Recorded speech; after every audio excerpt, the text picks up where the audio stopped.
Kazi Mtaani, I remember in May 2024, there were some 5 companies that were mentioned adversely in Kazi Mtaani program. I'm a member of Lands Committee. As a committee member, we looked at the reports, and truly, you could find that there are so many irregularities that happened in this program, the Kazi Mtaani programs. Some of the people who were recruited were never even paid. Some of the companies were not pre-qualified. And currently, there is a report, a preliminary report from the EACC, which show that truly funds was used in an irregular manner, and the companies, 7 companies were actually involved in misappropriation of the funds. This is a loss of funds. Mr. Speaker, sir, we are called to serve the people. We are serving the Constitution and God. Mr. Speaker, as I submit, as I second Mr. Speaker, I would like to urge this House that today, having convened today to debate on this motion, I would like to urge honorable members that with your conviction, with the facts before us, that we do the necessary and vote to remove the governor of Kericho County from office, so that we can continue to uphold leadership and integrity as required. Mr. Speaker, I don't want to continue much, but I would like to say that I am standing with the people and I'm standing for justice. I second, Mr. Speaker. Thank you very much. All right, thank you, the Honorable Vincent Korir. Honorable members, now the motion have been moved and seconded. I now propose a question pursuant to the provisions of Standing Order number 65, which is, you will bear with me, I'll have to read the motion verbatim, but I'll be very fast.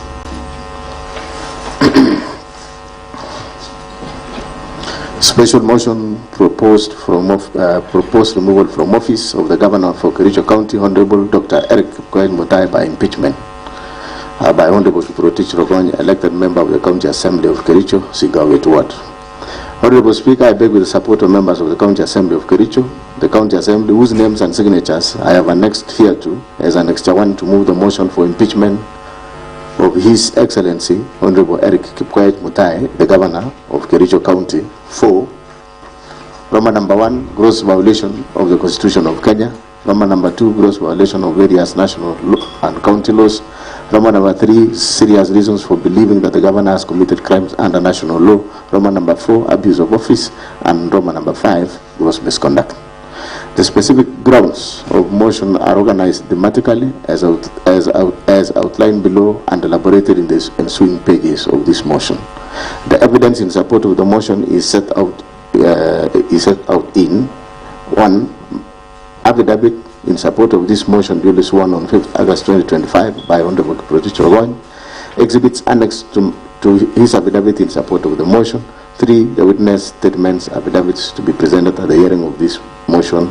Further, the affidavit presented here verifies the accuracy and reliability of exhibits to the motion.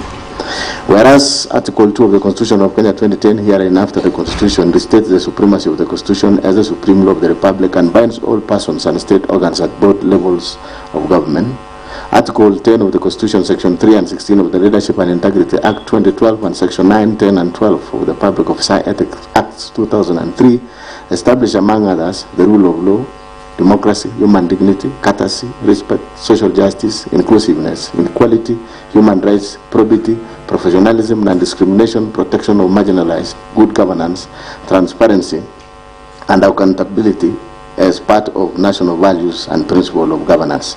Article 10, 73 and 75 of the Constitution requires state officers at all times, whether in public or private life, to behave in a manner that inter alia brings honor to the nation and dignity of the office of the state officer holds, portray selfless service based solely on the public interest, demonstrated by honesty in execution of public duties and declaration of any personal interest that may conflict with public interest, ensures decisions made by the state officer are not influenced by nepotism, favorism, and improper motives, demonstrate discipline and commitment in service to the people, and 4, avoids demeaning the office that the state officer holds. By dint of Section 11 of the Leadership and Integrity Act 2012, enjoins the governor as a state officer to treat members of the public and other public officer with courtesy and respect, and further, by dint of Section 34 of the Leadership and Integrity Act 2012, the governor, being a state officer, is precluded from bullying any person by engaging in a behavior that is vindictive, cruel, malicious, humiliating, and is intended to undermine a person. Article 73, 2D and E of the Constitution provides for accountability of a state officer to the public for all decisions made in exercise of the powers of the office they hold, and that accountability is a critical principle of leadership and integrity. Article 10, 232, 235, and 236 of the Constitution and Section 59, 59A, 60, 62, 63, 64, and 65 of the County Government Act 2012 provide for the values or principles of public service and establish an elaborate framework for the establishment of county public officers and the recruitment, employment, and dismissal of county public officers. Article 179(4) of the Constitution reaffirms the governor's position as the chief executive of the county. Hence, the Constitution and the law vest primary responsibility for decision making and ensuring the well-being of the county on the governor. This is a strong expression of the county governor's commitment and expectation to provide effective leadership, strategic vision, and direction to the county in ensuring efficient and prudent use of public resources for the good of the county.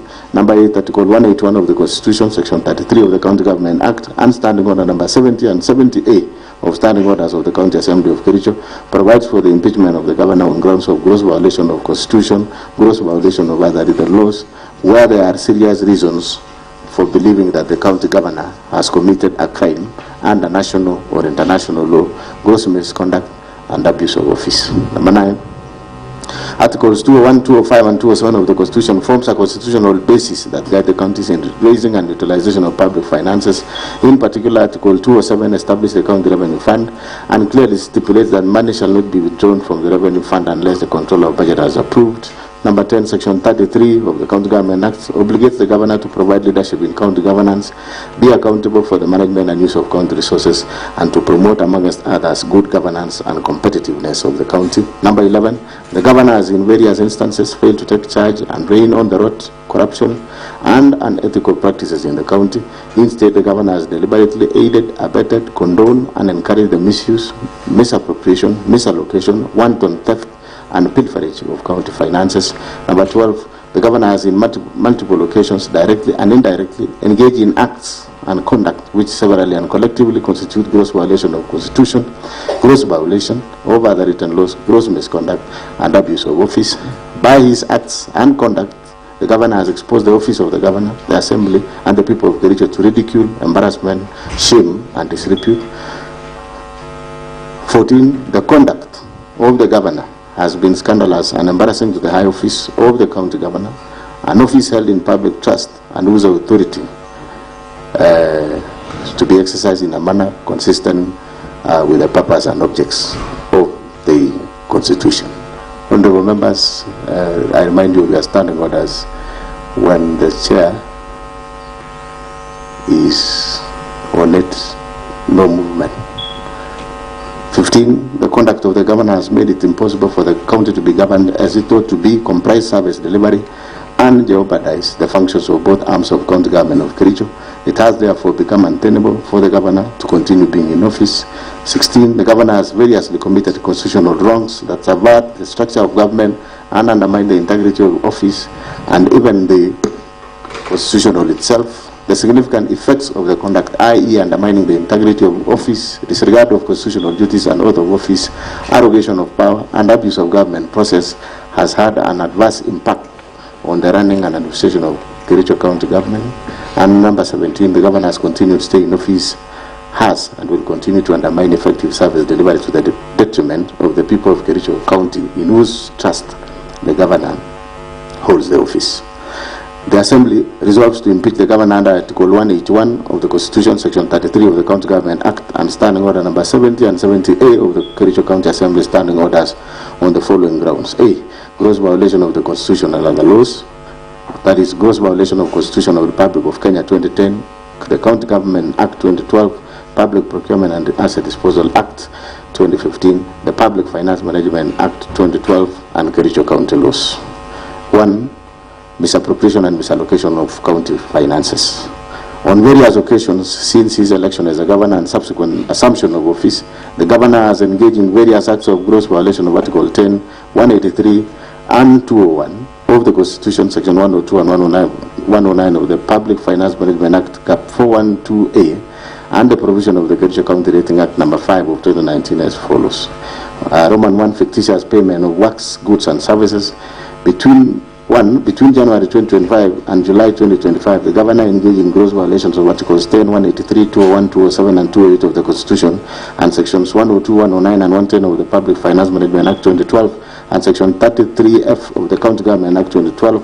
The governor aided, abetted, and or condoned the fictitious payment of goods, services, and works which were neither delivered nor done, occasioning the county loss of Kenya shillings 85,704,522.90 in A. Services which were not rendered and or partially done, e.g. maintenance of 15 residential houses in Kericho and West Sub County at a cost of 2,999,000.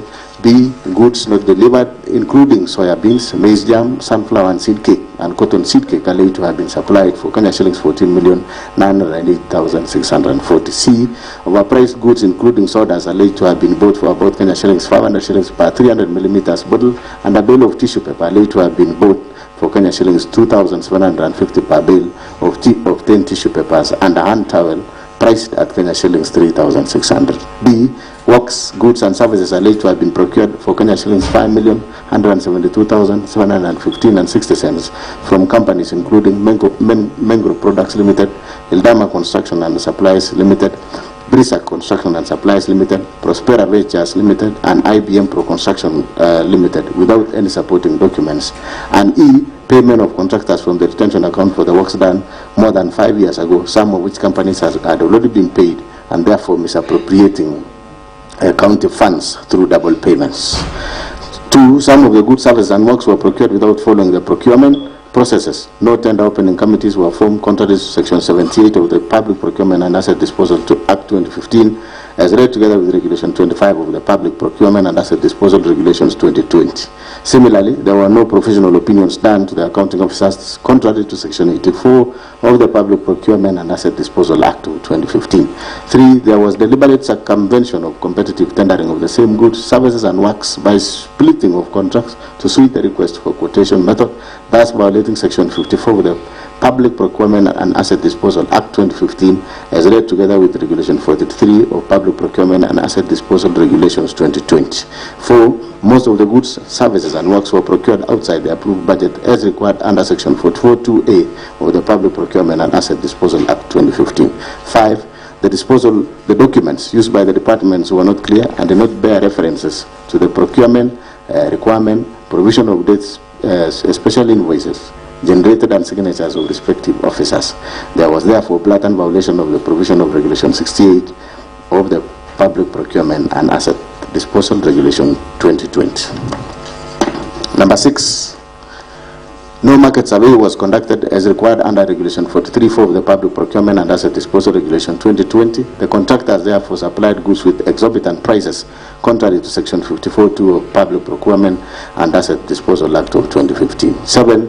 All the subject goods, services, and works were paid for in advance, yet the county has accumulated pending bills over the last 3 years of Kenya shillings 1.1 billion, which have been verified and are yet to be paid from the time the governor assumed office. 8. The report of the ad hoc committee on alleged fictitious payments, tabled before the Assembly on 5th August 2025, made pertinent and damning findings and recommendations that point out to the deliberate failure to act, neglect of duty, and even conspiracy on the part of the governor, to wit: A. The documents shared with the ad hoc committee by the departmental heads called to testify were not accompanied by E-Team's invoice. This lends credence to the suspicion that the documents may have been prepared to cover up the theft after the whistle was blown. B. Payments were made in advance before goods, services, and works were delivered or done, and as at the date of tabling of the report, some of the goods, services, and works remain undelivered to date.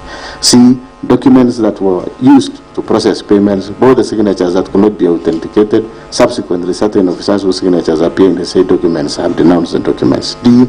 The gaps highlighted in the report point to serious governance concern and weak internal controls in Kericho County that the appointing authority, i.e. the governor, policymakers, accounting officers, and indeed all the officers entrusted to deliver services to the county have failed to do so as required by the law. E. There was an intention to defraud the county in violation of the Constitution 2010, Public Finance Management Act 2012, County Government Act 2012, Leadership and Integrity Act, the Powers and Privileges County Assemblies Act, the Public Procurement and Asset Disposal Act 2015.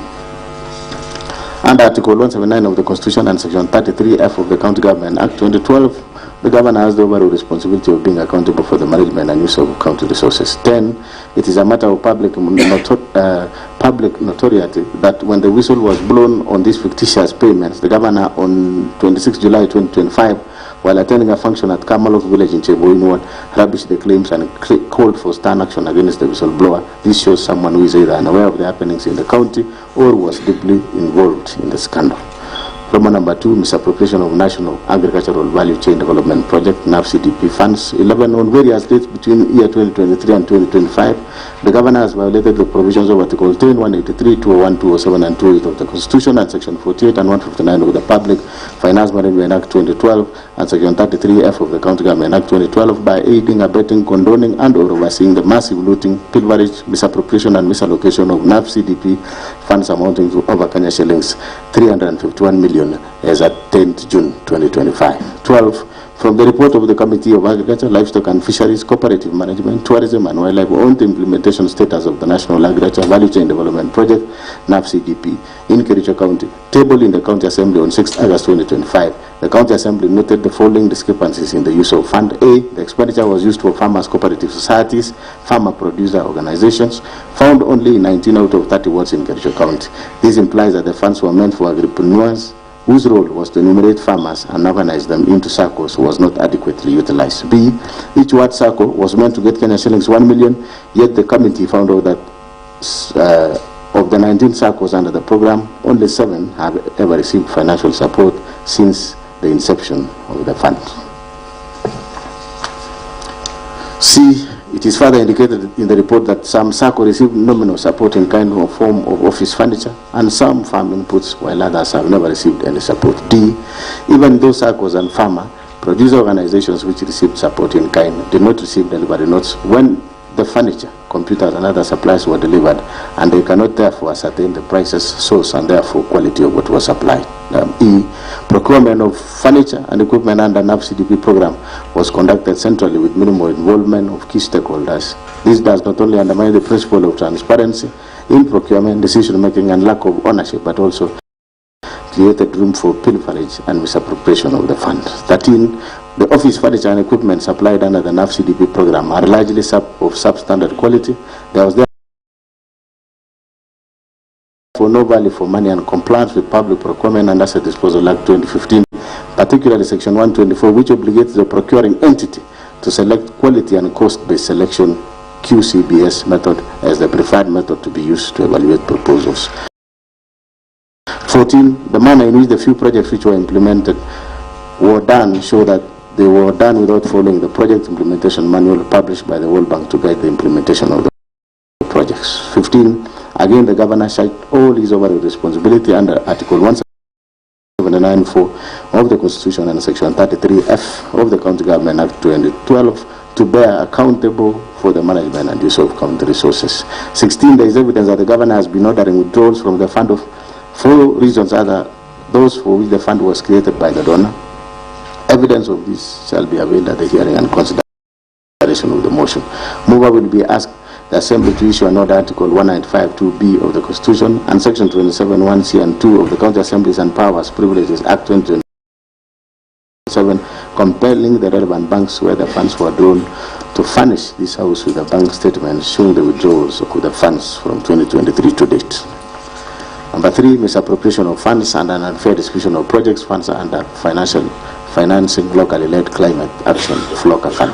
17. On various dates between the year 2023 and 2025, Governor has violated the provisions of Article 10, 179, 183, 201, 207 and 208 of the Constitution and Section 102 and 107 of the Public Finance Management Act 2012 and Section 33F of the County Government Act 2012 by presiding over unfair, skewed and nepotic distribution of projects under FLOCA funds, imprudent use, misappropriation and misallocation of FLOCA fund as follows. A. Skewed and unfair distribution of projects under the fund with the governor's home ward, namely Chemos outward, alone getting projects worth Kenya shillings 21,701,590 shillings, while there are many other wards not only in other sub-counties but even in Bureti sub-county which have received not a single project under the fund.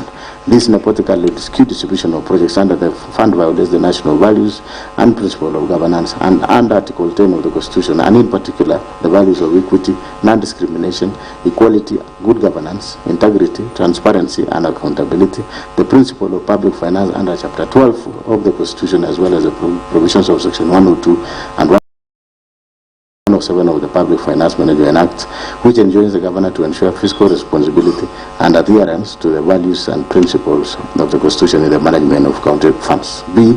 Joint Committee on Water and Sanitation, Environment, Energy, Forestry and Natural Resources, in the report on the implementation status of FLOCA programs, noted that some projects under the fund, namely Chemamul Water Project in Kabianga, Water and Environment Projects in Seretete Tororiet Ward, Toroin Tight Cooperative Society, Mulikuling Plan in Kapsaos Ward, Soliat Water Tree Nursery Establishment Project in Soliat Ward, and Donyomare Borehole Water Project and the Laitich Water Project in Soliat Ward are marked as 100% complete, yet there are either defects in the works, incomplete and substandard works. 18. As a result of this unfair distribution of projects, words like Cheblanget, Litein, Chai, Chila and Konyak did not get even a single project in all the categories under the fund, namely environment, agriculture and water.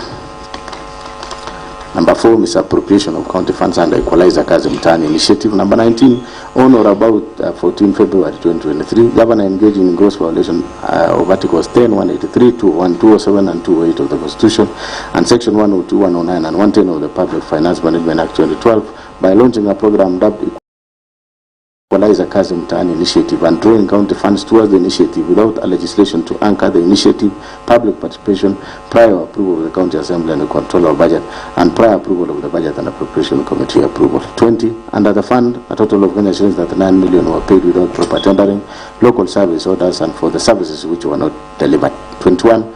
County Assembly's report on the ad hoc committee on Kazi Mtaani pointed out various violations of the Constitution and the law in the rolling out of the implementation of the initiative. However, the governor deliberately disregarded the report and it has hitherto not been implemented.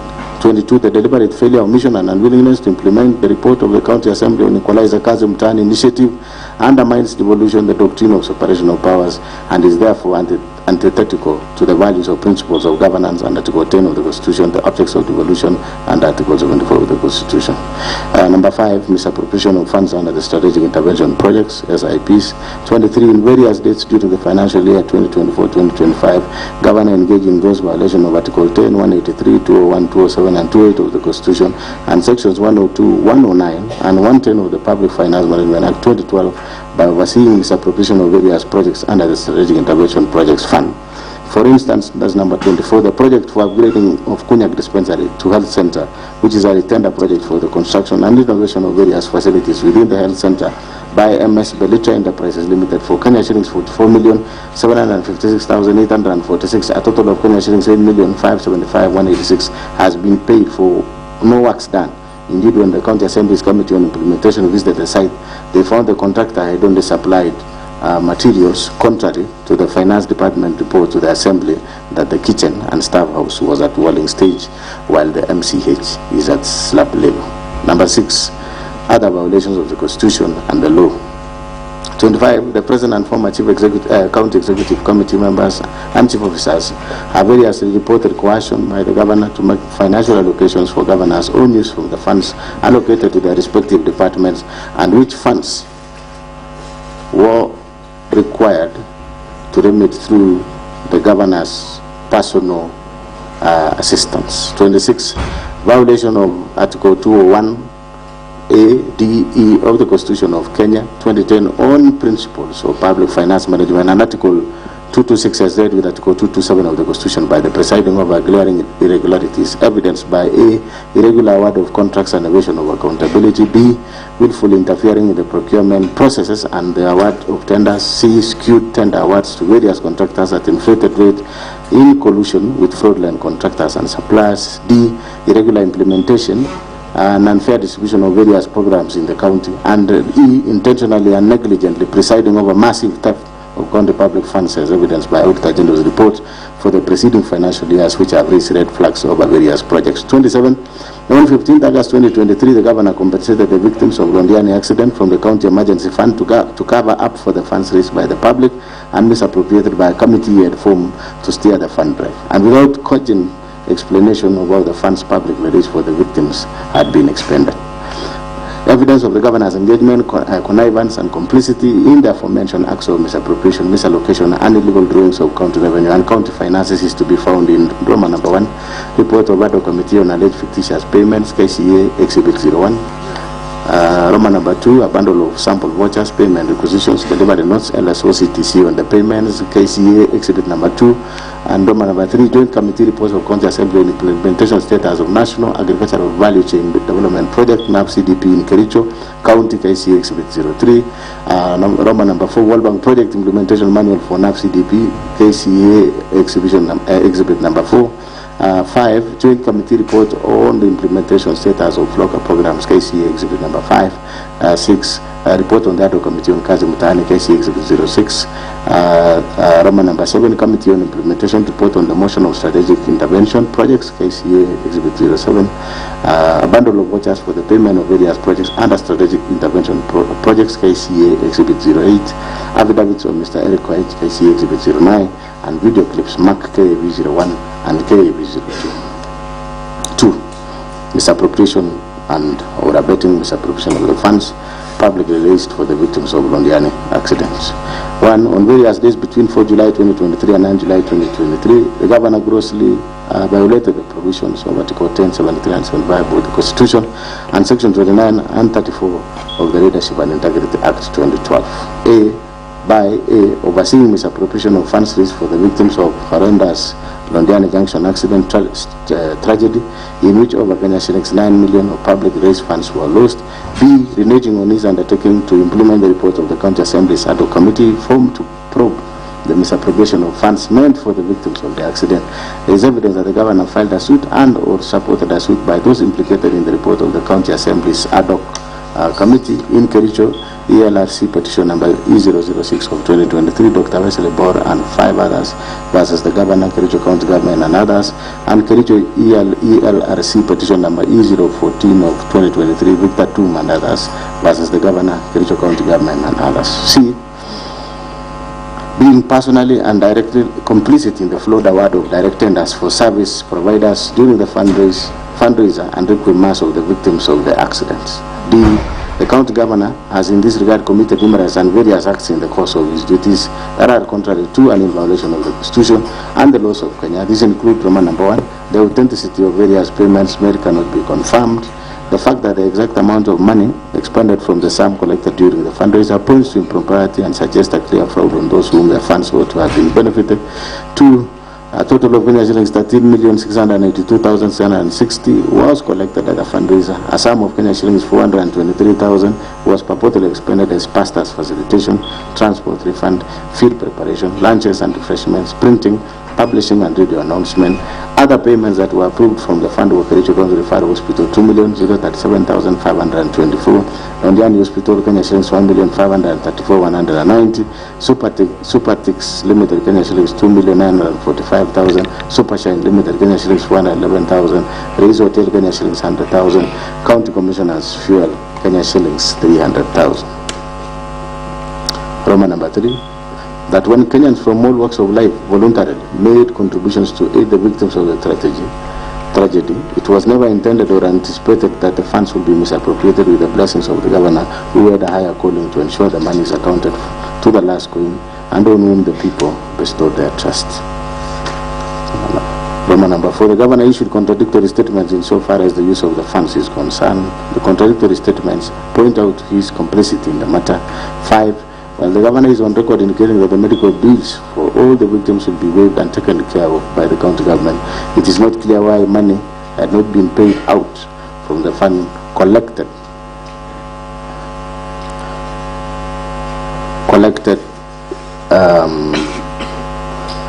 while the governor is on record indicating that the medical bills for all the victims will be waived and taken care of by county government, it is not clear why money had to be paid out from the fund collected to various public hospitals against the express and equivocal representations of the governor. Order, honorable members, that request, clerk, is in order. It is granted. You can proceed. Number E. By his acts of omission and commission, the governor has grossly violated the provision of Article 75 of the Constitution, which demands that a state officer shall, whether in private or in public, behave in a manner that avoids conflict of interest between personal interest and public or official interest, or compromises public interest in favor of personal interest. F. By overseeing the misappropriation of funds aimed at assisting the victims of the accident, the governor violated Article 73, which demand from him selfless service based solely on public interest, demonstrated by honesty in execution of his duties, accountability to the public for decisions and actions, and discipline and commitment in service. G. By allowing himself to be a master of double-speak in such a grave matter that shook the conscience of the nation, the governor violated Article 73, 1A, Roman 2, 3 of the Constitution, which demand that he at all times demonstrate respect to the people and brings honor and dignity to the office he holds. H. By allowing himself and senior officials to close to him to benefit from the funds, the governor violated Article 76, 2B of the Constitution, which prohibits a state officer from accepting a benefit in circumstances that compromise the integrity of the state officer. I. By failing to ensure that decision-making in executive office of the county governor are not influenced by corruption, nepotism, and other callous and improper motives, the governor has failed to exercise objectivity and impartiality, thus violating Article 73, 2B of the Constitution 2010. Evidence of the governor's engagement, connivance, and complicity in the acts of misappropriating and or abetting the misappropriation of publicly raised funds is to be found in Roman number 1 report on investigation of Rondiani victims, fundraising held on 4 July 2024, KCA exhibit number 10, Roman number 2, affidavit filed by governor in Kericho ELC petition 014 of 2023, KCA exhibit number 11, and video clips numbered KCA with 3, KCA V4, and KCA V5. B. Abuse of office. Roman number 1, illegal appointments and lawful dismissals and transfers and usurpation of the constitutional and statutory functions of the county public service. 1. The governor has variously engaged in gross misconduct and gross violation of Article 10, 73, 75, 232, 235, and 236 of the Constitution. Gross violation of Section 17 of the Public Officer Ethics, Section 55, 59A, 60, 62, 63, 64, and 65 of the County Government Act, Section 4 of the Public Procurement Appointments, County Assembly's Approval Act 2017, and variously abuses of his by A, skewed and competitive and nepotic appointments of the county employees of various cadres. For instance, Governor recently hired his own brother, one Victor Mutai, as the revenue clerk. Similarly, the governor's personal assistant's wife, one Chief Mercy, who was recently hired as a nurse on contract basis, was confirmed. Yet there are a number of nursing staff who have been serving on contract for long without confirmation. B. Illegally appointing one Mrs. Alice Bate, now judge of the High Court, as a county attorney when there was a substantive office holder, an act which the Employment and Labor Relations Court, Honorable Lady Justice Wasilwa, affirmed was irregular and procedural and unlawful in Sang versus Governor, Kericho County, and 2 others, petition E001 of 2023. In that case, the governor was found by the court to be in gross violation of Article 73 and 232 of the Constitution. His actions found to be illegal, unconstitutional, and ordered to pay cost of Kenya shillings 2 million and cost personally. The governor has therefore been already adjudged to be in gross violation of the law and all the Assembly and the Senate. C. Causing the advertisement of the position of doctors, nurses, early childhood education, ECD teachers to endear himself politically when he knew the county government did not have capacity to hire. The applicants were subsequently not shortlisted, nor the alleged vacancies filled up. D. Illegally deploying health staff by the notice dated 22nd July 2024 without any justification, authority, and involvement of County Service Board, thus creating a crisis in the health sector. E. Since his assumption of office, the governor has dismissed a total of 10 county executive committee members, 6 chief officers, 2 chiefs of staff, among other senior county staff, without any cause or reason, thus exposing the county to protracted litigation and the risk of huge compensation in damages. The governor has perpetuated this firing spree not for any reason but as a show of might, power and authority, and that is where the abuse lies. Evidence of the governor's engagement in connivance and complicity in the foregoing acts of illegal appointments, unlawful dismissals and transfers, and usurpation of constitutional and statutory functions of county organs is to be found in Roman number 1, Judgment of Employment and Labor Relations Court in Kericho, case of Colin Sang versus Governor Kericho County and 2 others, petition E001 of 2023-2024, KEELRC, KCEA, Exhibit 12, number 12, Roman number 2, a bundle of notices from Governor dismissing CCs, COs and other staff, KCA, Exhibit number 13, Roman number 3, copies of bundles of sample of court documents filed in various cases, KCA, Exhibit 14. And number 2, subversion, discrediting and impeding of oversight role of the County Assembly. On 3rd September 2024, Governor engaged in gross misconduct and grossly violated provision of Article 10, 73, 75, 174 and 185 of the Constitution and abused his office by writing the Speaker, purporting to direct the Speaker on inter alia the timelines the Speaker should give the Chief Officers who are summoned by the Assembly for questioning in exercise of the Assembly's oversight mandate. Evidence of the Governor's engagement, connivance and complicity in the foregoing acts of subversion, discrediting and impeding of the oversight role of the County Assembly is to be found in Roman number 1, a letter by the Governor dated 20th August addressed to the Speaker, to the County Assembly of Kericho, KCA, Exhibit number 15, and a letter from the Speaker to the Governor dated 3rd September 2024, KCA, Exhibit number 16. C. Gross misconduct. Roman number 1, bullying, incitement, vilification of people and county staff. 1. On various occasions, the Governor has repeatedly engaged in gross misconduct and gross violation of the provision of Article 10, 73 and 75 of the Constitution and Section 29 and 34 of the Leadership and Integrity Act by A. The Governor has been operating with impunity as though he is above the law. On the second day of being sworn into office, the Governor led a mob to invade a private land owned by one Mr. Joseph Kiblangat Kogo within Kericho town and tore down the fence. The Governor has since designated the subject land as an illegal dump site operated by the county government without the consent of the registered proprietor, National Environment Managing Authority NEMA approval, gazettement by the county designating the parcel as dump site, and in total disregard of a court order issued by Environment and Land Court in Kericho in ELC petition number E001 of 2022, Josiah Kiblangat Kogo versus County Government of Kericho. The Governor has also obstructed the enforcement of the orders by the police administration. The actions are illegal, contemptuous to the authority and dignity of the court and the rule of law, and ethical and demeaning the office the Governor holds. Further, as a result of the illegal actions of the Governor, the county was condemned to pay the cost. B. None of the dismissed CCs, chief officers, chief of staff, and other senior county staff were given fair administrative due process and hearing, thus violating the provision of Articles 41, 47, 51 of the Constitution. C. The Governor has persistently intimidated, molested, harassed county officers who do not sing to his tune, leaving officers jittery and creating an atmosphere of fear, uncertainty and despondency in the county, and thus creating a toxic work environment. This violates the provision of Section 11 and 13 of the Leadership and Integrity Act of 2012. D. The Governor has persistently used divisive and unbecoming language which undermines the office he holds contrary to Section 8 of the Leadership and Integrity Act 2012. E. The acts of the Governor enumerated above have all collectively brought dishonor and disrepute in the office of the Governor in violation of Chapter 6 of the Constitution and the Leadership and Integrity Act of 2012.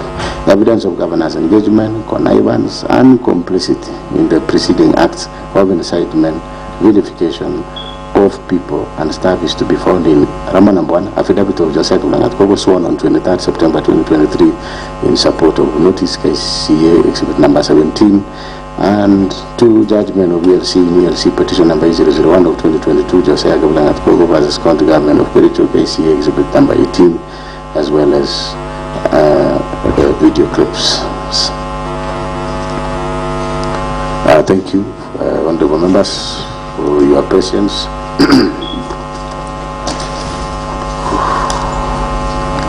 Honorable members, before we begin to debate, honorable members, before we begin to the debate on the motion that is now before this House, it is a fundamental principle in law that an accused person has the right to be heard and to face the accuser on the allegations before them.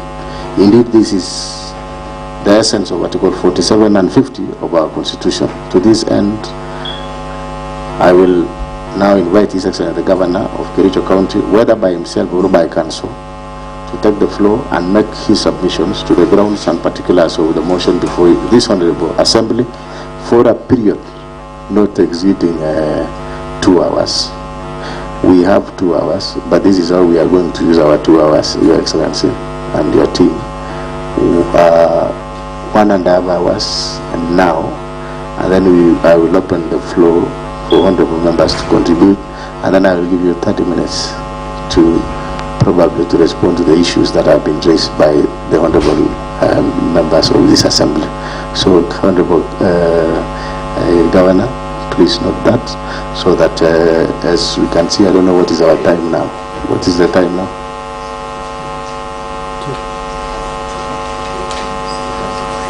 So it's 1:50. So we have 1.5 hours for your submissions. Should you use 1.5 hours, that is okay. Should you use less minutes, that will be better for some of us, because I even told the governor and myself had requested that we take a cup of tea because we have really sat here from morning. But nevertheless, we will give you 1.5 hours and then 30 minutes at the end to make it 2 hours as per our standing orders. So you will take to the floor and make his submissions to the grounds and particulars of the motion before this Honorable Assembly for a period not exceeding 2 hours. The 2 hours shall be split into two. First shall be 1.5 hours after proposed, and the last 30 minutes before the mover of the motion is called upon to reply. Honorable members, please note that His Excellency the Governor submitted his response yesterday, the 14th August 2025 at 8:50 a.m. The said response was delivered by David Kirui, the Acting Principal Administration Officer. Upon perusal of the response, the Office of the Clerk noted some pages were unclear, missing, and communicated the same to the said officer. The missing and clear pages 29, 30, 31, 32, 52, 56, 57, 71, 72, 80, 81, 83, 128, 143, 166, 167, 168, 172, 173, 206, 211, 212, 213, 216, 235, 236, 260, 265, and 311. Only page 29 and 30 was submitted through the office email address. The Office of the Clerk has made several requests to have clear copies of the pages to no avail. I don't know what is the current position. Clerk, are the pages, do you have all these pages now?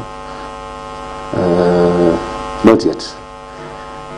His Excellency the Governor, you have there is a challenge there for the missing and unclear pages, and I think your team had been notified. I want to note that Katwa, maybe you will speak about it when you will be presenting.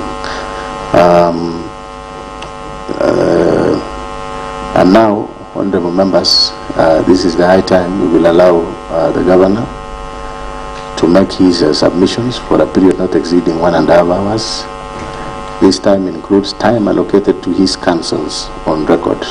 If more than one counsel on record, the counsels will share this time. I hope that is in order. So we need to administer the oath, starting with His Excellency the Governor. And then I don't know the lead counsel, whether every counsel will be speaking.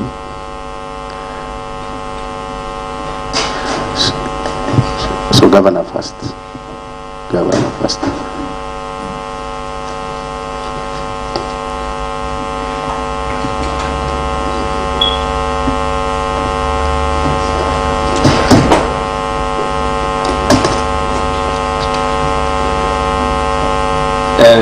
Good afternoon, Mr. Speaker,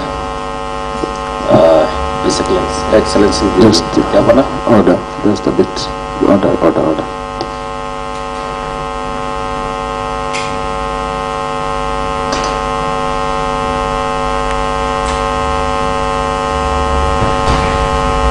So it's okay. You can proceed with your submissions, and you will probably introduce your team so that for the purpose of the record. Continue.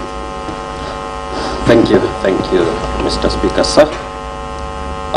My name is Joash Mitei Kiri, an advocate of the High Court. Mine is just to introduce our team. We have His Excellency the Governor, Kericho County. We have Senior Counsel Katwa Kigen. We have Advocate Evan Sumkiri and Advocate Joy Kawagen. With that, I would wish to welcome Senior Counsel Katwa.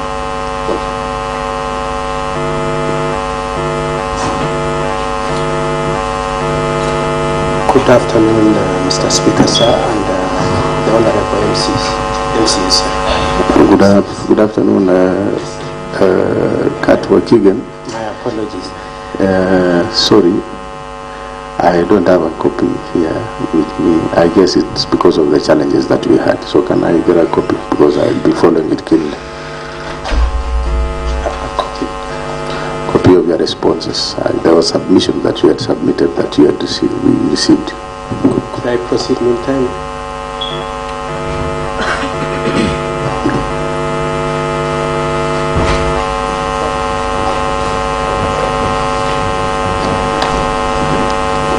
If you can be kind enough, I have a copy if you have more than two, so that as we wait for the others, copies to be provided.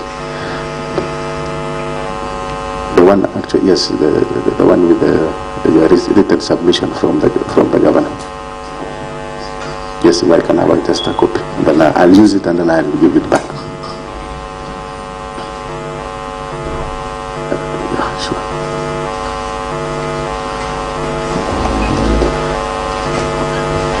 Right, sorry, thank you. We can proceed, Kato. Thank you, Mr. Speaker, sir, and I trust you will give me a discount of the minutes you spent doing that. Yeah, sure. Mr. Speaker, sir, I have three preliminary issues I wanted to raise with you and seek your direction, subsequent to which we will go into the body of our case. Mr. Speaker, sir, the governor was served with an order emanating from Kericho High Court case number 10 of 2025, which order was targeting these proceedings in the words that the moving of the motion, the seconding of the motion, the consideration of the motion should be stayed. The governor was not the mover of that suit. He is an interested party and the order has just been served on him. We would like to know what your directions are, whether notwithstanding the issuance of those orders, we are to proceed. We are prepared to proceed, Mr. Speaker, sir, if we must. We just want to have raised the point that the orders exist and that you give us directions if you would like us to proceed. That notwithstanding, and the aspect or the point that we are proceeding under protest in the face of the orders be unanswered. That's the first direction I very kindly request for your directions on. The second one, Mr. Speaker, sir, is the contents. The motion as moved by my friend Mr. Rogoy at page 6 of the motion says this, Mr. Speaker, sir. The Assembly resolves to impeach the governor under Article 181 of the Constitution, Section 33 of the County Government Act, and Standing Order number 70 and 70A. I place a premium on the use of the provisions of Standing Order number 70A. Mr. Speaker, sir, that Standing Order number 70A is to the effect that subsection 1, a motion by a member of a motion by any member for the removal of a county governor by impeachment may be reintroduced in the county assembly on the expiry of 90 days from the date of a vote by the Senate. Subsection 2, despite paragraph 1, a motion for removal of the county governor by impeachment may be reintroduced in the county assembly on other grounds other than the initial grounds that were highlighted in the previous impeachment proceedings. And my emphasis is in the subsection 2, Mr. Speaker, sir.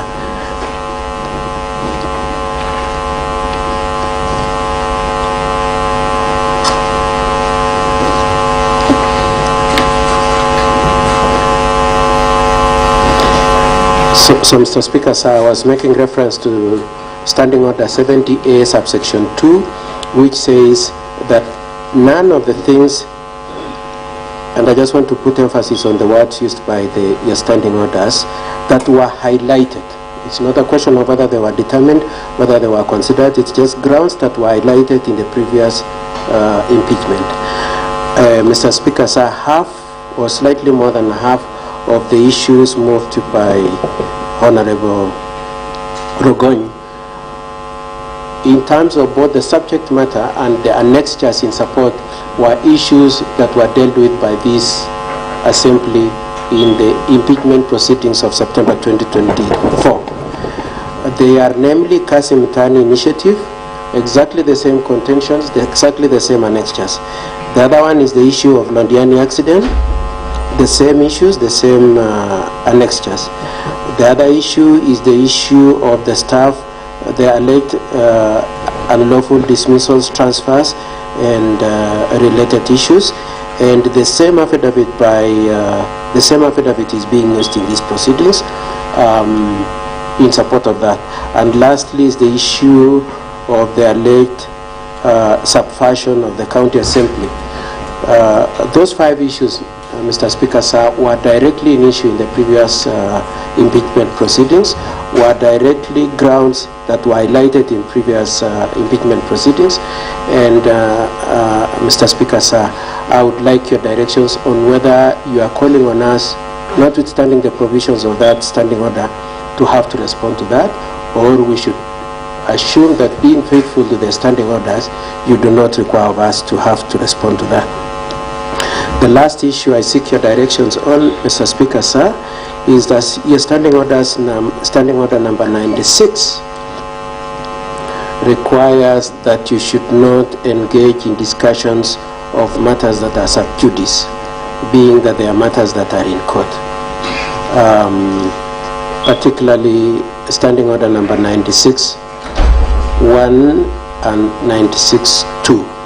Which are to the effect that, subject to paragraph 5, no member shall refer to any particular matter which is sub judice or which by the operation of any written law is secret.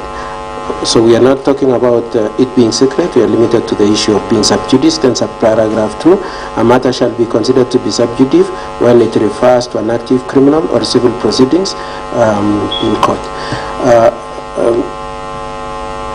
Mr. Speaker, sir, when Mr. Rogoñ was moving the motion, at a certain point he very explicitly said, yeah, these cases are in court. And I have particular reference to the contents of the motion, page 16, page 19, page 20, page 21, and page 22, which not only includes the cases, but also refers to court documents. And so, Mr. Speaker, sir, I would like to know whether, notwithstanding the provisions of Standing Order number 96, you are requiring us to discuss the issues that are in court. With that, Mr. Speaker, sir, just so that it's clear, I will request the Honorable Governor say something, then I will go into our defense. All right. Thank you, Mr. Speaker, sir. Thank you so much, Katwa. The Honorable Governor, you say something before I... Mr. Speaker, sir, we were requesting for your directions before Mr. Governor. Yes. Order. Kindly. All right. Yes, thank you. Thank you, Katwa. The leader majority, yes, point of order. Yes.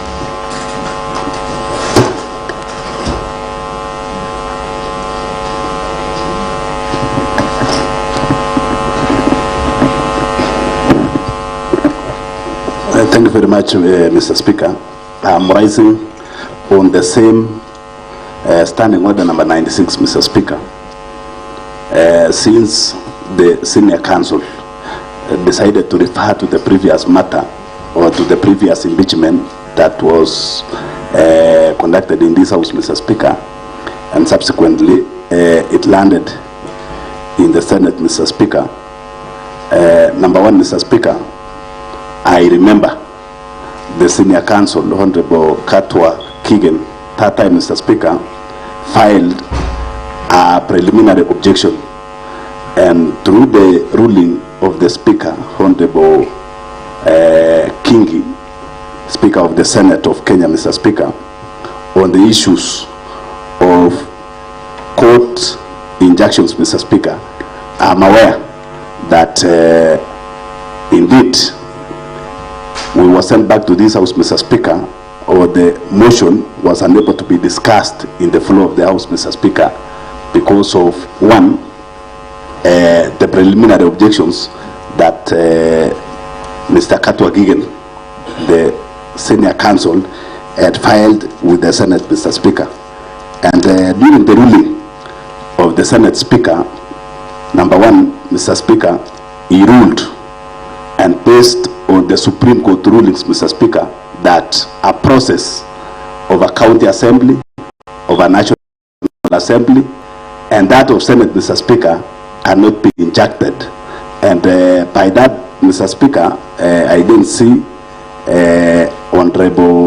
not Honorable Senior Counsel Kigen challenging the findings and the ruling of the Supreme Court at that time. And so, before we even, I'm not trying to guide you, Mr. Speaker, on the same, but since he decided to refer to the previous matters that were in the Senate, is the one that did file the PO at that time, Mr. Speaker, and the ruling was done, and it was referred to the previous ruling of a Supreme Court, Mr. Speaker. So it was just informing the House. Thank you very much, Mr. Speaker. Okay, thank you. Leader of Majority. Okay. So, thank you so much, Katwa, Lead Counsel Katwa Kigan, on the issues that you have raised. Number one is on the matter of, you have mentioned of court order, which we are not in receipt with that court order, and therefore I am limited even to respond to it. And maybe just to guide you a bit is that we have our County Assembly Service Powers and Privileges Act, that is CAP 265C, on service of civil process, and to that effect, none has been served before us. Maybe you can just refer to that. I don't need to read to it. So on that matter, we shall just proceed, because we can't admit, for instance, maybe you have it here, we can't admit any strange documents at the moment in this House, because already the motion, we are already discussing and debating the motion. I don't even want to talk about what the Leader of Majority has spoken about on the matter of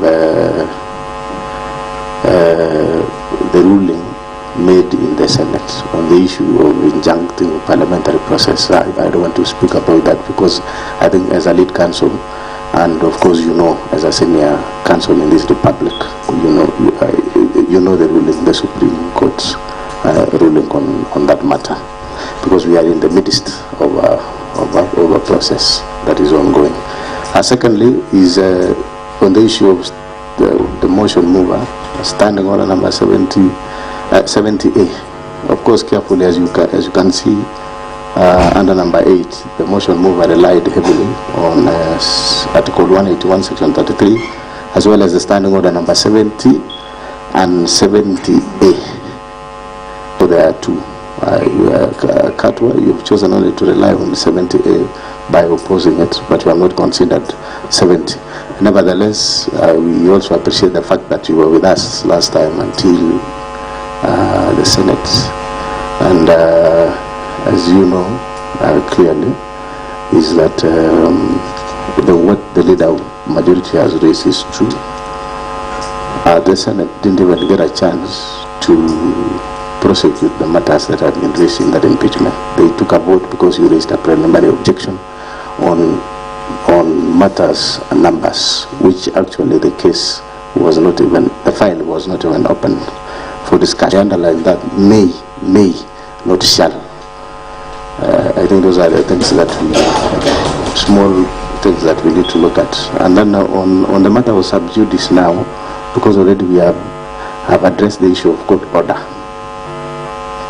Then I think that one I will not now, that is overtaken by the event now, because we have not received any court order. So we would have even loved to address it in a different manner, but as at now we cannot talk of something that has not been received officially, or not officially. I've not even been received.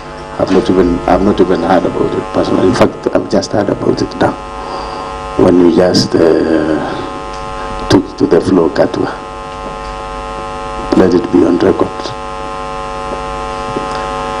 So I think I'll just direct you to proceed to the main, your main submissions, so that we can proceed and also save time before we give it to the governor. So do you still want me to give to the governor, or I give it to you?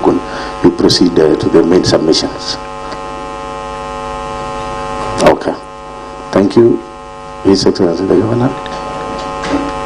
Probably you can step forward here, Your Excellency. Maybe you can, yes.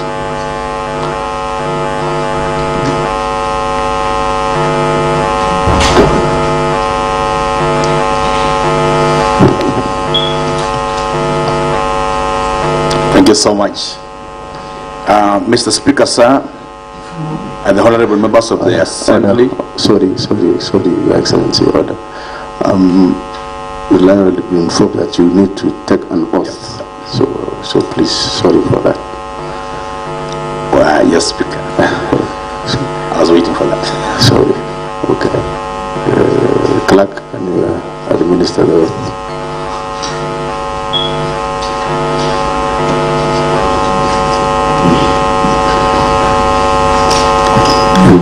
I, His Excellency Dr. Erick Mutai, do swear that the evidence I shall keep before this committee is the truth, the whole truth, and nothing but the truth, so help me God. Thank you so much, Your Excellency. Now you can proceed with your submission. Thank you so much. My submission, Mr. Speaker, thank you so much for this great time this afternoon. And with a lot of humility, unlike the previous impeachment, Mr. Speaker, I was not there in person. But because this is a second impeachment happening in a row in Kericho County, the previous governor was impeached once. This one of Kericho County has been impeached the first time. This is the second time, and I thought I would like to come and listen also to debates, contribute, and also provide the facts that pertain to this county. Because the matters beforehand, Mr. Speaker, are grave issues that are of importance to the great people of Kericho County that they elected us to be able to serve them. Secondly, Mr. Speaker, I'm very happy that my persistent accuser, Mr. Ragoin, today did not prod anybody in Buibui. And it's an improvement from the previous impeachment, Mr. Speaker. I was looking around, and when he was presenting videos, I thought I would see suddenly a Buibui, and we were not prepared for that, Mr. Speaker. But I'm happy that today he has improved a bit from the previous one, which is very good for all of us, because we're now discussing real substantive issues. Number three, Mr. Speaker, is to really appreciate your kind gesture since we came to this house. You've received us very well. The debates has proceeded very well. And I think this is a strength of maturity in the democracy of a nation, where we can agree, we can disagree to agree, and at the end of the day, we are able to debate on facts and even provide proper directions for the county governments that the Lord has placed us under jurisdiction. Number four, Mr. Speaker, I would just like to make some few observations that as it is and the matters before us at hand, the matters that has been raised substantially here, I received the reports of this House after the impeachment has been tabled. A discussion was made in this House on the ad hoc committee on fictitious payment. Mr. Speaker, sir, it's just the following day after the discussion that I was in, and the impeachment motion was tabled in this House notice at around 2 p.m. Mr. Speaker, on the committee report on NAFCDB and the report on floor reports, these were debated long after the impeachment notice has been given, Mr. Speaker, and the reports were then submitted to me way after the notice of impeachment has been done, Mr. Speaker.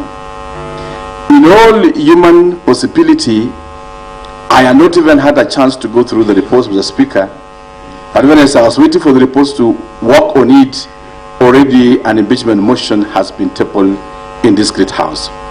I say this, Mr. Speaker, not because we don't want to adduce to the fact, but just to let the people of Kericho understand that when we will get to a point of saying that the governor had not acted in the report, it is good to know that these reports came way even after the impeachment notice has been done, and this was substantially is forming part of the grounds of the impeachment that has been made, Mr. Speaker. It is only fair in natural justice to be able to provide, like these reports would have come to me in good time, read the report, interpret it, and then come out to the public to indicate or write to this honorable assembly on the steps that the governor intends to do based on the reports. I've looked in the reports. It has given me days, or around 28 days, to be able to implement, Mr. Speaker. But the impeachment came even before the half-day began, Mr. Speaker. Thirdly, Mr. Speaker, I am committed to this great assembly and the great members here and the people of Kericho to go, or having gone through the report, to do the following. Number one, to be able to act on the same report in totality within the stipulated framework that was given by this House. That is and still remains my commitment towards the given report. Mr. Speaker, to demonstrate our commitment in settling these matters, funds embezzlement is not a political question. It is criminal questions in nature. I have indicated times and above that corruption is what has taken Africa back and is what has destroyed nations. My commitment is demonstrated by the fact that EACC, DCI has taken sense of the matter. As a county government, we have already submitted the documents to EACC and the DCI, who have been sent to come and prosecute this matter within also the relevant structures which portrays what this great assembly has done. Our commitment is to fully implement, cooperate with the agencies to ensure that the same is done and justice is served by the people, is served and given to the people of Kericho. Mr. Speaker, matters have been raised on the inconsistencies of the governor on this matter. One such matter is my speech at Cheburgei, whom it says I glorify the committee which I held at very high esteem, and also seems to be providing the same direction. It is then in my view that if we listen to the entire of that clip, I did indicate it, that those who are found culpable must face the law. And it is a commitment that I have. I don't have the instruments of investigation. Probably this House has, the EACC has, and the DCI. But a governor does not have the instruments. And this relies on the report that has been given to me. Mr. Speaker, I also rose because my lead counsel will use the smallest time we have, and we promise, Speaker, we will not even take 1.5 minutes, Mr. Speaker, because I really need the tea.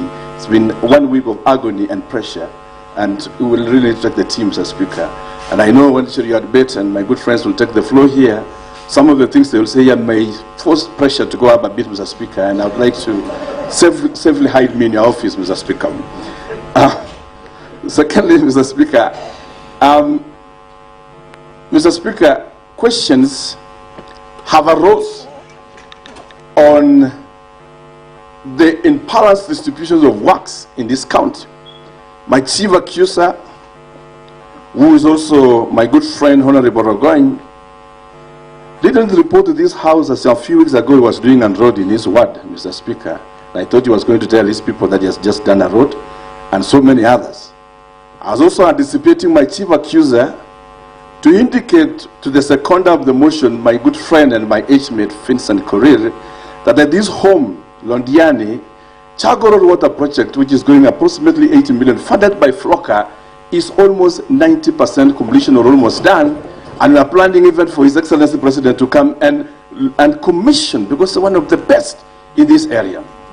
My good friend, Honorable Rogoy, my chief accuser, equally, says that my friend Norman, and he claims he's my relative, and I don't want to discuss the substance because we are not here to discuss relatives and cousins and brothers and sisters, but he did also mention that Sao's water project, which is in the ward of Honorable Kavlela, that Mheshimiwa Maji, Kapsa Sur water project, and bordering his own constituency, his own ward, is actually funded by the Flocker project, Mr. Speaker, and he didn't mention that he's my relative or Maji is my relative, Mheshimiwa Maji, Mr. Speaker, sir.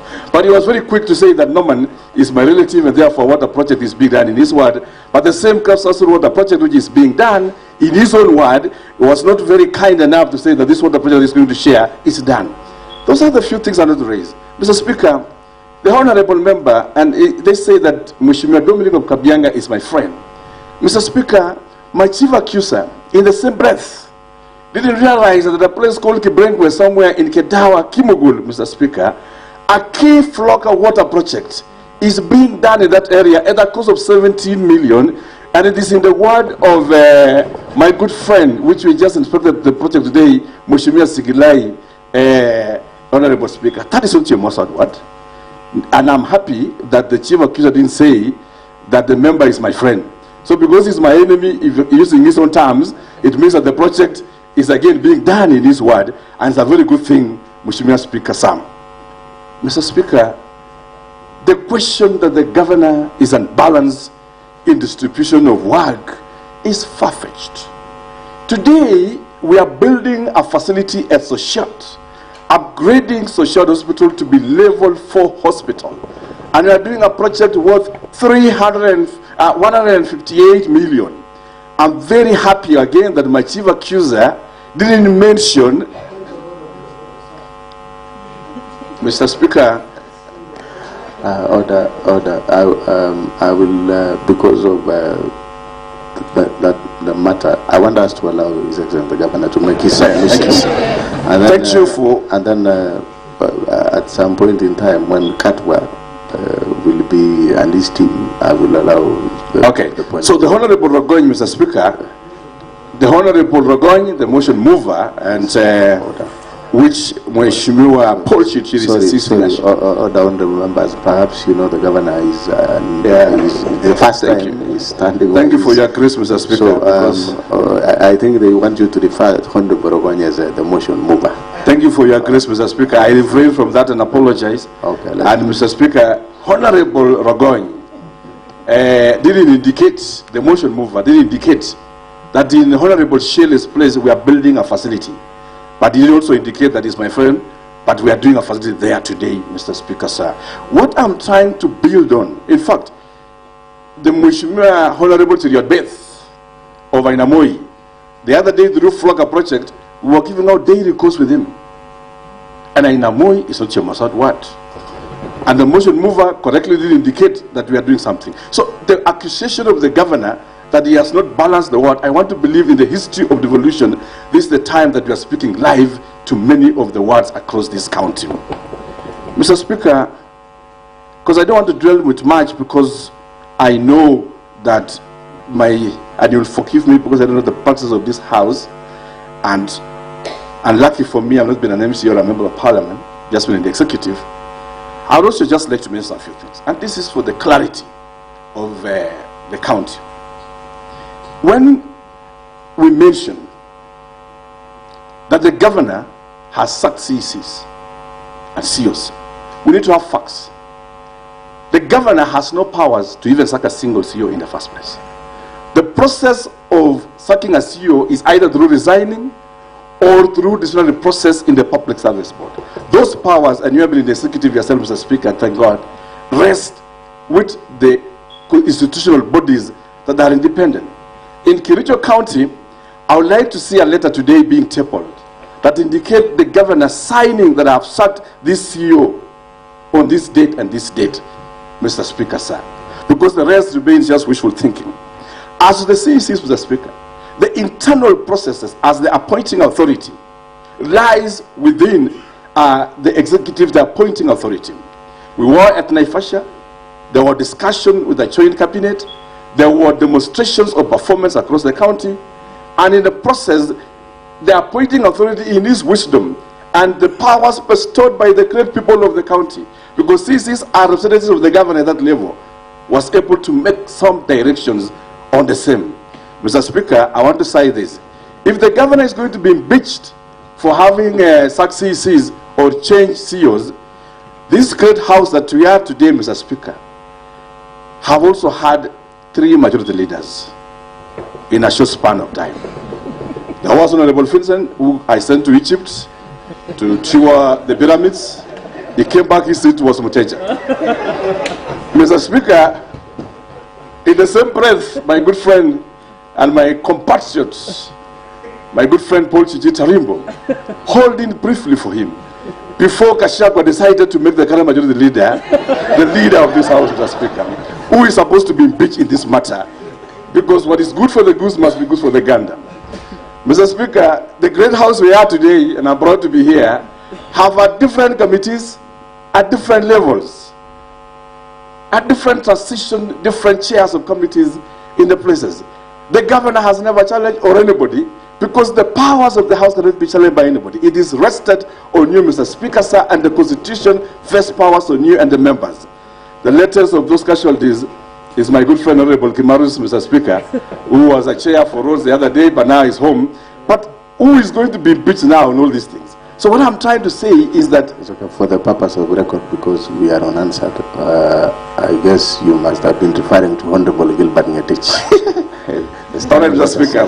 Just like I said, Mr. Speaker, you be graceful to me because I'm in this house today. So what I'm just saying is that institutions have their strengths, institutions have their powers that cannot be challenged by anybody. In this same case, the institution of the county governor's office also, the people vested powers on him on matters he says, and the Public Service Board have also been given such other responsibilities. Mr. Speaker, sir, I saw something interesting in this motion. One very interesting thing is the governor is accused to have employed his brother and the wife of his staff. Mr. Speaker, you have been in the executive. The governor have no absolute role in the employment and recruitment and promotions of the staff of the county. The power is vested on the Public Service Board, which is a constitutional independent body. If the governor is facing an impeachment because he's accused of maybe nepotism, Mr. Speaker, then I'll ask myself the same question. The wife of my good friend Honorable Buchi Shiri is a staff in our county facility, Mr. Speaker, sir, who is supposed to be impeached, Mr. Speaker, sir. Mr. Speaker, many members here, around, I don't want to mention names, 4 or 5, have their spouses working in the county government of Kericho. I have even confirmed them because they are noble citizens of this country who have gone to school and they deserve employment, Mr. Speaker, sir. And these things were happening when some of the members were seated in this same house as members of this house. Mr. Speaker, when I came as a governor, we confirmed them And we are working with them because they deserve jobs in this country. But Mr. Speaker, on the matter of whether the governor has employed anybody, the question rests with the Public Service Board of Kericho County, which is an independent body. In the same way, Mr. Speaker, we can't challenge that so-and-so has a relative working here. Just in the same way, in this assembly, there is the County Service Board. And in the County Service Board, Kenyans and people of Kericho come and apply a job. In one way or the other, there can be a coincidence that they can be relative of so-and-so.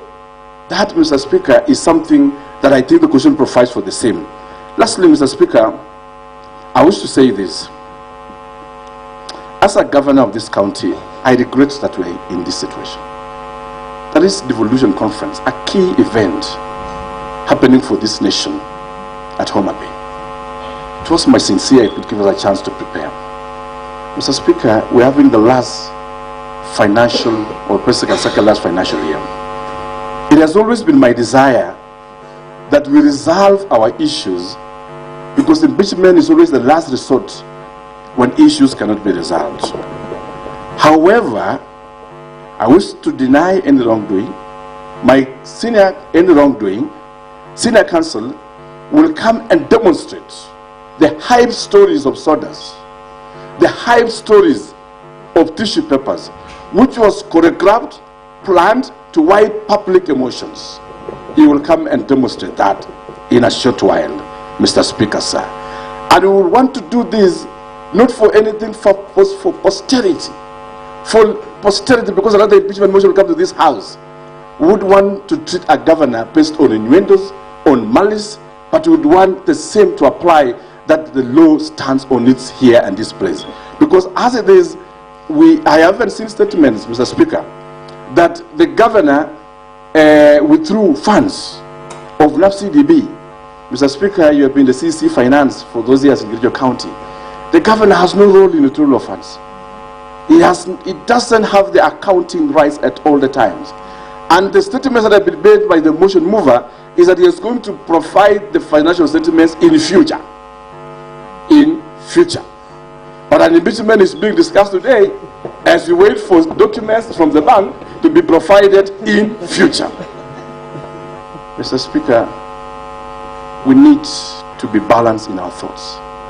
That where issues are, we keep fair justice where it deserves. The matter of Londiani will equally be dealt with my senior counsel, and I know we'll exhaustively discuss those details. But I wish to say, finally, that the process is ongoing. I just want to also request this great assembly that whether the impeachment becomes successful or not, because God knows the fate of everybody. We are here today, we are not there tomorrow. We are seated today as Waishimiwa of Kericho County, elected by the people. We will not be there forever.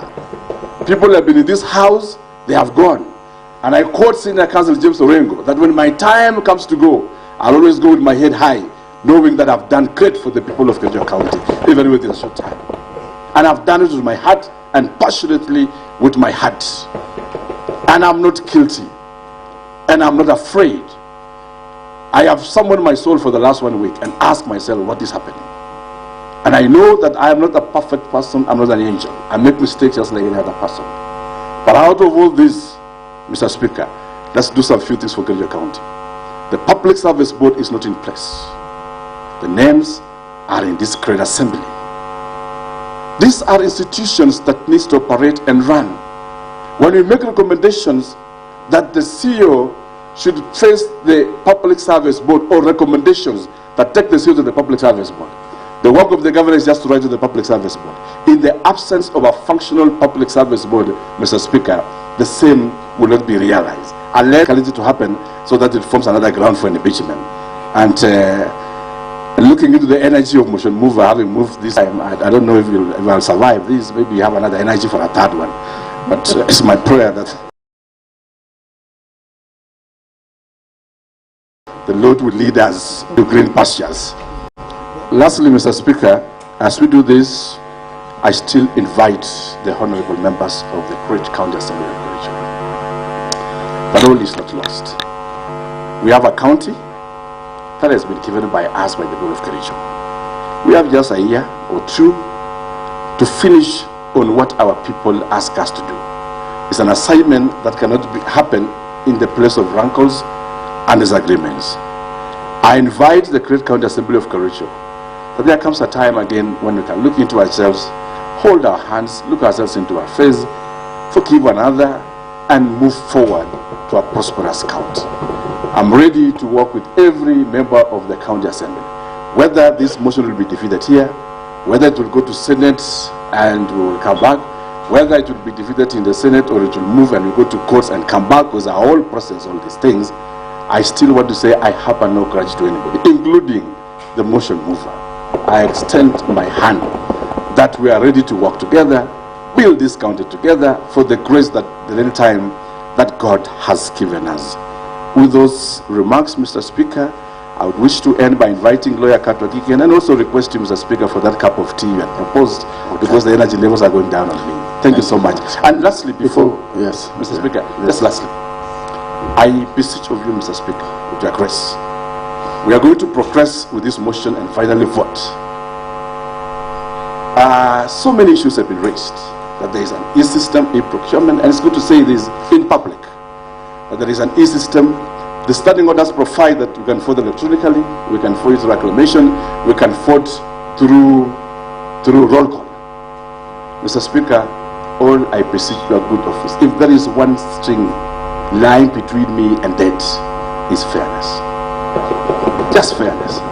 But when it comes to voting, let it be transparent. If we will feel at your discussion and request you, Speaker, that we do a roll call voting and people will stand up and say that my name is so-and-so, honorable so-and-so, I want the governor to go home, I will smile, Mr. Speaker. If this one says this and this, I'll equally smile. And at the end of the day, if I may go, let me go with dignity and with fairness, because a democratic right of every individual. Thank you, Mr. Speaker, and looking forward for the cup of tea under your grace. Thank you so much. All right, thank you so much, His Excellency the Governor, for your submissions and responses. Before you proceed, I think I want to, of course, from the submissions by the Governor, because of the time that we had, I hope, Katwa, I know you were keen. I have realized that the Governor has handled a number of the allegations that have been raised by the motion mover. He has addressed them, probably. Of course, if you have something to add on it, that is in order. But if you feel that the others that he has answered sufficiently, then that is also okay. So thank you for that, Governor, and you may proceed to have your cup of tea as your counsel continue with the submissions, and then you will also join us. And then before I open the floor for the members to contribute, I think that is in order. So proceed. Thank you very much, Mr. Speaker, sir. The Governor will sit in for just a few minutes, then we can go for the much sought for tea. I would like to start by saying that we will supply, it looks like this process might take the whole day. We will supply by 2 p.m. the pages that have been referred to. We will make sure that by 2 p.m. on Monday they have been supplied. We request for that accommodation, and we appreciate your indulgence on that. That is okay. Thank you very much. We take on board the point that you made that you are not aware of the orders. As I indicated, we were also interested parties. We were also sued. It's not so much that we filed the suit, and so whoever filed the suit will probably take up the issue. So I'd like to leave that issue there. You invited my attention to the Powers and Privileges Act. I have looked at it. I am aware of its provisions.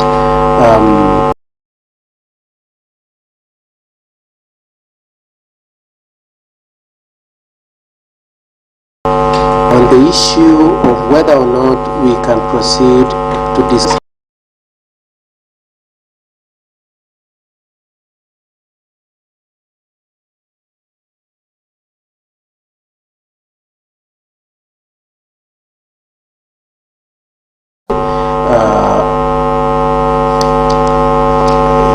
me just one more.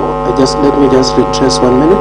On the issue of the court orders, we just want to be on record on the Hansard that we are proceeding under protest in the face of the fact that we have no choice, and we cannot deny ourselves the opportunity and directions. We will proceed. Now, discussing the issue of the previous motion may be brought after 90 days. However, notwithstanding that, a motion for removal of a governor by impeachment may be reintroduced. So the mainness, the latitude, the discretion is in whether or not it will be brought. There is no discretion as to whether or not you can rely on the grounds. That one you are wrong, Mr. Speaker. So the greatest I was referring to subsection 2. Yes. On the matter on me. Yes. It says, motion for the removal of a governor by impeachment may be reintroduced, and that is the only place where the word "may" is used in that standing order. May be reintroduced in the county assembly on other grounds other than. So it is absolute, other than. It is exclusive. It doesn't allow for any room to bring back Londiani, bring back Kasimutani, bring back the affidavit of Kogo and the other staff member. It doesn't allow for that, Mr. Speaker, sir. And the other important words that are used in that is that grounds that were highlighted in the previous impeachment. Now, I appreciate the point made by Honorable Rokon, that this issue was not discussed on merit. And Mr. Speaker, sir, also in giving your directions, you seem to be going back to the same point, saying that the preliminary objection had the effect of having not allowed the issue to proceed. But as pointed out to me by my colleague, Mr. Evans, highlighting is what is done in this floor, in this house. The fact of moving the motion, the fact of discussing it in this house is the aspect of highlighting, so that the moment you have exhausted the point of highlighting, you cannot bring it back. It doesn't matter what happened in the Senate. It only matters that it has been a subject that was highlighted in moving the motion. It is a subject that was highlighted in discussions on the floor, and it was debated on, and it was voted on in this assembly. For those reasons, Mr. Speaker, sir, I would like to say that with the greatest respect, the assembly would be mistaken to allow and entertain issues relating to the previous impeachment. Order, Katwa. I had already actually made a ruling that we proceed, yes. Despite that I only allowed you to protest a bit, but you wanted to proceed. Yes, I just wanted to have said that, yes, so that it is on record. And just in case you change your mind, Mr. Speaker, sir. Okay, proceed. Okay, thank you, Mr. Speaker, sir. Now, Mr. Speaker, sir, there is an issue that my client has very particularly said I should mention before he goes for this extremely important cup of tea of his. It is the issue of the voting, Mr. Speaker, sir. Mr. Speaker, sir, my client comes from a very uncomfortable position that the information we have is that a voting system was installed last night, specifically targeted at the handling of this process. Both the timing, the hurry, makes us very uncomfortable. We also have information, Mr. Speaker, sir, that some votes belonging to some people supporting him, that is Amos Birir, Martin, Edna, and Dominic, have already been manipulated. Yes, we just want to be on record as protesting right from the word. Cut one. Okay, fine. I will still refer you back to our standing order number 98, the responsibility for statement of facts. Of course, you have mentioned that already on the matter of voting, which I don't even know how you now, unless you are being guided, because we're still prosecuting the matter, debating. When that time comes, I will be giving a ruling on how voting is done. But of course, our standing orders are very clear.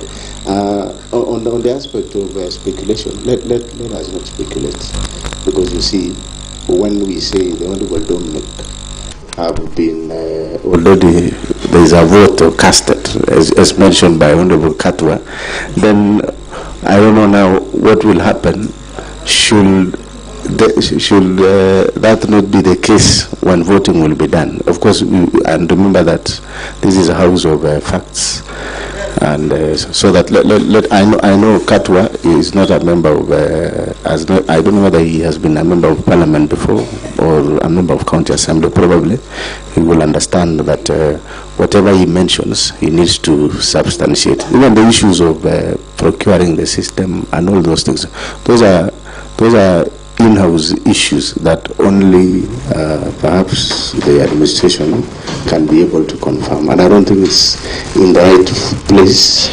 It's not the right forum to debate on how was this, how the system was procured, when was the system procured, who knows even whether there is the system. I don't know. Those are some of the things, Katwa, that makes me not to allow you to continue discussing on the matter of voting, because we'll get there, because we are guided by our standing order. What is the point of order, Honorable Matthew? The point of order. What is your point of order? Do we have other mics so that we don't keep on moving? Thank you, Mr. Speaker. I rise on a point of order number 98, responsibility for the statement of fact. Mr. Speaker, the moment His Excellency was given an opportunity, he pleaded to you, Mr. Speaker, and the whole House that he wants fairness. Is it possible also for the Honorable Katwa Kigen to give us the facts that the members have voted already, Mr. Speaker? This is a matter that members of the public needs to know, Mr. Speaker. Mr. Speaker, if you can just allow me, Mr. Speaker, to cross over so that I can face Katwa Kigen, Mr. Speaker. Okay. Mr. Speaker, this is a matter that we are discussing. The resources belong to Kericho residents, Mr. Speaker. We are discussing the issue of 84 million that was paid before anything was done to those to the people of this county, Mr. Speaker. We want, and I request, Mr. Speaker, using standing order number 1, you give Katwa Kigen to give us out the votes were done and by whom, Mr. Speaker. Yes, okay. Here, an issue that someone was paid 2.9 million, Mr. Speaker, so that to supply soil.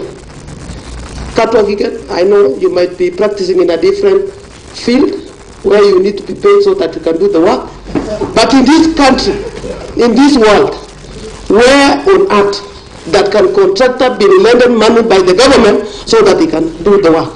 So, Mr. Speaker, we want also Katwa Kigen. I know that you have gone all the way to ICC, but this is a different setup that we want to know. Where is the 85 million? All right, honorable members, honorable legislative, there was a hand.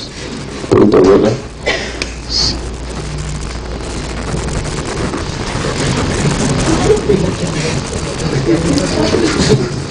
Mr. Speaker, thank you, Mr. Speaker, for giving the people of Ainamoy an opportunity to be represented. Mr. Speaker, I was raised on the same point of order. You know, Mr. Speaker, what we are discussing here, Mr. Speaker, is a very serious allegations that was, labeled against our governor, Mr. Speaker. Mr. Speaker, the legal counsel tries, Mr. Speaker, to pick issues from the Facebook, Mr. Speaker, and Mr. Speaker, in fact, I'm even worried, Mr. Speaker. Why is it that they are saying probably members of the county assembly that are supporting the impeachment because they have already, done the voting, Mr. Speaker, or are they? In my view, Mr. Speaker, I think they are just preparing our minds, Mr. Speaker. Maybe they have also, voted against the impeachment, Mr. Speaker. So he needs to substantiate, Mr. Speaker. And the same standing order, Mr. Speaker, 98.2. If the member cannot, because we treat Katwa as a member now because he, is giving us information, he needs to have those facts. If he doesn't, substantiate, Mr. Speaker, with facts, I think you need to make him withdraw and apologize, Mr. Speaker. In case he doesn't, Mr. Speaker, you rule him out of order, Mr. Speaker, and of course, you know what normally is done when someone refuses to, to apologize, Mr. Speaker, and throw him outside the county assembly, Mr. Speaker. Order, Honorable Order.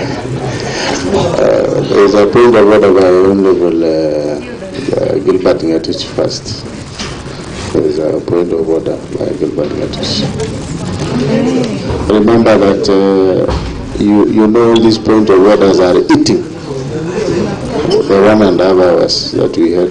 Okay, thank you, Mr. Speaker, sir, for this opportunity. Yes. I'm also given on the standing order number 98 on statement of facts that although we want to say, Mr. Speaker, sir, we live in a society where social media is much vibrant, Mr. Speaker, sir.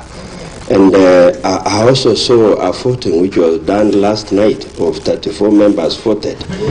And then we wanted also to know how this 34 was obtained, Mr. Speaker, because even if it is the social media, Mr. Speaker, an honorable member seated in the House, Mr. Speaker, wrote it, Mr. Speaker, and we also felt threatened that some voting has been done, Mr. Speaker. Thank you. Honorable members, I want to give to, I'll only give to two. I'll give to the Honorable Paul Chirchir, and then I give to Honorable Eric Bett, and then finally Leader of Majority, and then I give direction so that we proceed. I don't want us to measure on the matters that are not in the substantive motion. We'll proceed, Honorable. Thank you very much, Honorable Speaker, for giving me an opportunity while I rose on a point of order, Mr. Speaker. This is a special sitting to discuss very, very weighty matters to do with funds, resources for the county of Kericho.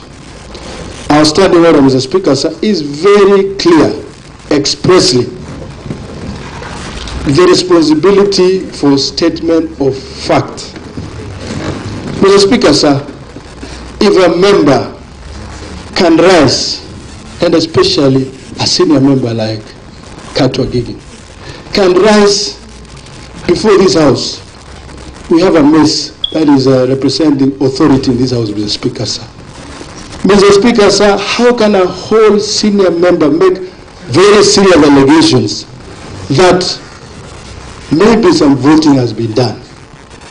Mr. Speaker, sir, two things. It's either he substantiates with facts, or if he's unable to substantiate with facts, he apologizes. Or if he does not do that, Mr. Speaker, sir, you rule him out of order. Because, Mr. Speaker, sir, the whole country is following us. Mr. Speaker, sir, how can a whole member, a senior member, rise again and bring serious issues that voting has been done about some 34? Mr. Speaker, how do you admit into this House information?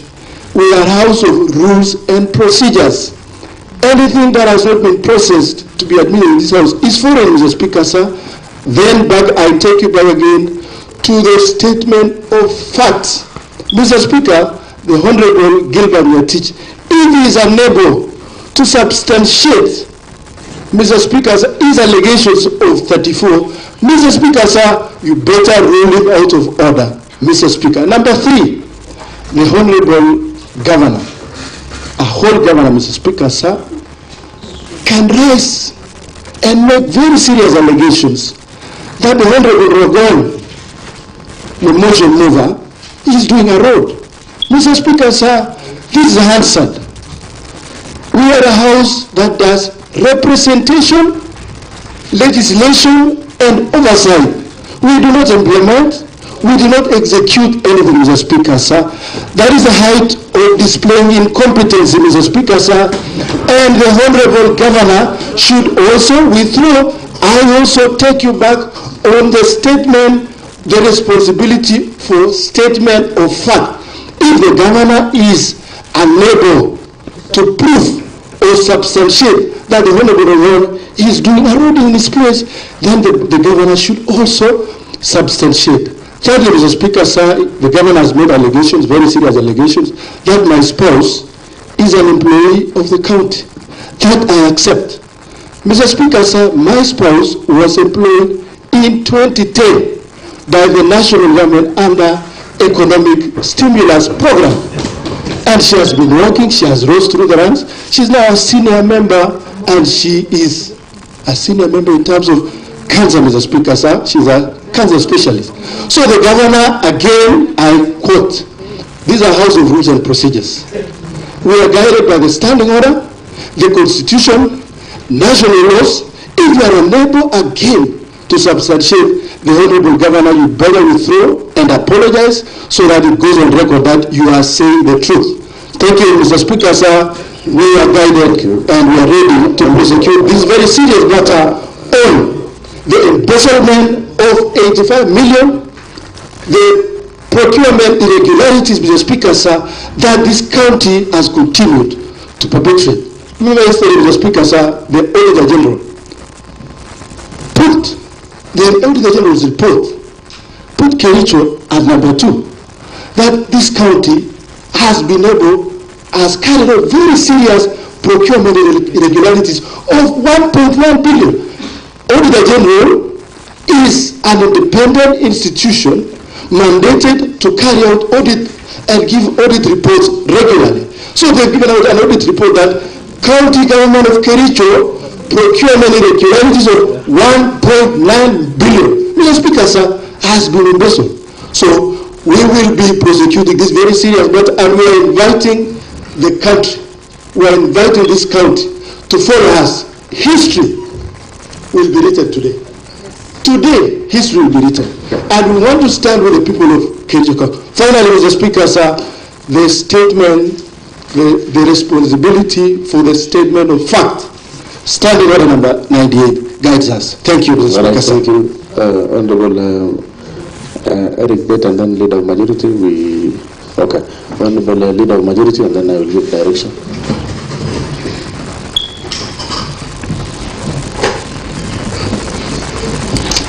Thank you very much, Mr. Speaker. Mr. Speaker, I think it's high time we guide the discussion and the debate of the House, Mr. Speaker. One, if we will sit here, Mr. Speaker, discussing what was in the social media, Mr. Speaker. Whatever we've seen in the social media are so many, Mr. Speaker, to a level. Some of my friends here, Mr. Speaker, are my friends to, maybe they are also my friends in Facebook, Mr. Speaker, aside being my friends and colleagues in the County Assembly of Kericho, Mr. Speaker. Mr. Speaker, if we were to discuss the issue of voting, Mr. Speaker, yesterday and the other day, Mr. Speaker, we've seen section of honorable members, Mr. Speaker, of this County Assembly doing a voice voting, Mr. Speaker, in an hotel somewhere, Mr. Speaker, when there is no official sitting, there is no mess, there is no speaker, there is no motion. So, Mr. Speaker, if we will go in that direction, Mr. Speaker, of saying, I saw this in the social media, you saw this in the social media. Mr. Speaker, social media is widely used by so many people, Mr. Speaker, and therefore, it is good to know that this House is guided by, one, the Constitution, number two, the standing orders, and the County Government Acts, Mr. Speaker. That, if we can confine ourselves to those things, Mr. Speaker. Mr. Speaker, let me remind each and everybody here, Mr. Speaker, that if you are sick, when you attend the hospital, Mr. Speaker, you will not ask or you will not prescribe medicines for yourself, Mr. Speaker. You will wait for the doctor to see you, Mr. Speaker, then prescribe the medicine that you are supposed to take, Mr. Speaker. Number two, Mr. Speaker, when you are in the field, Mr. Speaker, I'm a football player. Number 9. Mr. Speaker, when you are in the field, Mr. Speaker, we have a referee, we have members or players of both teams, Mr. Speaker. And in this case, even looking and hearing the presentation here, Mr. Speaker, you will know that for a fact there are teams. Now, when you have a team A and team B, Mr. Speaker, the only person who will give guidance in the field, in the playing field, Mr. Speaker, is the referee, in which, in this case, Mr. Speaker, is one honorable Dr. Patrick Mutai, the Speaker of the County Assembly of Kericho, is sworn. When it is that time, I don't know why we are preempting the issues of voting. Maybe it will not even get to that point. The last one, Mr. Speaker, on electronic voting. I don't know why, when the County Assembly, you see, the President, who is also the party leader of the United Democratic Party, Mr. Speaker, has pronounced himself on people or Kenyans moving from the analog, Mr. Speaker, going digital. I don't know what is the problem when the County Assembly of Kericho decides to go digital, Mr. Speaker. I don't know why, but I believe the systems, whether they are there or not, Mr. Speaker, are subject to audit, Mr. Speaker. If they find that maybe this thing is not going to favor anybody, Mr. Speaker, let us sit, wait, we will challenge at the right time, Mr. Speaker. The issues of voting, I know, after being maybe this house for a very longer time now, Mr. Speaker, it will reach that time, and that time, I believe, the Speaker, according to the traditions of the House, will guide the House at that time. Thank you very much, Mr. Speaker. Okay, thank you, the Leader of Majority. I want us to have a way forward so that we don't waste time on non-issues. Really, because we are in the midst of a debate. The only thing that I request both parties, the representatives of His Excellency the Governor, as well as the honorable members, is that I think that standing order of responsibility of facts is very important. So let us just avoid making statements that will require you to substantiate. That means you'll be eating on the time that we have allotted to the governor. So let me direct this way. Another thing is that there is no way we can anticipate, because the end process of this debate. However, I had the governor had made his submission very clear that he wanted a fair process. So, of course, as you all know, in this house only we operate using standing orders, and anything that is outside these standing orders will be unfair. That is you need to note that. And then secondly, of course, when it comes to that matter of which you are raising, it shall be addressed at that point in time. I want us to avoid the dangerous path that we are taking, and I kindly request the Katwa, lead counsel, because you know you mentioned that you have information that the Honorable Dominic has been voted yes, or vote, I don't know, you said a vote already has been done. Of course, that is, unless you will prove it, that is, you are out of whatever, I'll be very kind not to initiate those procedures that the honorable members have suggested. Perhaps he was just raising this concern, and therefore we'll give it to Katwa to continue. But perhaps first, if to substantiate or withdraw on the voting, because already we are not yet there. I want to believe that there are issues that you can raise after. So let us avoid these honorable members, these point of orders that really are not necessary at the moment, so that we can really prosecute the matter that are here, that has been raised by the motion mover. Let's follow the cue of the governor, because His Excellency the Governor really responded to his issues point by point. That will save us time. Yes, lead counsel. Mr. Speaker, sir, will you give me an opportunity to say something when we get to the Yes, you say something about you substantiate the allegation that you made, and then of course, if you can't substantiate, you will have to withdraw, and then we close that matter on voting. We cannot discuss about voting. We are not yet there. Okay. Yes, Mr. Speaker, sir, I want to apologize and withdraw what I said. I seem to be very popular at that point. I know the most vicious people who are against me are my good friends Taribo and Matthew. Having apologized and withdrawn, Mr. Speaker, sir, I know one of the speakers has said history will be made here. I think Mr. Tarimbo, Honorable Tarimbo, saying history will be made. I think I know we will look all the honorable members. Probably Katwa may not know you all by your names.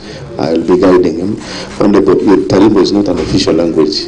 His name is Honorable Paul Chirchir. Yes. So he said history will be made in this sitting today. I think that history might be in the sense of impeachment, and we want to say that history can only be made if the 18 of people who have said they are not supporting this impeachment is manipulated. Yes. Now, I would like to move on then to the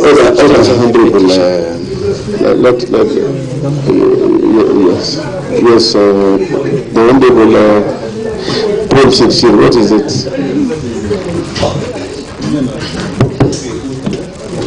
Mr. Speaker, sir,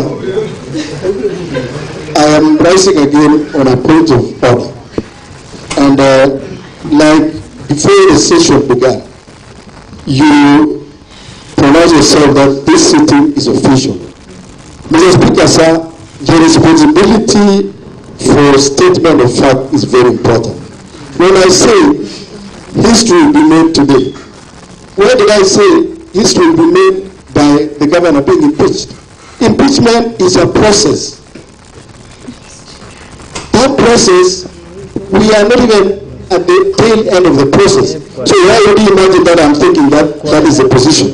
How does he know that this is how I'll vote? I am waiting for that time to vote after Mr. Stuki this matter. So number two, Mr. Speaker, sir, when he talks about 18, who are these 18? Who are these 16? Who are these 13? Who are they? Any information that is not yet official in this house, Mr. Speaker, sir, is misleading. It isn't.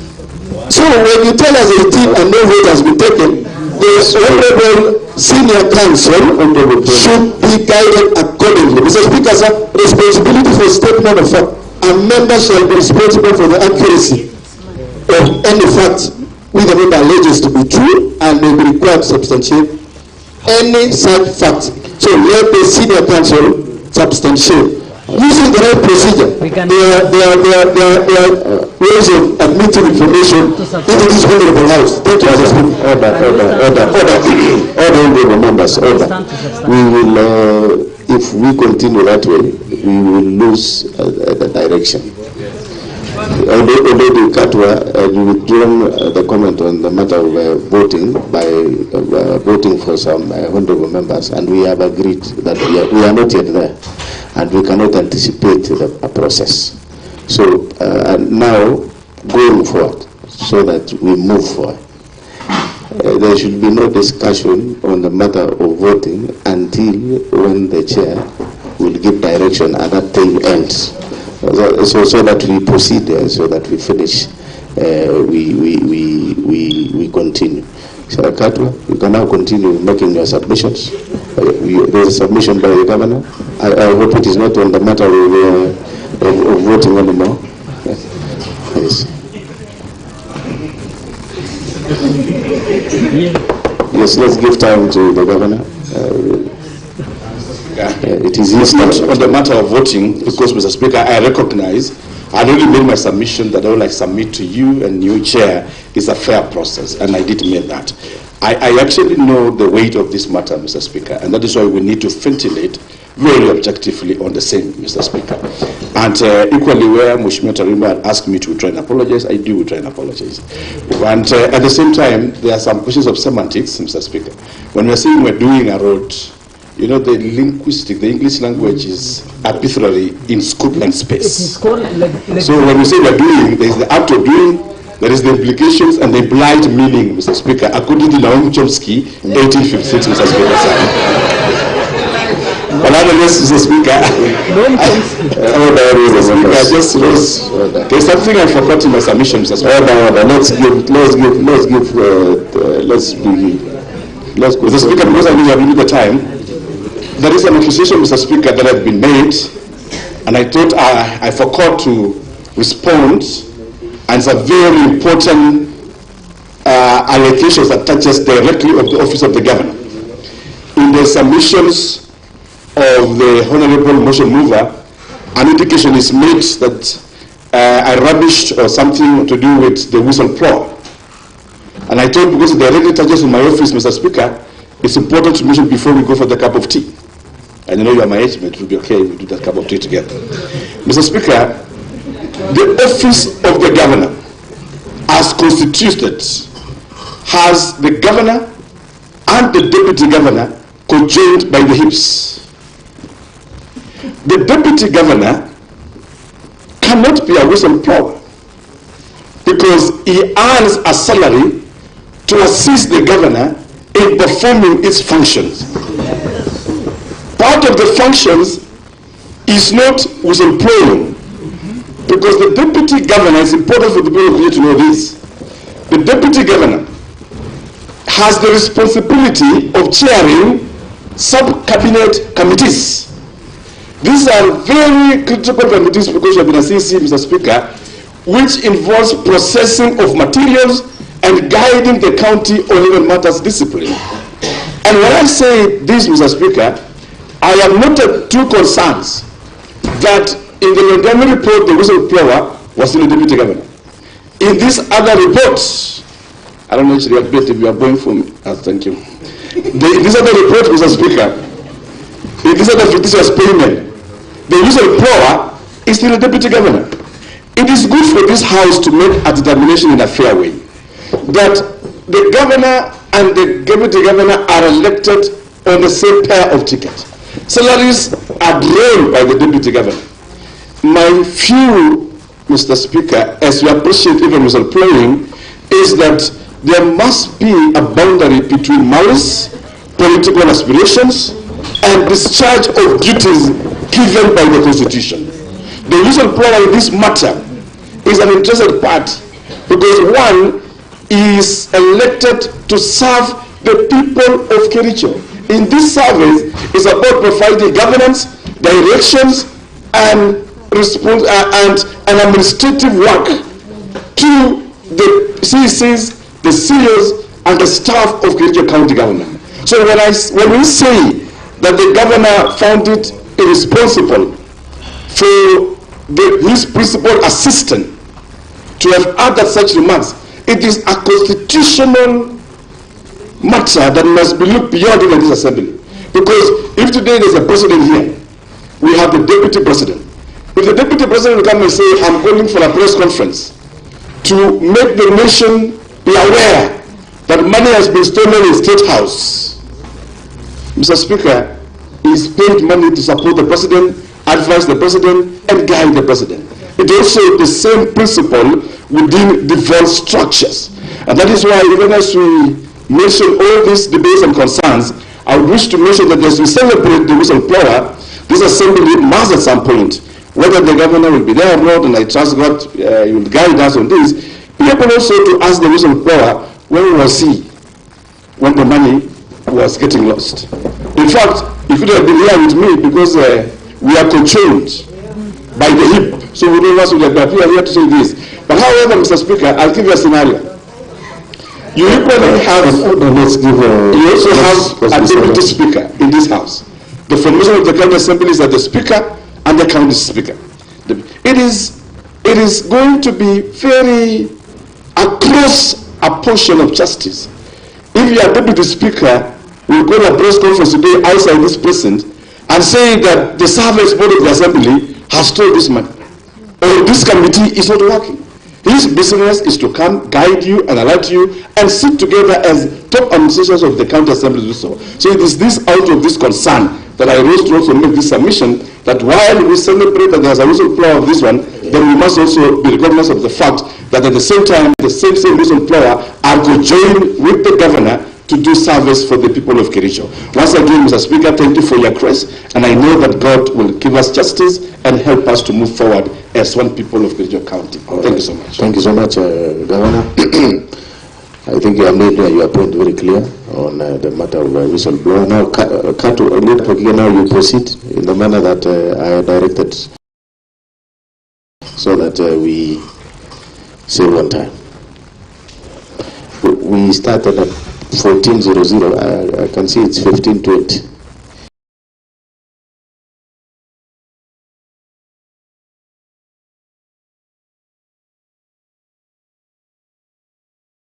Mr. Speaker, sir, let me address the allegations. I've forgotten the name, but I know him as Honorable Tarimbo has asked me to substantiate the 18. I can either do it now, it's to substantiate the point of history. I can either do it now or the end of my presentation on the issues. May I start on the issues, Mr. Speaker, sir, the less contentious ones.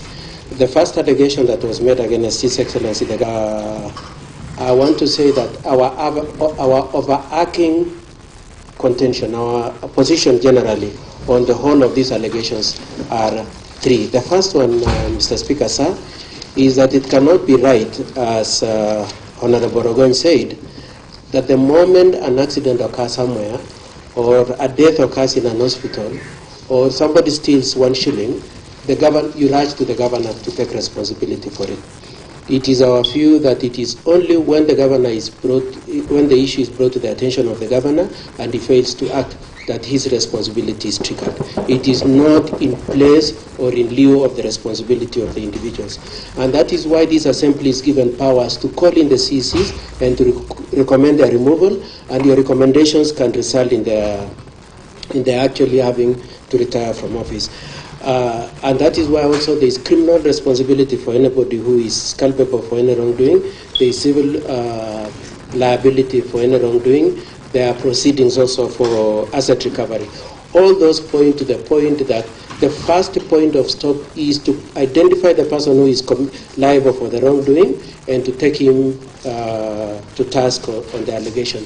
It is not correct to say, as Honorable Rogon said, that you start by knocking out the governor and then you de-escalate the issue to the person responsible. Now, the other issue we want to say is that the entirety of the allegations, all the allegations that have been brought here, about 12 of them, in none of them is it said that the governor either was participating in the tender evaluation or tender award, or that he signed the checks for the payments to any of those contractors or any of those individuals, or that he procured any of the services or any of the goods or any of the works, or that he went to the bank to withdraw money. None of the allegations point to him in person. And so we just want to put emphasis on the fact that much as this motion has been coached in a way to suggest that the governor is personally liable, the truth of it is that the totality of the documents do not point to him in person. And with that then said, I just want to run through the allegations that have been made, and I was dealing with the one, so our defense is mainly based on the material that were given to us by the staff, or rather, the material that were given to the governor by the staff, attendant to the issues raised in the motion and in the reports. The governor, as he said, would have really cherished an opportunity to be able to act on those reports, Mr. Speaker, sir. And given an opportunity, he commits to act.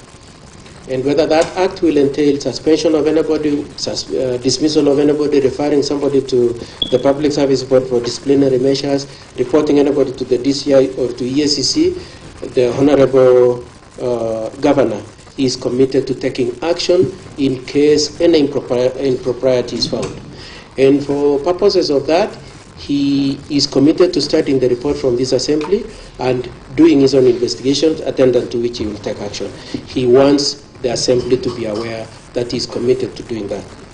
Now, on the issue of the maintenance of 15 houses, the cost of 2.9 million, the response of the governor, as per the records given to him by the staff, is that indeed some work has been done, it's not yet completed, and some works are ongoing. The accuracy of this is an issue that with time he should be able to determine and address.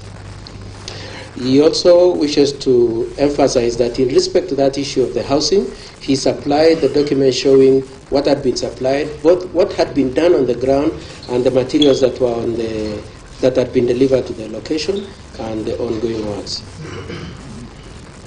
And documents were supplied. I would like to move on to the next allegation, being the alleged goods that were not delivered, and that is soybeans, maize, jam, sunflower, cottonseed, at the cost of 14 million. And the documents we have and which we are told the Assembly was supplied with is because the whole case rests on the dichotomy of whether payment was made before delivery or delivery was made ahead of payment. And the position of the county staff, the executive, is that indeed delivery was preceded payment. Payment was made after the delivery of these items, that is the soya, the maize, the sunflower, the cotton, and so on and so forth. Now, it is said when the motion was being moved that a certain tonnage, I remember something like 10,000 tons were found on the ground instead of 30,000 tons. The explanation we have is that these are consumable. It's not like they rest their throw. They come and the farmers pick them, the cooperatives pick them, and so the mere fact that you do not find them on the ground is not necessarily proof or an indicator that the deliveries were not done. I would like them to move on to the next issue of the overpricing. And we've seen so much on social media about tissue papers that cost 2,700 and hand towels that cost 3,600. The materials that we have that were supplied by the staff and which we are told the Assembly were given were that indeed the tissues, the price of 2,750 was for 40 bales containing 40 pieces of tissue paper each. So the 2,700 is 40 bales times 40 pieces. So the 2,700 is not the cost of one unit. It is the cost. It is 40 times 40 divided by 2,700. On the issue of hand towels, the information and the documents we have in terms of the procurement of those items is that it was 3,600 related to 5 dozens of the hand towels. So it's not true to say 3,600 was for one unit of hand towels. It is related to 5 dozens. And the documentations on all these issues were supplied, and we've supplied the same to this Assembly.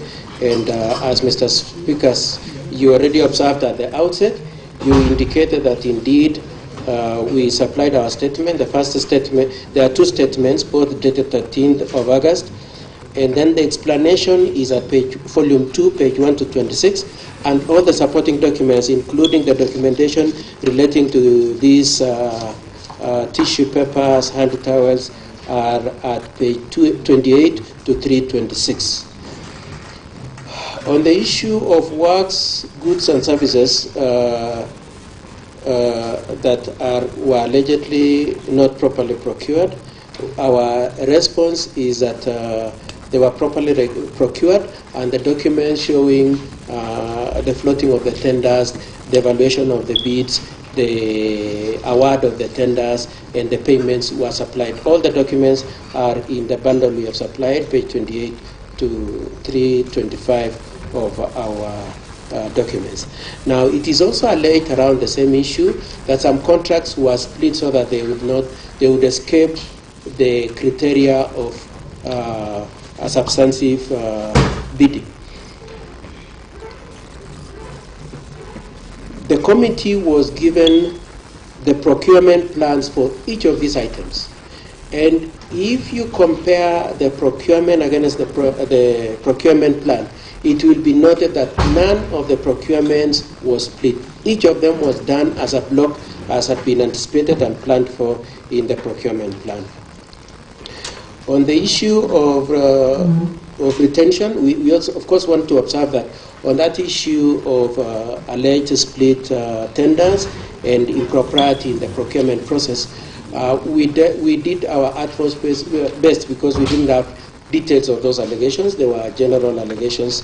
There was no specific case where we were pointed to a specific bid or a specific tender. On the issue of retention, it is said that some payments were made after 5 years of works. And we want to say that the law on retention runs for 6 years. The contracts provide for retention for up to 6 years. So any claim made within the period of 6 years is a valid claim on the retention amount, and it is only paid upon satisfaction that any defects that arose have been done. In none of the, other than making the general accusation that payments were made 5 years down the line relating to retention, which we are saying was right, other than making that general statement, it is not specified anywhere in the allegations that indeed there is a specific case where there was a defect and payment was made for retention before the defect had been rectified. And it is the position of the executive that indeed there is no case where there was a defect that had not been rectified by the time of payment.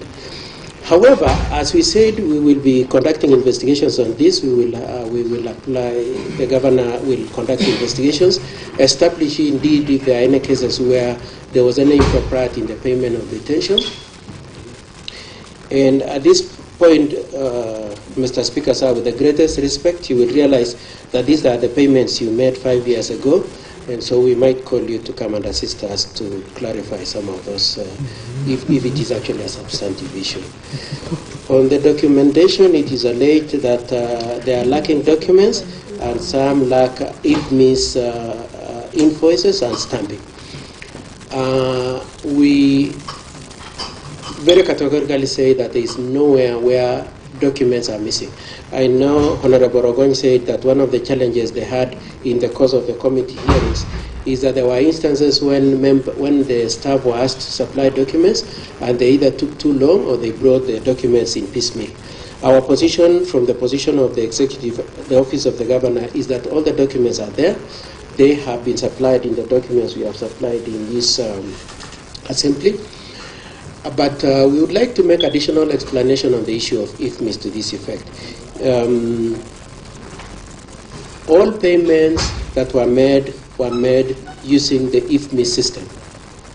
And so the contention made in one of the allegations that indeed some taxes were avoided cannot be true, because the IFMIS system itself not only secures the guarantee that the payments are made, but it is also interconnected with KRA, and so nobody who has been paid can escape having to pay taxes.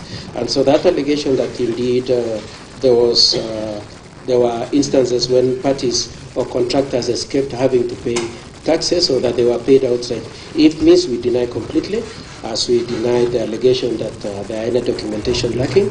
And we put anybody saying that the documents are lacking or that taxes were not paid or that payment was made outside IFMIS to strictly proof in the allegation. That allegation is not specified. There is no specified allegation saying contractor X was paid outside IFMIS or that he escaped paying taxes or that there was an impropriety in terms of that process. And so I would like to raise that contention there.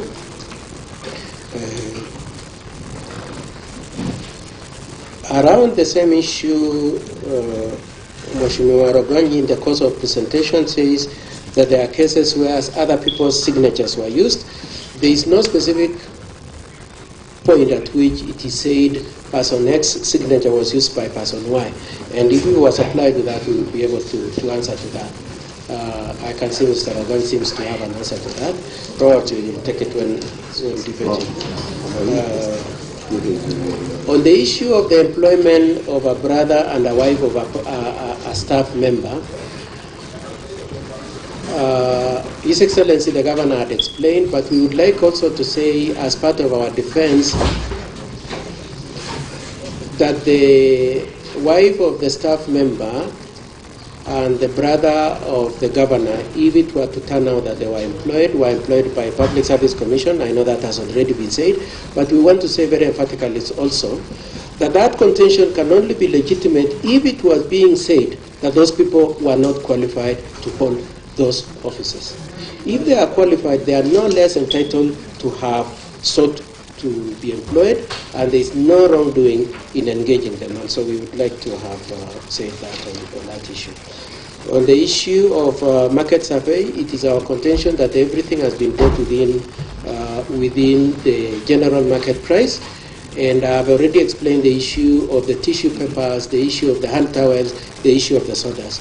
With that in place, with that explanation in place, it will, I know Honorable Ogon used it as an illustration to show how the blindness to market survey led to acquiring items way out of price. And we are saying that indeed, if you take into account the proper facts, you will realize that they were not way too far off the market, of the market price. We are unaware of the allegations of the governor having been given irregular advances or having walked into banks to collect money. And the details of that allegation has not been substantiated. Now I'd like to discuss the two items raised, that is the issue of NAV CDP and FLOCA together. Now the two projects, of course, as we all know, are World Bank projects. My instructions are that FLOCA is not only is funded by two donors, that is German government and World Bank. These projects do not allow for the alleged misappropriation. And the allegation that there were any misappropriations in these projects are completely false from where we sit. We also come from the position that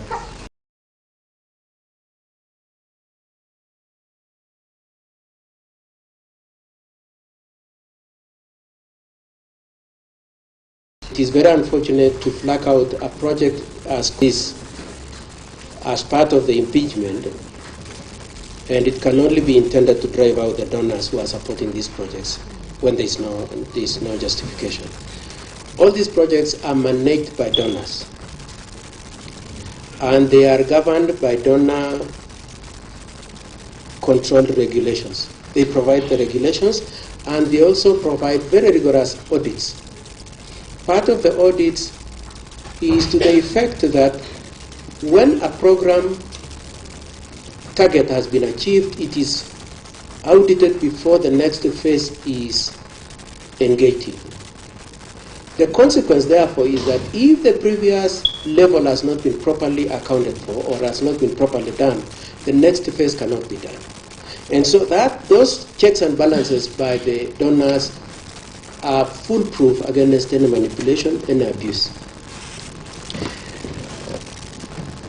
We want to emphasize also that other than the complaints raised for purposes of this impeachment, none of the donors has raised any complaint on these projects. And equally very important is to say the auditors who audit these donor projects are not the county staff. It is donor auditors. And so if there was any impropriety, those auditors would have picked that up. And I want to additionally say all those projects are activity-based. They have project fund utilization guidelines. They have annual work plans, and they have budgets assigned to each phase. And so it's not possible. It's not true that there was any money taken away, lost. It is not possible to have taken away any money from those projects without the donors themselves raising complaints. And so our position is that that is a complete red herring, and it is very unfortunate that it is being brought for the purposes of impeachment when it has the collateral effect of driving away these donors from supporting and assisting the residents of Kericho. On the issue of SACCOs, we want to say it is alleged that 19 out of 30 SACCOs were found to have become eligible for various supports as at the time the committee went on the ground, and that it is also said in the allegations that 7 of them are the only ones who have received support. It is also alleged that some of them cannot account for receipt of items supplied to them, or that some of the supplies were substandard. I would like to answer all those questions on behalf of the governor to this effect. The first one is to say, yes, it is true that 19 out of 30 had qualified. And the reason and explanation is that each of those SACCOs needed to meet some criteria set by both the donor, the national government, and the county government for them to qualify to be incorporated in that project.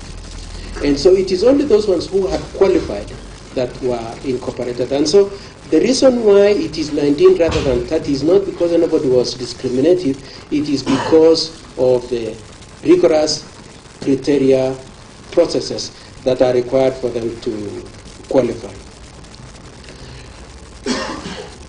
Mr. Speaker, sir, in the presentation we've brought here, we've shown that as a result of the efforts of the county executive, the donors, and the national government, the remainder 11 circles have now qualified as we speak now. I'll give you extra 10 minutes because we started at 2.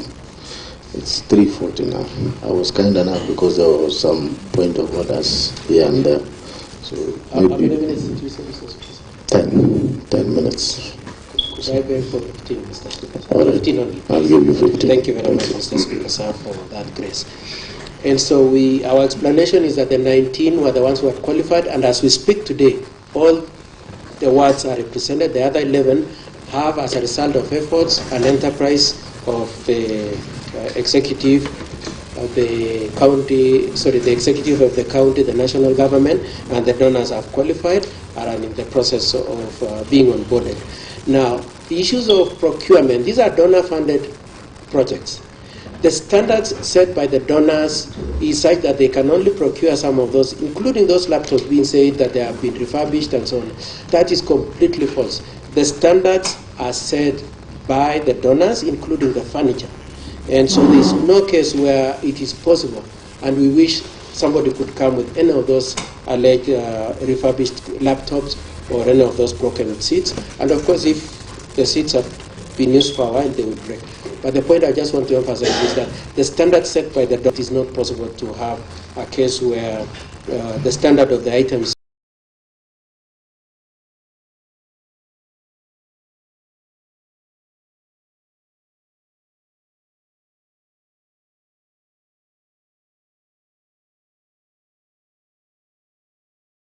delivered. As a rider to that also, my instructions are that it is upon the SACCO itself to requisition for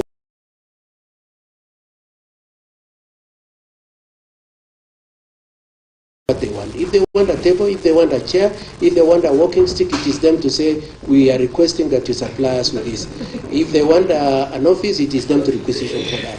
And so it is only supplied to the extent to which they have requested. So it's not like you wake up one morning and you say you want to distribute pens like it was done this morning in this.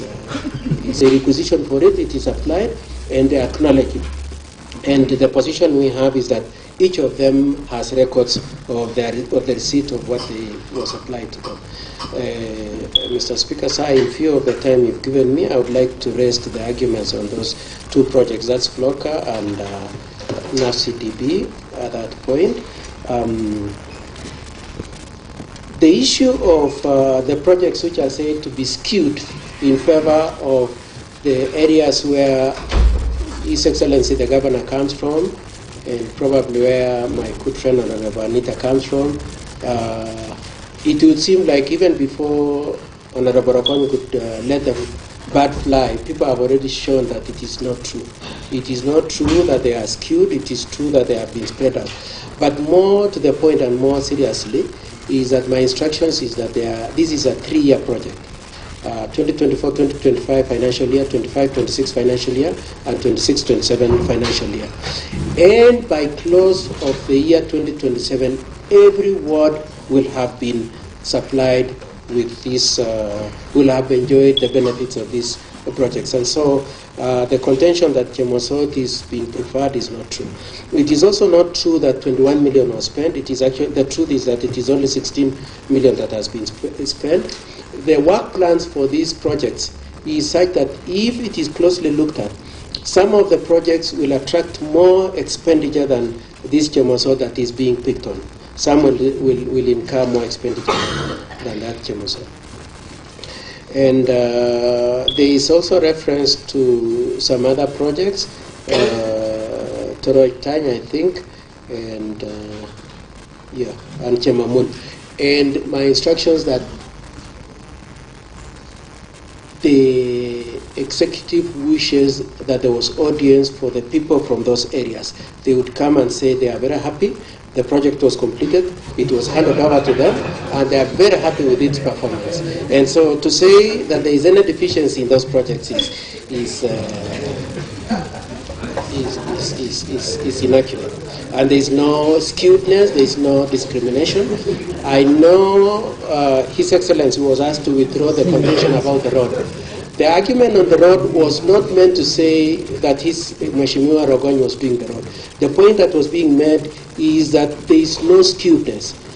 Projects are being run throughout the county. There is no selection of saying it is being taken to where His Excellency's former friend Matthew comes from, and another one is being denied. On the issue of strategic intervention projects, Mr. Speaker, so I just have 3 issues to cover. Strategic intervention projects. It is said, and I know Honorable Rokon very specifically mentioned this, that indeed no works have been done. On this one, we are ready for any consequence. It is the instructions we have are that the position we gave the committee is the exact position on the ground, being that the kitchen staff is at the walling level and MCH is at slab level. Sorry? Yeah, no, I think let's allow Katwa to... Yes, but I'm glad that what Matthew is saying. He's saying it's very true what I'm saying, Mr. Speaker. Now,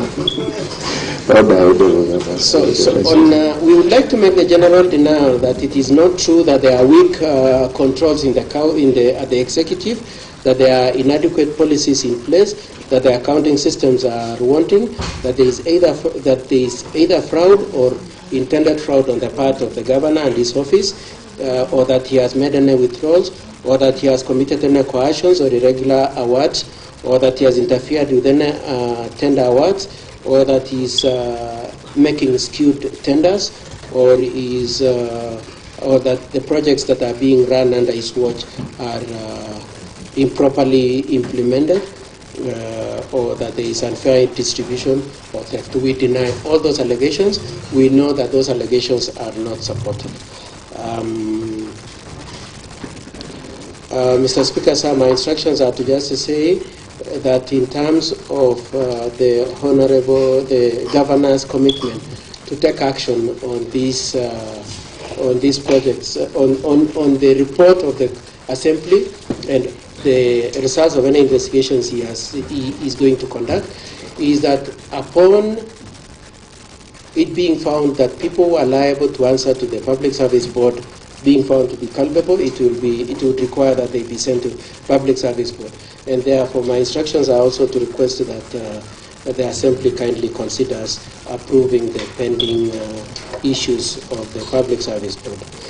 In terms of taking action, because I know there was multiple reference to action not having been taken on Londiani, on Kasumitani, and so on and so forth, we would like to indicate that between now and the time that the Assembly made their report, EACC were given documents relating to some of these projects. So it's not correct to say nothing has been done. It is a fact. I hope, Mr. Speaker, you will not ask me to substantiate. Anyway, I can substantiate, but that's a fact. It is a fact that indeed EACC have already been to the county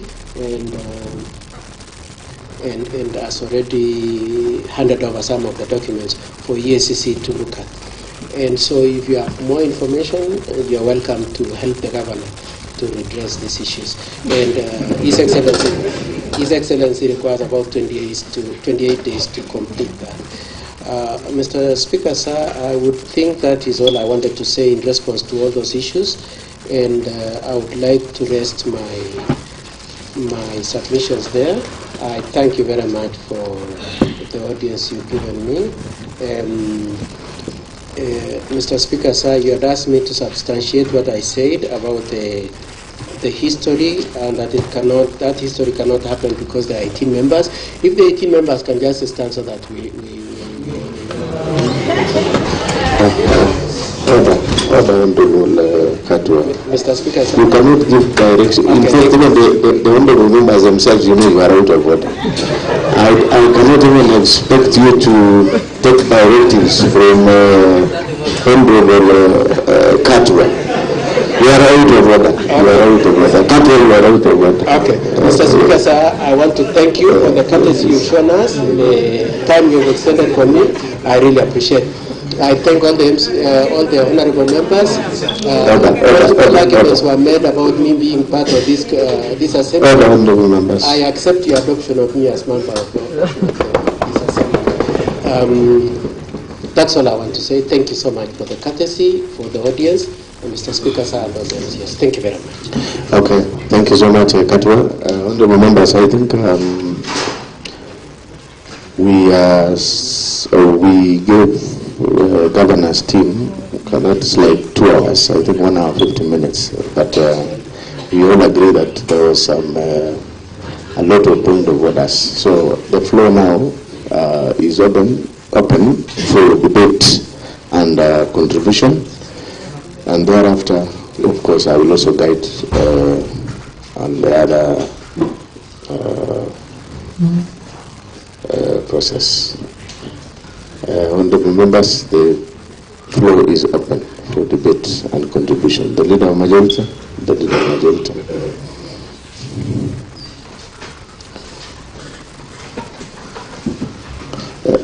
And as we contribute, let us try to confine ourselves to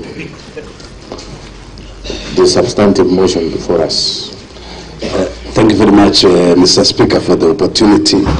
Let me also take this opportunity to thank the representatives of His Excellency the Governor and the Governor himself. Maybe, Mr. Speaker, before I table my submissions maybe to support the motion, Mr. Speaker, you will allow me to inform the House, Mr. Speaker, of the current incidents that has occurred, Mr. Speaker. I think you've been seeing me going out and coming in, Mr. Speaker. It's because of some very serious emergencies, and this will concern the safety of the honorable members. Maybe before you decide, before we finish discussing this motion, it is good to take note that our gate B, Mr. Speaker, I was called upon by the Sergeant at Arms together with the security teams that, and I read the statement, Mr. Speaker, that at around 10:50 a.m. this morning, an unfortunate incident occurred within the presence of the County Assembly of Kericho. A vehicle registration number KAH075Y, a county government vehicle, boarded and accompanied by close to 50 goons, Mr. Speaker, driven by non-driver, because it's a government vehicle, Mr. Speaker, rammed into gate P of the assembly. The vehicle is mounted with public address system, which is always used by the governor's press team. Mr. Speaker, assembly officers manning and other working in the kitchen were almost injured, Mr. Speaker, as they scampered for safety. Over 10 police officers who witnessed firsthand the incident. We wish to thank the National Police Service officers who acted promptly toward the attempt, which aimed at forcing their entry in the assembly and causing injury to the honorable members of the County Assembly as well as the staff. We further wish to thank especially the DCI department, Mr. Speaker. They've told the vehicle that is normally used by the county executive, that vehicle, KAH, it is used for public address issues, Mr. Speaker. It has been told to the police, and the wounds has been dispersed, and so far 5 have been apprehended and they are in the custody, Mr. Speaker. So it is good for the information of your own safety that this is a weighty matter, that you need to be very careful even as you move out, because if you see these people trying to come run into the gate, Mr. Speaker, we have the kitchen closer to that gate. So it is always good maybe for the honorable members and the staff of the County Assembly that even immediately we finish on this, it is a security matter, Mr. Speaker. Mr. Speaker, allow me now, Mr. Speaker, maybe the concerned committees, Mr. Speaker, since it is a county government vehicle, Mr. Speaker, we know the issues of work tickets. It is signed always by the chief officers, Mr. Speaker. We have the transport officers and the activities of that vehicle, Mr. Speaker, when it comes to the issue. We need, maybe immediately after this, Mr. Speaker, we take the actions to that effect, Mr. Speaker, because it's something that touches on the lives of the people. Now, Mr. Speaker, in supporting the motion, Mr. Speaker, of today, Mr. Speaker, one, the motion mover, Mr. Speaker, has elaborated on so many things, Mr. Speaker. It should not be diverted, Mr. Speaker, that the key reason why we are here today, Mr. Speaker, I want to decline or oppose what His Excellency the Governor said about the whistleblower, Mr. Speaker. The whistleblower, if you see, we have the rights to information, Mr. Speaker, to address and the likes. If the whistleblower is against the corruption, we will not say he should be seated waiting for other agencies to come when he or she has seen, Mr. Speaker, that there is a very serious corruption in our county. Mr. Speaker, I'm in the budget committee. In many times, Mr. Speaker, we try to get even a small figure, a small amount, Mr. Speaker, to take to our people. When you see a total embezzlement, Mr. Speaker, close to 85 million, it's not a small thing, Mr. Speaker. Mr. Speaker, I'm the leader of majority of this county assembly. And in this case, Mr. Speaker, our party leader, who is His Excellency the President, while in Omabay, Mr. Speaker, pronounced himself on issues of corruption, Mr. Speaker. He talks of coercion and corrupting various committees of different houses, Mr. Speaker, to condone the corruption. And indeed, Mr. Speaker, he distanced himself on these issues of corruption.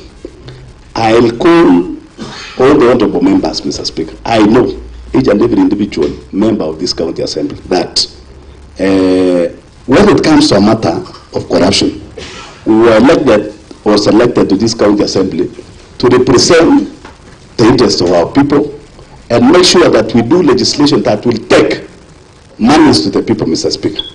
Mr. Speaker, I say by honorable not to Mr. Speaker, I think it's only the legal departments, Mr. Speaker, that at times you have to do the deposit before you are represented by legal counsels, Mr. Speaker.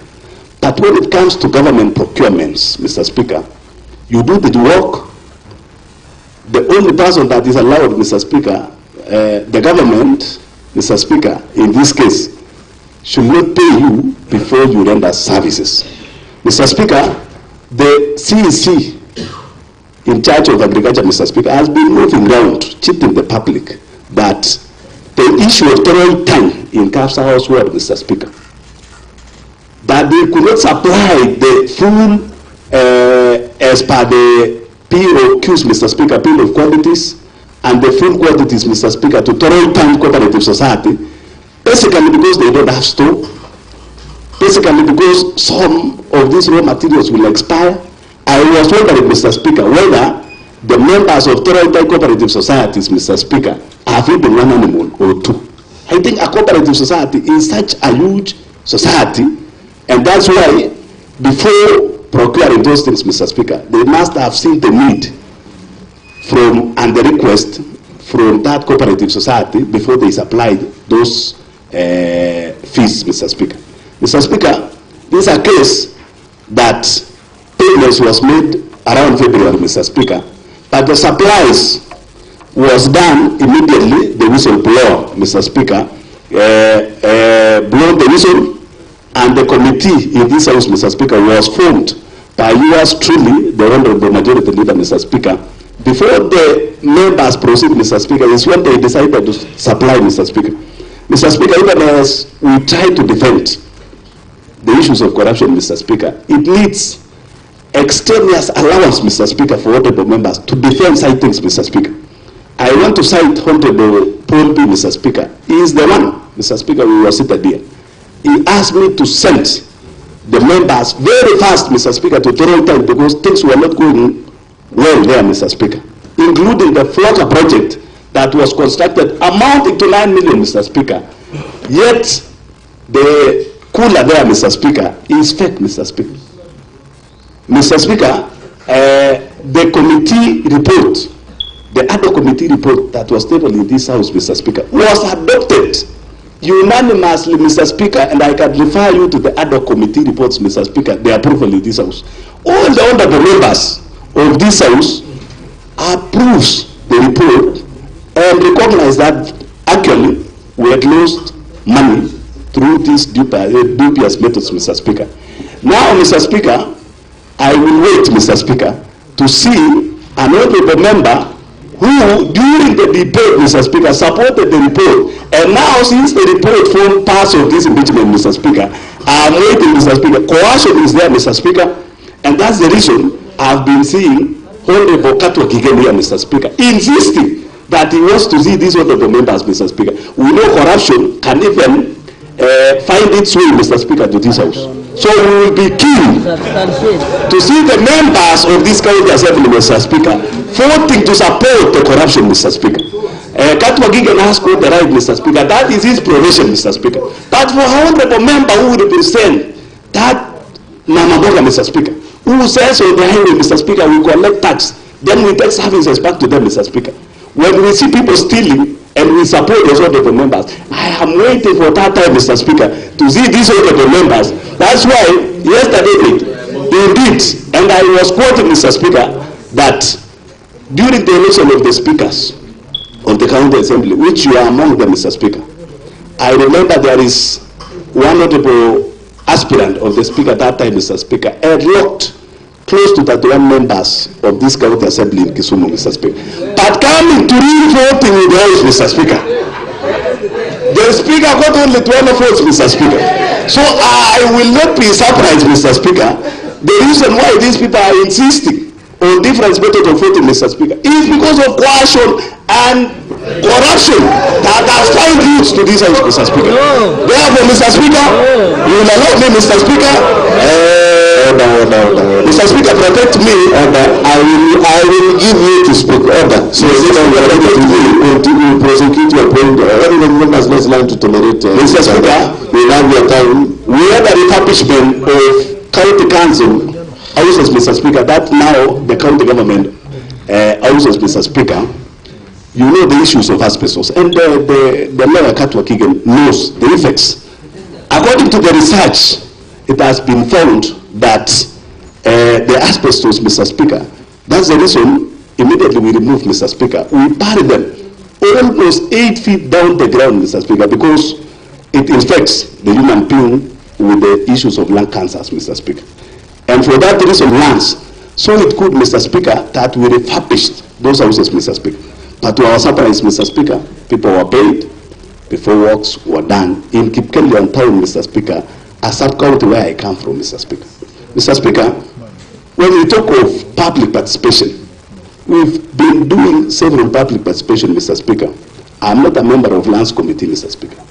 But at times, Mr. Speaker, it beats logic that you purchase a piece, even the biggest hotel, the 5-star hotel that we know in this country, Mr. Speaker, cannot afford even to sell a piece of soda at a cost of 500 shillings, Mr. Speaker. I don't know now, the common manage who came for public participation could even take a soda worth Kenya shillings, 500 shillings, Mr. Speaker. That's why I say defending this corruption need extraneous allowance, Mr. Speaker.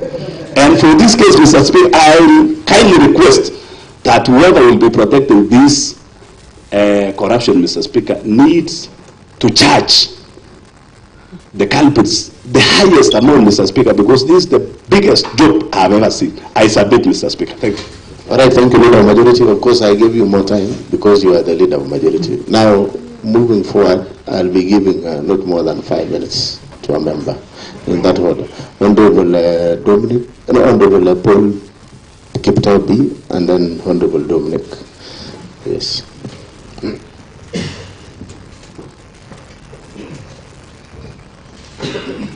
Let us stick to 5 minutes, and you restrain yourself to the matter of the motion. Thank you. Yeah. Thank you very much, Honorable Speaker, for allowing me this chance to speak on behalf of people of Kapsaos,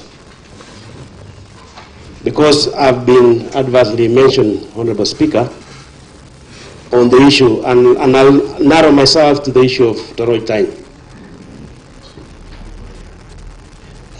Honorable Speaker, it's shocking to see people talking about Toroi time. The person standing before you is the initiator of Toroi time.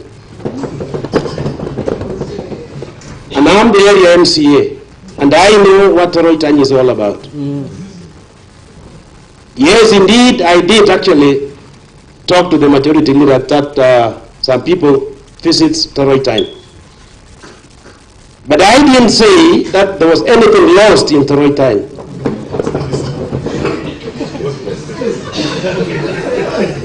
And indeed, Honorable Speaker, with the report that was tabled by the ad hoc committee, yes, I did support it in full. But I wanted governor to be given time to implement the recommendations made by that committee.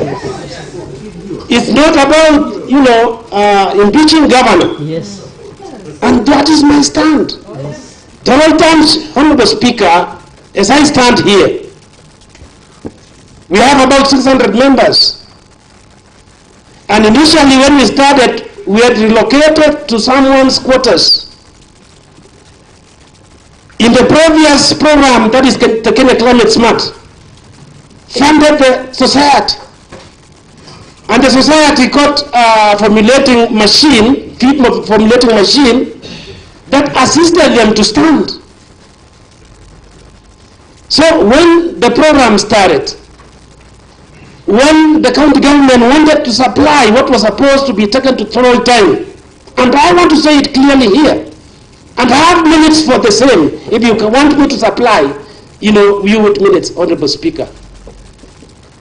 The committee, that is the officials, had to sit and decided on where to get the money to build the store.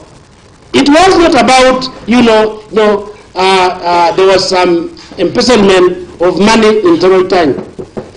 Immediately when the store was finished, Honorable Speaker, the first budget of supplies went to Toroi time.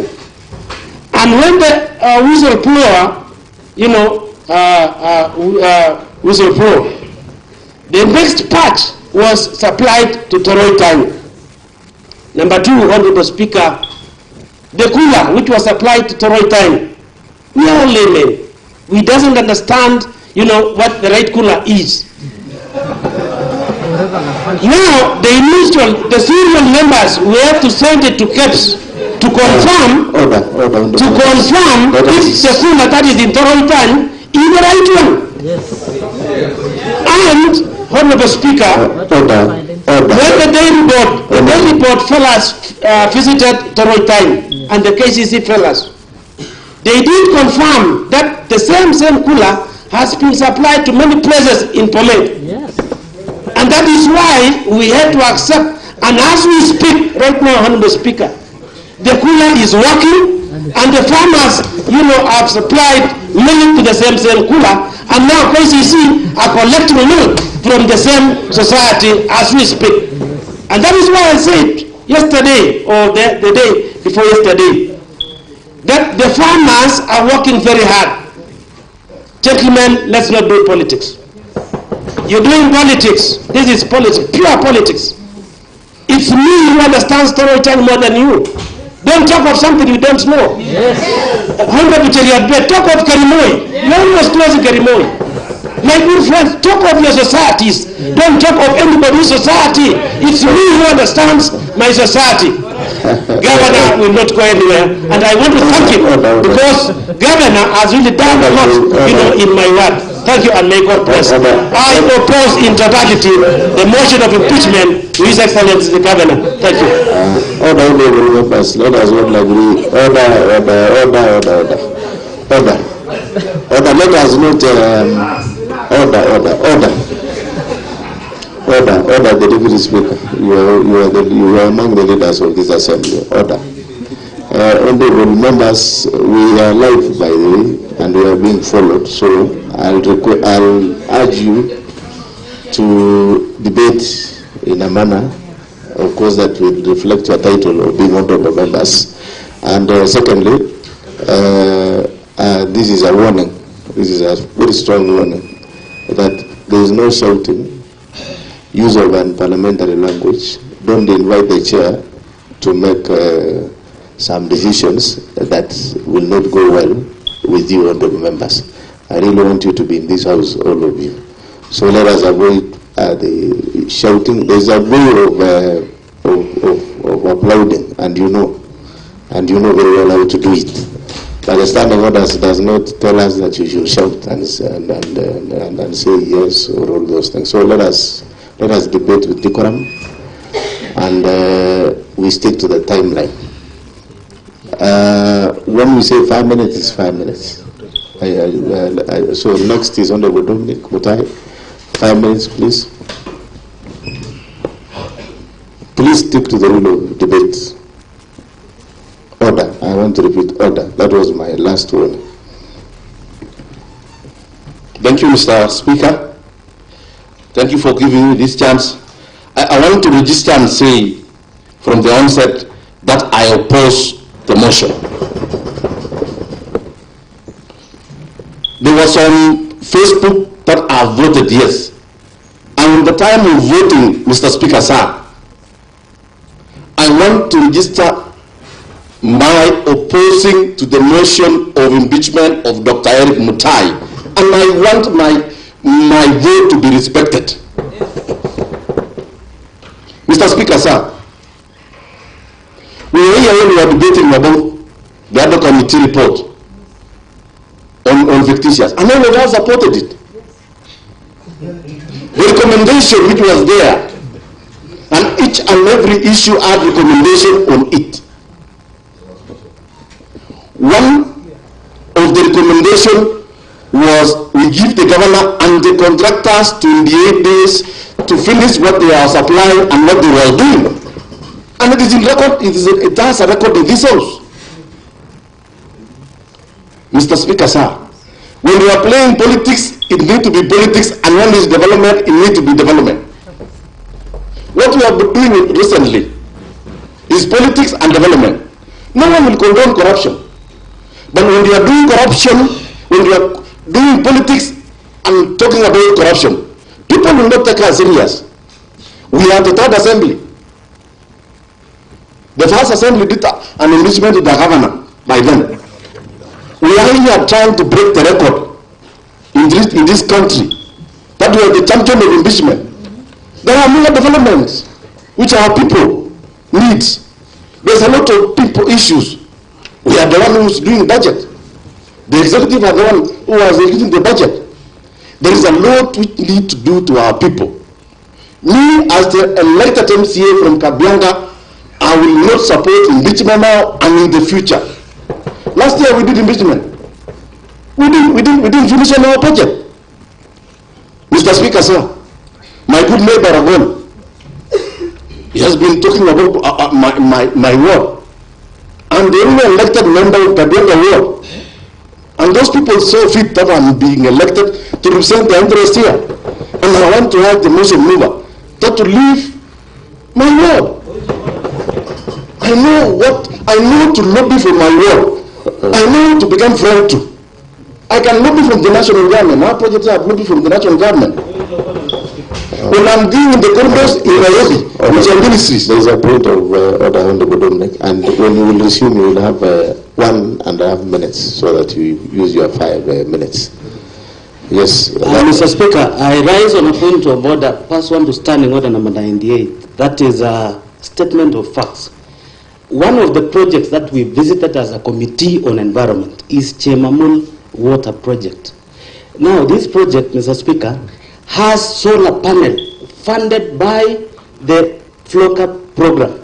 But these solar panels, the Honorable Chair Water can attest to this house. They are not functional. In fact, water is being pumped via using electricity. The question is, what happens to the solar panels that were erected by the county government using flocker funds, and that was my bone of contention. You know, the honorable member, Mr. Speaker, is one of those members who never stepped in this house. He is now indicted. Order, Mr. Speaker. On the last point, I really out of order. I don't want to open debate on that. So, Honorable Dominic, as you finalize. I want to ask my friend to leave my ward. If he's moving around towns doing what he's doing and he's forgetting his ward, please forget about my ward. I know and I have a plan for my ward. The last time, Mr. Speaker, on MAF CBD, I was privileged, Mr. Speaker, to be among the committee who went down to see this funded project. And we want to be very clear that this project has transformed our county. The project on water, we moved from Soin, Belgood, Sigaret, Soin, and Mondiani. In my place, there's a tractor which was given to a cooperative society, one of the leading cooperative society, Kabiana Cooperative Society. And Mr. Chirchir, you know, you have been there, that cooperative, severally, not once. And through their hard work, not friendship with the governor. So we deserve to be given what belongs to us. I oppose this motion, and in the time of voting, I want to be on record that I'll vote no to the impeachment of Dr. Erick Mutai. Honorable Gilbert Ngetich, and then Honorable, you know, I can't see up there. So Honorable, that must be the associate professor in that order. 5 minutes, Honorable Gilbert Ngetich. Thank you, Mr. Speaker, sir, for giving me this opportunity. Also to talk on the motion in which it was before us, which of course I'm opposing, the impeachment of Dr. Erick Mutai, the governor of Kericho County, based on the works I've done also in my ward. Surprisingly, Mr. Speaker, I was impeaching the last time. By then, I have a reason to this loving Mr. Speaker should be explained here. The reason as to why I was doing the impeachment last time, I had no projects which were going on. Mr. Speaker, the Kishara dairies, which was benchmarking from Toroitany, Mr. Speaker, I'm hearing the condemnation of Toroitany. But the Chrome Kishara dairies benchmarked in Toroitany, Mr. Speaker, sir. And they brought goodies, and we've really progressed. I have members in Kishara dairies that goes to 700 members, Mr. Speaker, sir. And we are collecting over 2,500 milk, Mr. Speaker, sir, as we speak today. I'll be very keen, Mr. Speaker, when we reach a level of having a supply of a cooler.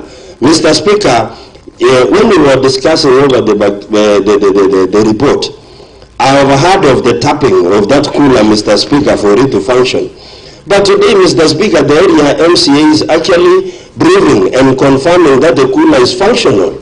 Mr. Speaker, sir, the contradicting statements which are really existing in this house, Mr. Speaker, should also be in the very other way. I heard the very very talk in which the president did in Homa Bay, and he said, Mr. Speaker, let the legislature not also force the executive to indulge in corruption by demanding funds for them to write a report, Mr. Speaker, sir. Remember, corruption is a two-way thing. We have been told by majority. That is what the president said, Mr. Speaker. Yes, there's a point of order, Honorable Gilbert. There's a point of order. As you resume, you have 2 minutes. Yes. Thank you, Mr. Speaker. On statements of facts, Mr. Speaker is saying that the committee demanded, I think, money so that they write a report, Mr. Speaker. So let him table that evidence, Mr. Speaker, if he has the evidence. That is standing order number 98, Mr. Speaker. Okay. That's substantive evidence, Mr. Speaker. You know, those are very grievous allegations that is being labeled against the county assembly, Mr. Speaker. These are House of Rules and Procedure, Mr. Speaker, and House where we do oversight, we represent and we legislate on behalf of the people that sent us here. Okay, Honorable Gilbert Ngetich, is that what you say?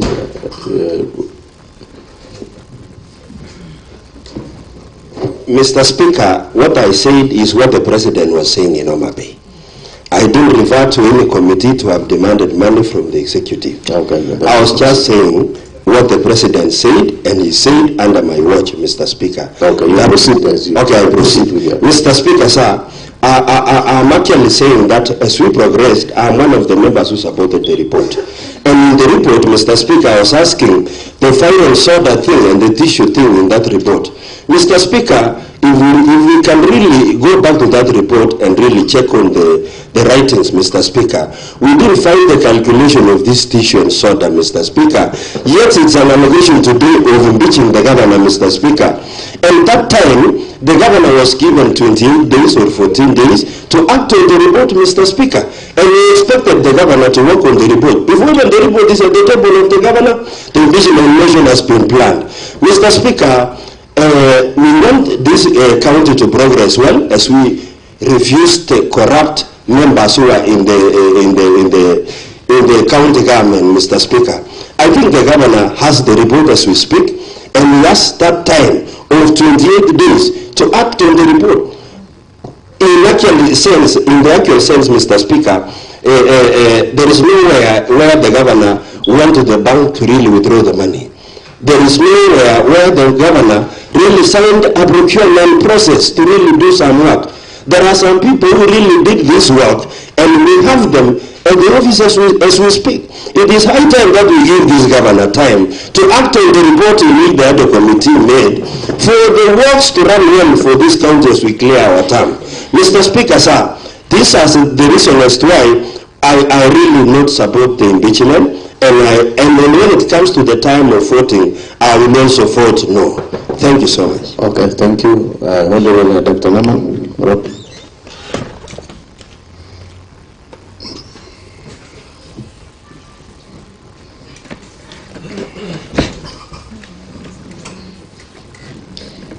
Thank you, Honorable Speaker, sir, for giving me opportunity.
Through petrol towards the county assembly of Kericho, and thereafter, just hardly about 2 hours ago, there was a vehicle that rammed into the gates of our county assembly. That is gate A, not gate B.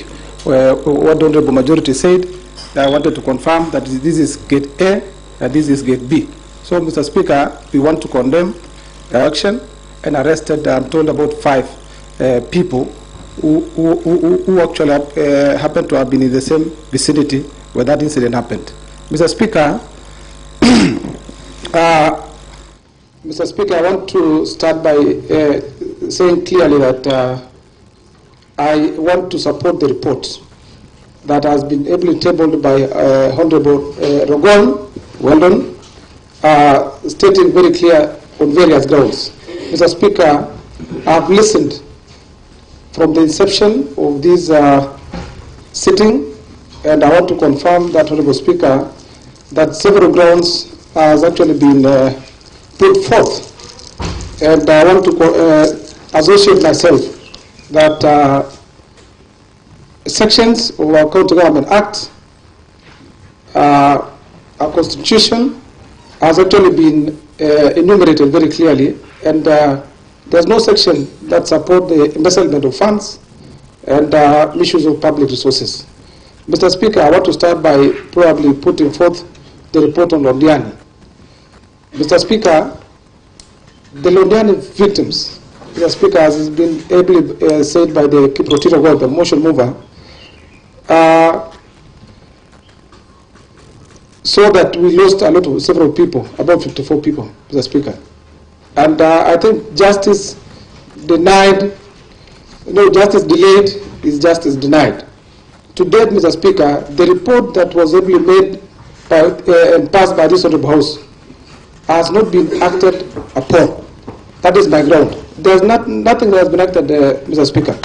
And number two, counsel Tani, that was chaired by Honorable Paul B.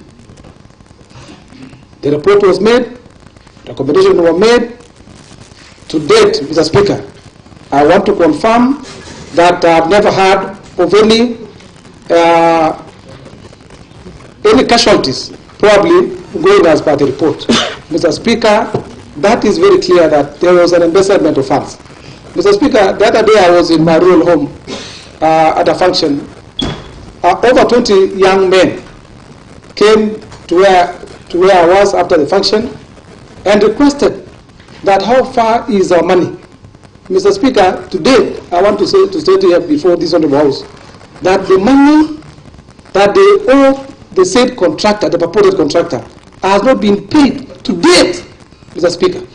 And remember, this report was ably tabled by the Honorable Paul B. hardly over 1 year and some months ago. So therefore, Mr. Speaker, I didn't have any answer when I was asked that one, Mr. Speaker, and I want to state here so that they are watching, so that they know that I've always been following up, but then there is nothing that is forthcoming. Probably the chairman of Kazim Tan, Paul B, could actually say something about that. Number three, Mr. Speaker, is the issues of fictitious payment.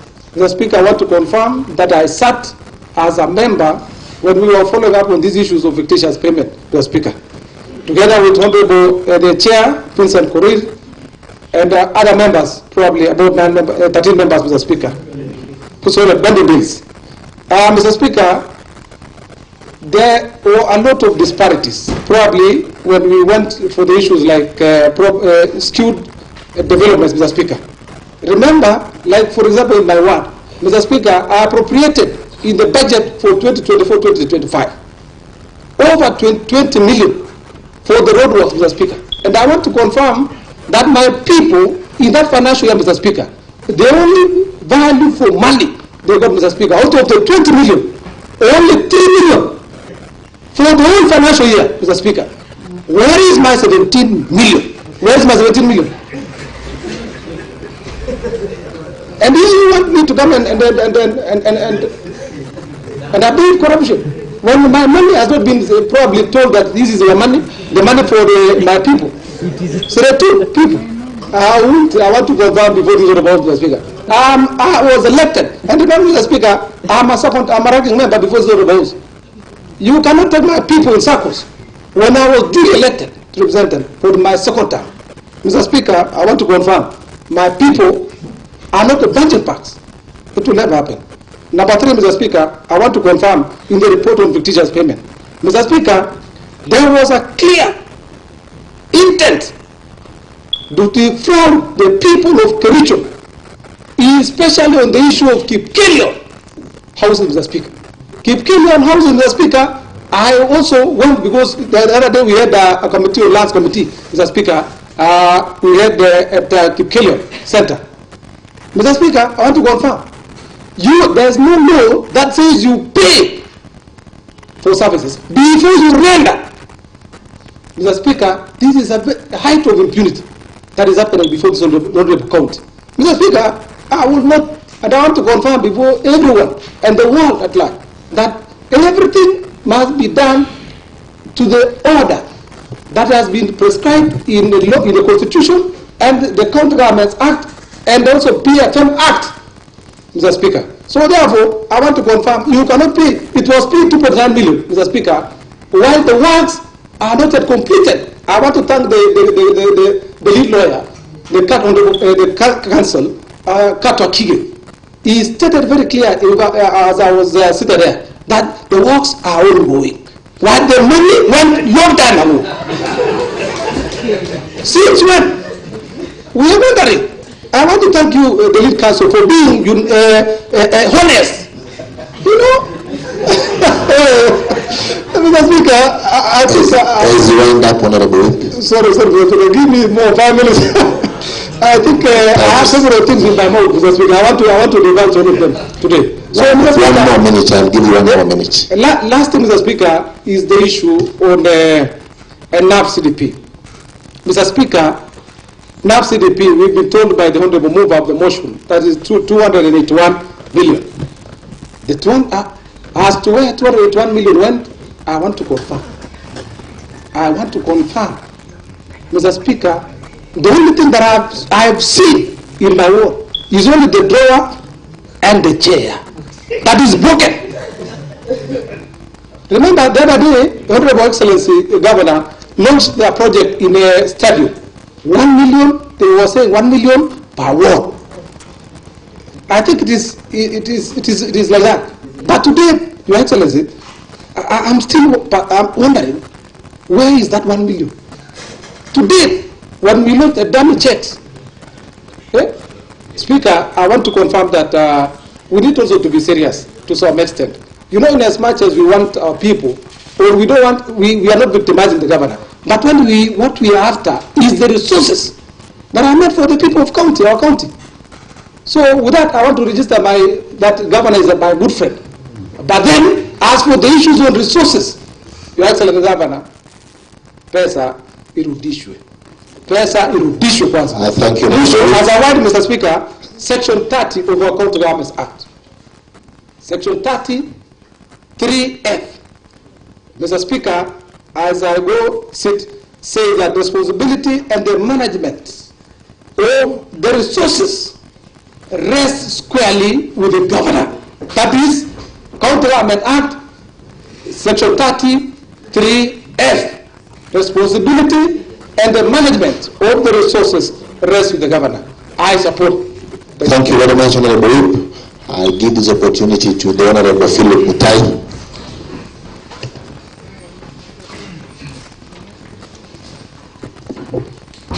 Thank you very much, Mr. Speaker, sir, for giving me this opportunity and on behalf of the great people of Kericho whom I represent. Mr. Speaker, sir, I just want to start by, I want to say I started my journey today from my home area, Mr. Speaker, sir. And I was coming from home to this great assembly. A great pastor, friend of mine, who is a voter in Kericho, told me this, quoted a verse in the book of Israel, chapter 10, verse 4. And he told me, rise up, this matter is yours, it's in your hands. We support you, so take it with courage and do it. And I think I'm coming here to execute my mandate that was given by the great people of Kericho. I just want to start by saying to you, Honorable Excellency Governor, when 50% of your household children are saved by the thief, that they are thieves, does it mean that the father is not also a thief? So I want to say the great people of Kericho suffered an injustice. I did appropriate 18.6 million to roads, but 10 million were only procured. Where is the 8.6 million which was meant for the roads to Kericho? 6.2 million roads was lost in the Department of Agriculture. I was supposed to build a tree buying center in Gelda at JBOs, but I was taken in round in cycles with the CEO of Agriculture, and then the money was got lost. Again, I want to rise in all my feet and defend the people of Kericho. That in health, I lost 3.4 million, which was made for the completion of the Mesuan dispensary. That aside, Mr. Speaker, sir, I am also the chairman for cooperative committee in this great assembly, and I did go around going and inspecting the projects that were funded by NAFCBD. And my take was within the Inamoy sub-county. I started my first visit to Kapsaus Ward, and I don't want to go to Toroiga. I went to another cooperative society by the name Captain. I went to another cooperative society by the name Pidgin. I just come all the way to my ward. I have a cooperative society by the name Kipchindai, whom I started when I was elected. I went all the way down to Golange in Ainamoy ward. I went to Kapsoi, a cooperative society in Kapsoi, Maso, and we come and concluded at Kipchebor ward. All those cabinets that was applied to this cooperative society, SACCOs, they were, the department were proposing that they supplied a fireproof cabinet. Where or not can a light MDF sustain a fire in case of a fire incident? Where or not can a glass sustain fire? And when you ask about the price that were used to procure that cabinet, 40,000. And on coming, even using the common sense, go to these great supermarkets that we have within our town. The same cabinet that was applied with 40,000 is worth 12,000 in our supermarkets. The chair at the small table that was applied to these circles, when you come also, go around to these supermarkets, it is costing 40,000. But here was applied with 70,000.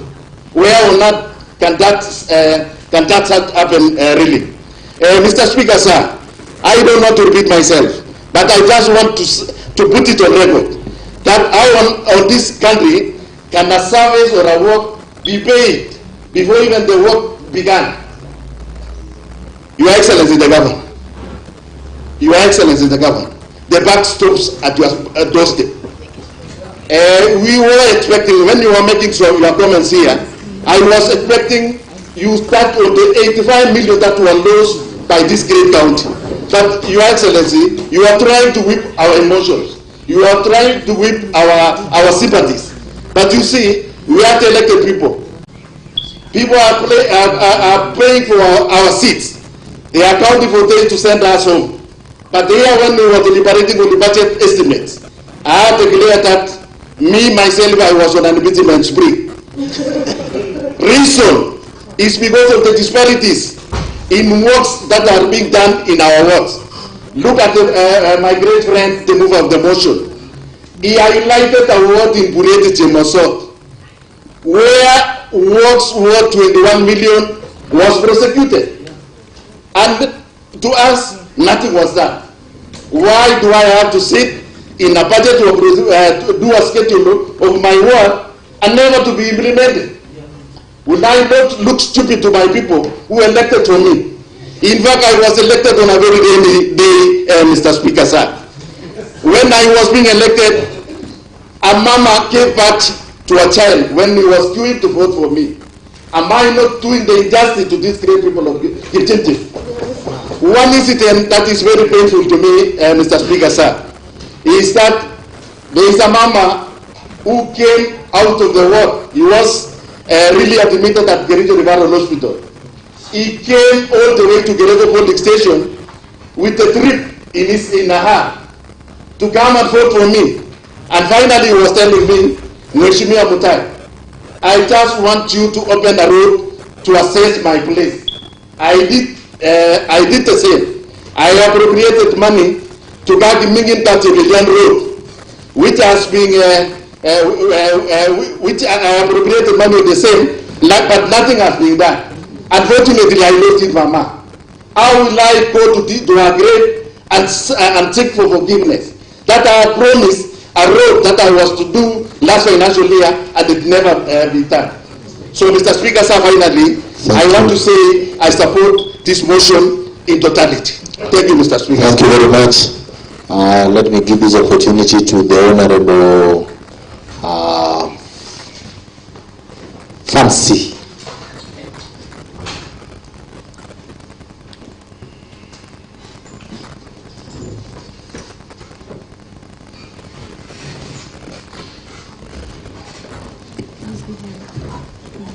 Thank you, Mr. Speaker, sir, for giving me this chance. I'm a nominated member from Shaik, but I belong to Kericho County. I'm saying this because I represent the gender top-up, not impeachment top-up. And I'm saying this because when it comes to impeachment, as nominated, we are held ransom. We are told, come and sign here. But when it comes to resources, Mr. Speaker, sir, we are not there. I'm standing here because I'm suffering since the last impeachment, Mr. Speaker, sir. I was robbed of my responsibility. To date, I don't have any responsibility.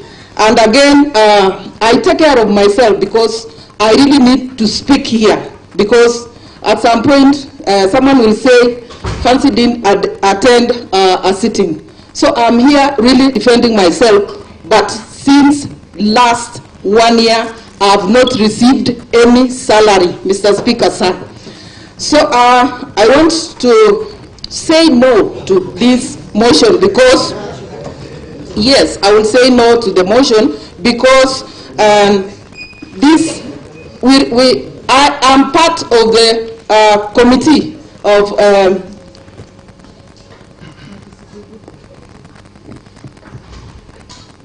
it is so emotional, Mr. Speaker, sir, because my family have suffered because of this. I was part of the committee, but not the other committee, for by Honorable Philip Mr. Watt, and I was Honorable Philip, and I defended this report. The recommendation which were made, Mr. Speaker, sir, which were there, I really supported it because one of the recommendations which were given was forensic audit to be done in 28 days. That is what I supported, Mr. Speaker, sir, because I really needed the county executive to be given time so that they execute on the same report. But, Mr. Speaker, sir, in that afternoon, the motion of removal of Dr. Erick Mutai was tabled here in this house, Mr. Speaker, sir. And I said, I'm going to vote no for this impeachment because of that. Mr. Speaker, sir, it is the same house. I said, let us be honest to one another. It is the same house which vetted these CECs and the CEOs, Mr. Speaker, sir. But it is the same house. I can remember one of the impeachment we did for CS Bor, Mr. Speaker, sir, because of the Londiani issue. We impeached one Dr. CS Bor, and he is home now because of the actions which happened in Londiani, Mr. Speaker, sir. Then how comes it's now the governor who did that, who did this? It is all of us, Mr. Speaker, sir, who are doing this. So I'm calling upon the leadership of Kericho County. We need to do something. We need to sit down. Impeachment is not the last resolution. We got to sit as members of County Assembly, Governor, our Speaker, maybe the members of Parliament, and led by our Senator, and let's forge ahead. We love this Kericho County. When you go to abroad, you are asked, when you are coming from Kericho, they know Kericho as a tea-growing Kericho County. Mr. Speaker, sir, we love this Kericho County. We love our people. We love our voters, Mr. Speaker, sir. I stand here on behalf of the women of Kericho County and oppose this motion completely. I thank you, Mr. Speaker, sir, and I submit. Okay, thank you, Honorable Fancy. The immediate chair has informed me that you made an allegation that you have not received salaries for the last 1 year. You know,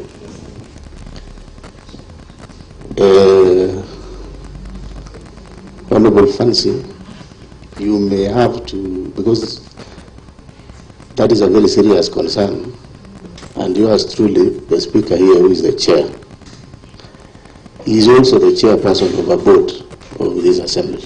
And when you allude to the fact that you have not received salaries, salary for 1 year, that amounts to being disordered, and you know the standing orders. Because obviously it is a fact, and the clerk is here, that all of us have been paid salary until the month of actually June, July. Even for those in the family bank, they have been paid up to July 2025. Fancy, Honorable Fancy. That one amounts to gross disorder in the Assembly. Standing order number 114D, deliberately giving false information to the Assembly. And I therefore ask you to withdraw immediately from the chambers, from the precincts of this Assembly, for the remainder of today's sitting. Order, Sergeant at Arms.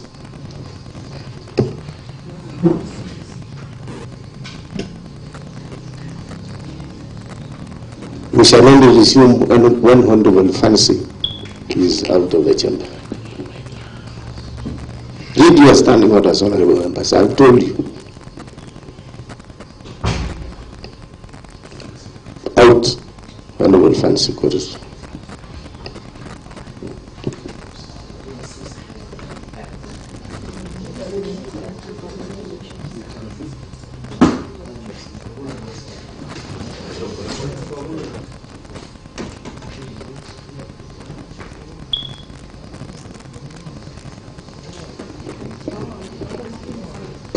Honorable members, we proceed.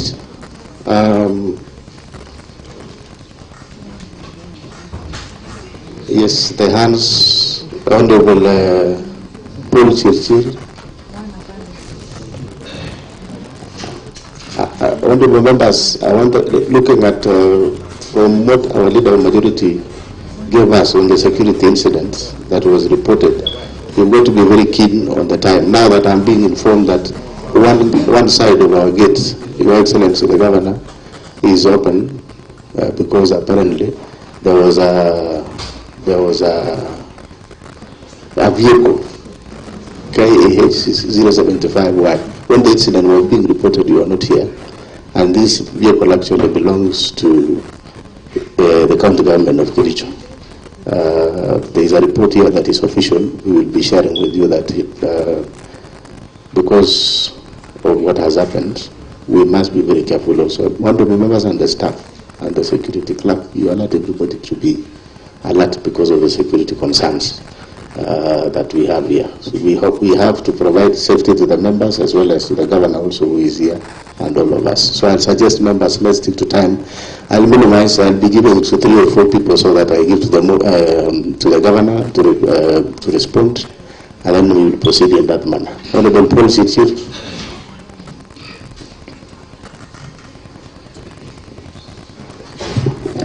Thank you very much, Mr. Speaker, sir, for giving me an opportunity to speak on behalf of the people of Kapsoit, who they've given me an opportunity to represent them twice. Mr. Speaker, sir, I rise to support the motion for the removal of Governor Kericho, His Excellency Dr. Erick Mutai, who is seated across. Mr. Speaker, sir, why am I saying that? He has been accused of 5. Number 1, gross violation of the Constitution of Kenya.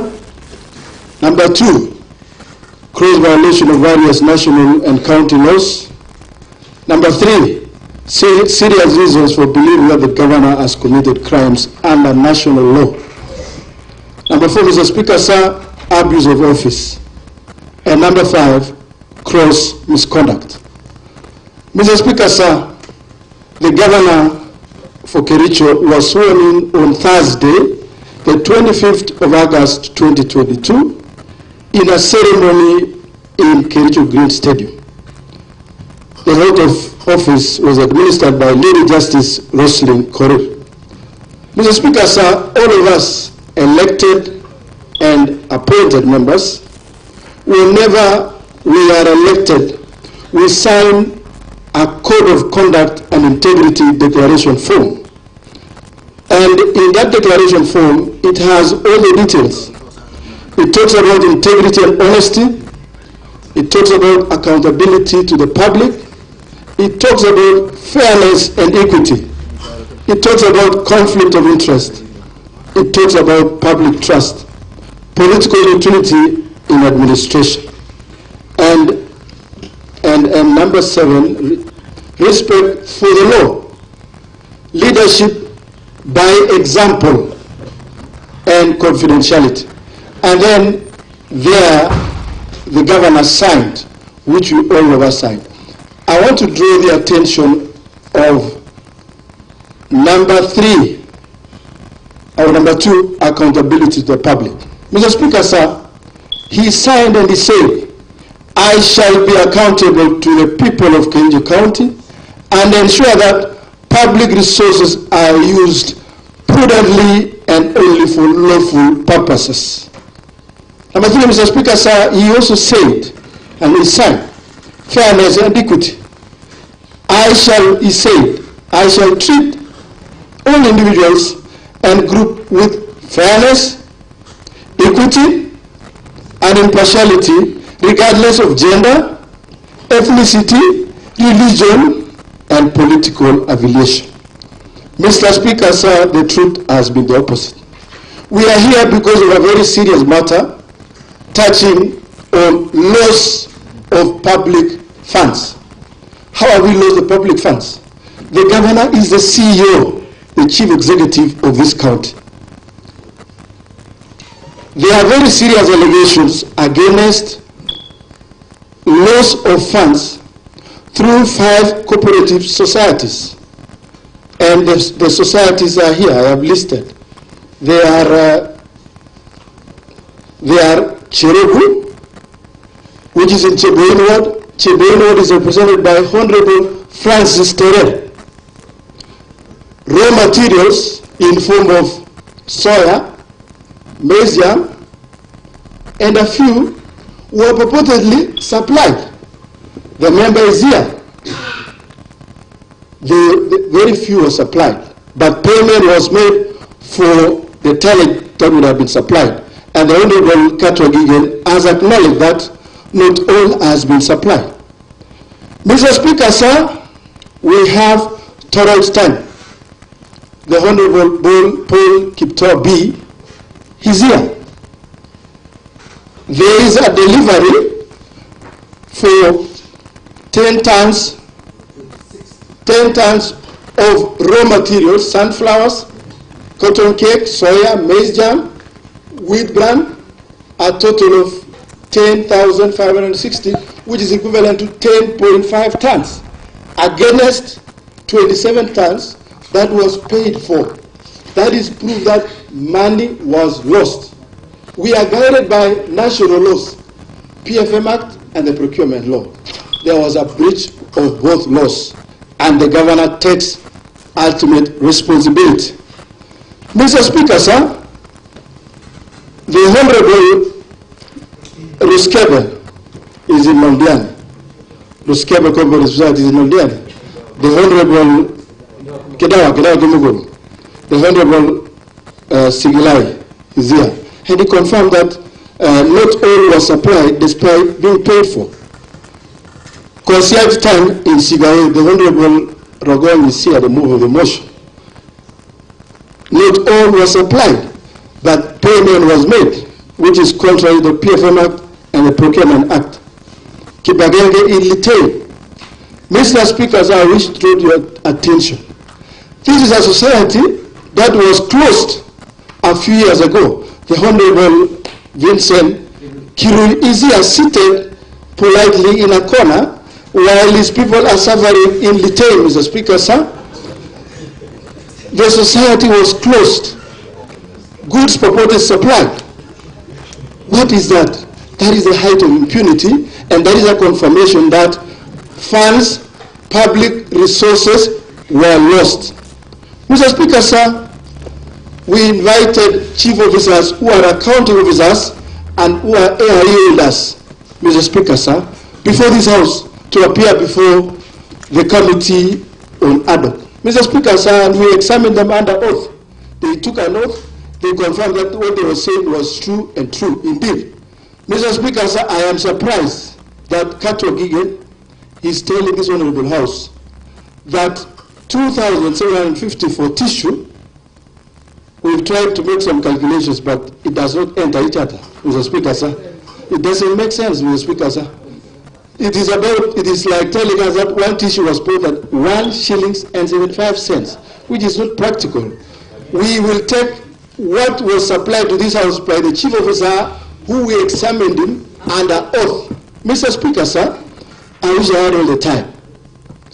The chief officer for roads, when he appeared before this committee, when he appeared before Ad hoc committee, Mr. Speaker, we also examined him under oath. We asked him whether he was the accounting officer. He said yes. Are you the holder? He said yes.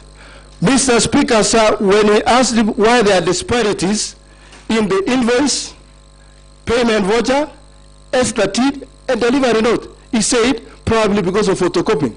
Now, I was surprised that, is there a photocopy? When you photocopy, it loses the original figures. That was taking this House, that was not taking this House very seriously, Mr. Speaker. Sir. That confirmed that there is very serious incompetence, and the buck stops with the governor who is before this House, Mr. Speaker, sir, for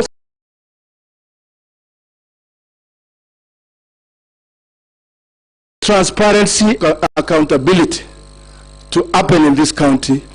Dr. Mutai must go. Mr. Speaker, sir, I have seen members here saying we will vote this way, we will vote that way.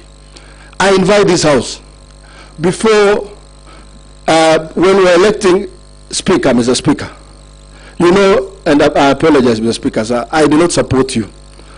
I was for Honorable.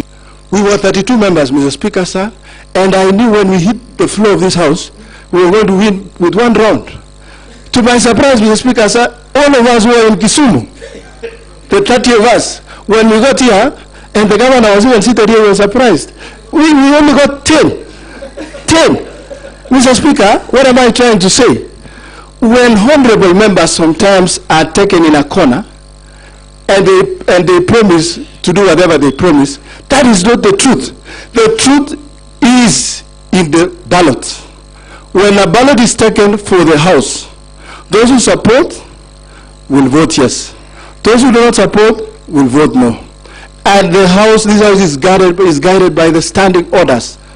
If machines in the tea estate plug tea, and count the lips, how can this House not accept electronic voting, Mr. Speaker, sir? So the President has told us very well that we need to move away from analog and be digital. So I acknowledge, and if this House, when it gets to voting, and they say we'll vote by electronic, I will support. If they will vote by manual counting, Mr. Speaker, sir, I will support. But I know some people have sent me a text telling me that we will support the impeachment, and yet they are in the 18th. So let us, Mr. Speaker, sir, so let us count, let us be sure this House must be counted.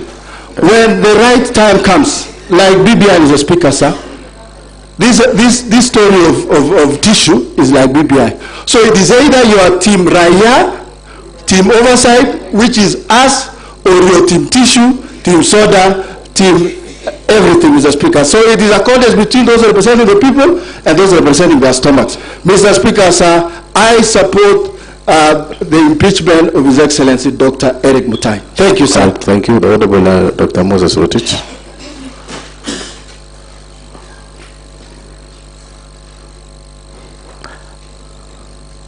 I'm picking only 2 more as per my directive, so. Thank you so much, Mr. Speaker, for... Order. Okay, yes, proceed now. I have seen the hands. So, okay. Thank you so much, Mr. Speaker, for the opportunity that you have given me, and by extension, Mr. Speaker, on behalf of the great people of Tendena Soget, Mr. Speaker, whom I represent. Mr. Speaker, allow me to pick my speaking to this motion from where Senior Counsel Kato Keegan left, Mr. Speaker, that he opted to continue representing His Excellency the Governor in protest, Mr. Speaker. We have noted the kind of protest that the Senior Counsel Kato Keegan have put it across throughout his discussion. Mr. Speaker, he has opted to minor on the major and major on the minor.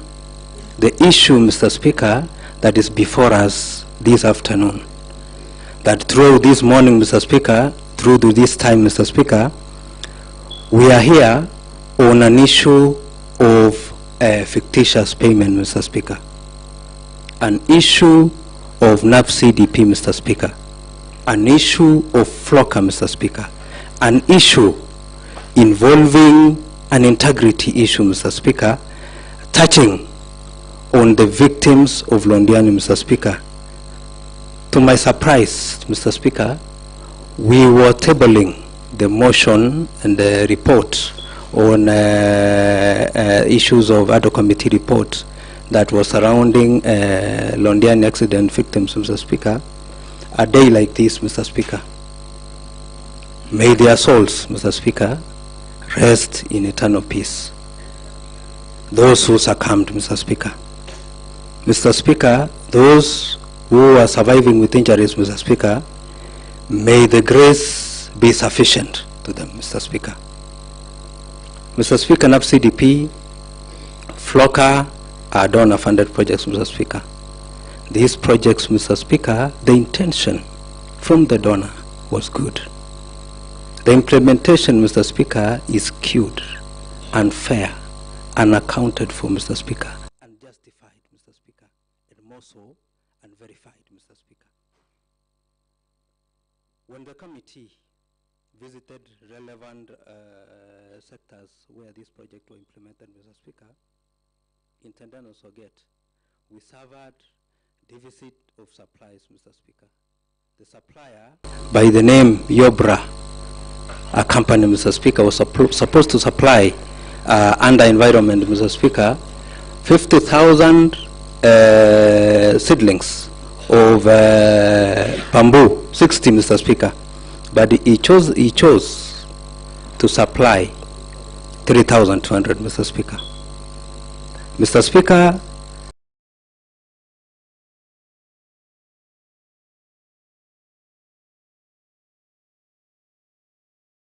I am the chair of Implementation Committee, Mr. Speaker. The SI projects, many of them, Mr. Speaker, when we visited, we noted a lot of concerns, Mr. Speaker. Payment of a project. Yes, the SI project. The health is an essential entity in our county and in Kenya at large, Mr. Speaker. The intention of upgrading Sociot Health Center, Mr. Speaker, into a sound hospital. The intention was good, Mr. Speaker. By the way, when we visited the scene, Mr. Speaker, We found the contractor on site with minimal work being done. To my amazing, Mr. Speaker, he told us he was already paid 33 million, Mr. Speaker. SI project that is on the oncology, the referral, Mr. Speaker, the contractor indicated to us, Mr. Speaker, that he has been paid 84 million. But when you visit the place, Mr. Speaker, you could not account for the 84 million that has been paid, Mr. Speaker. What am I trying to say, Mr. Speaker? We need value for money. The interpretation of the payments that were made, Mr. Speaker, indicate that at the time of advertisement, a certificate of payment was issued and payments were made, Mr. Speaker. Isn't that fraud? Mr. Speaker, I stand guided.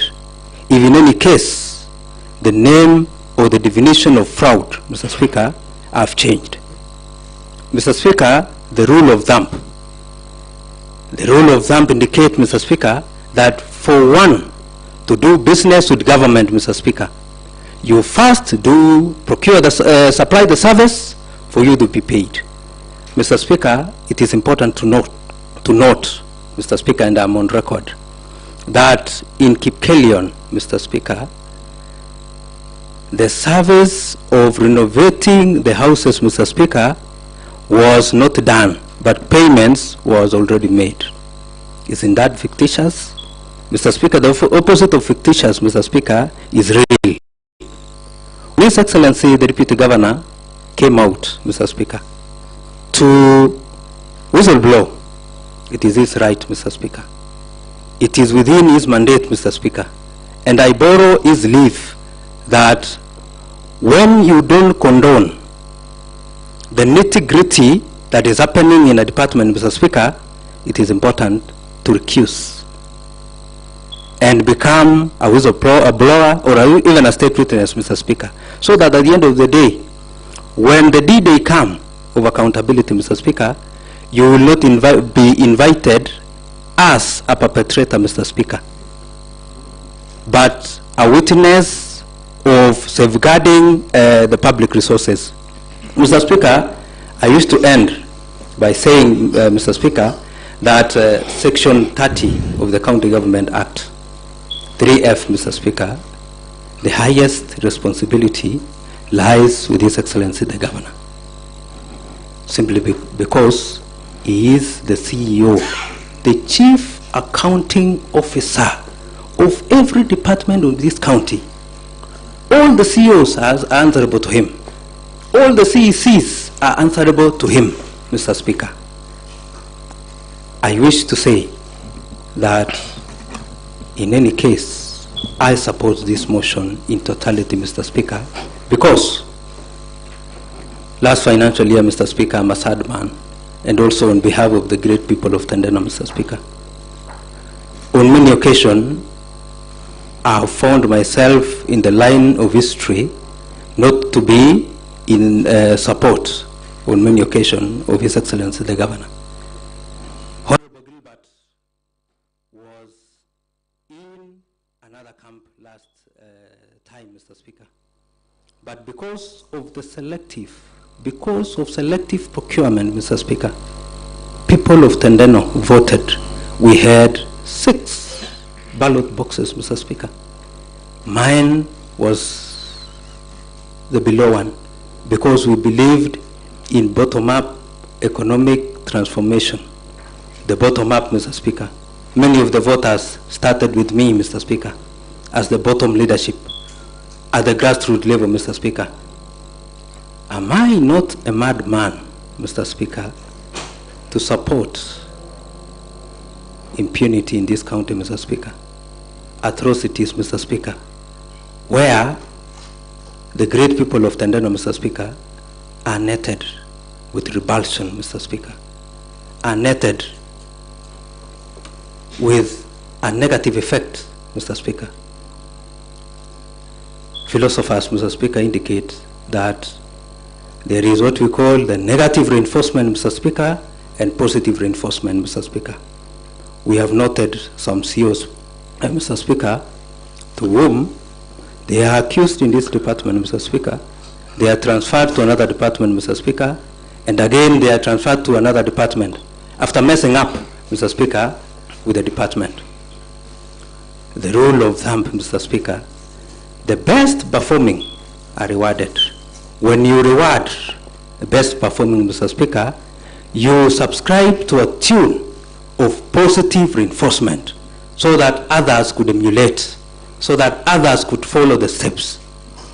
But when a siphonner, Mr. Speaker, of public resources, Mr. Speaker, is rewarded, the net effect is a negative reinforcement to even other departmental staffs, Mr. Speaker.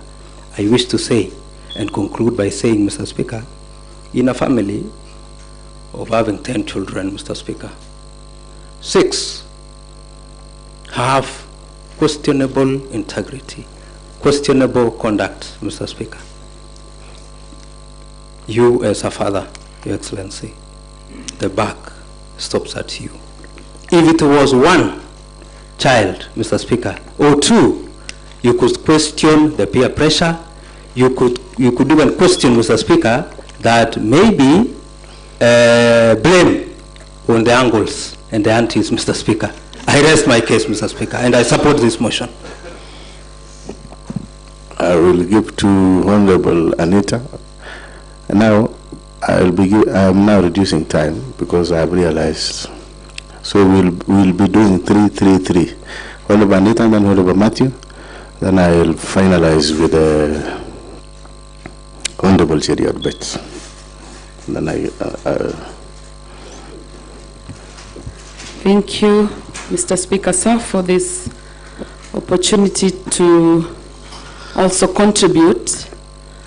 And Mr. Speaker, sir, my ward being one of the wards that has been mentioned adversely in this report, Mr. Speaker, sir, I would like to speak on behalf of the people of Chemasot who saw it fit to elect me to be able to serve them in this time that we are in today, Mr. Speaker, sir.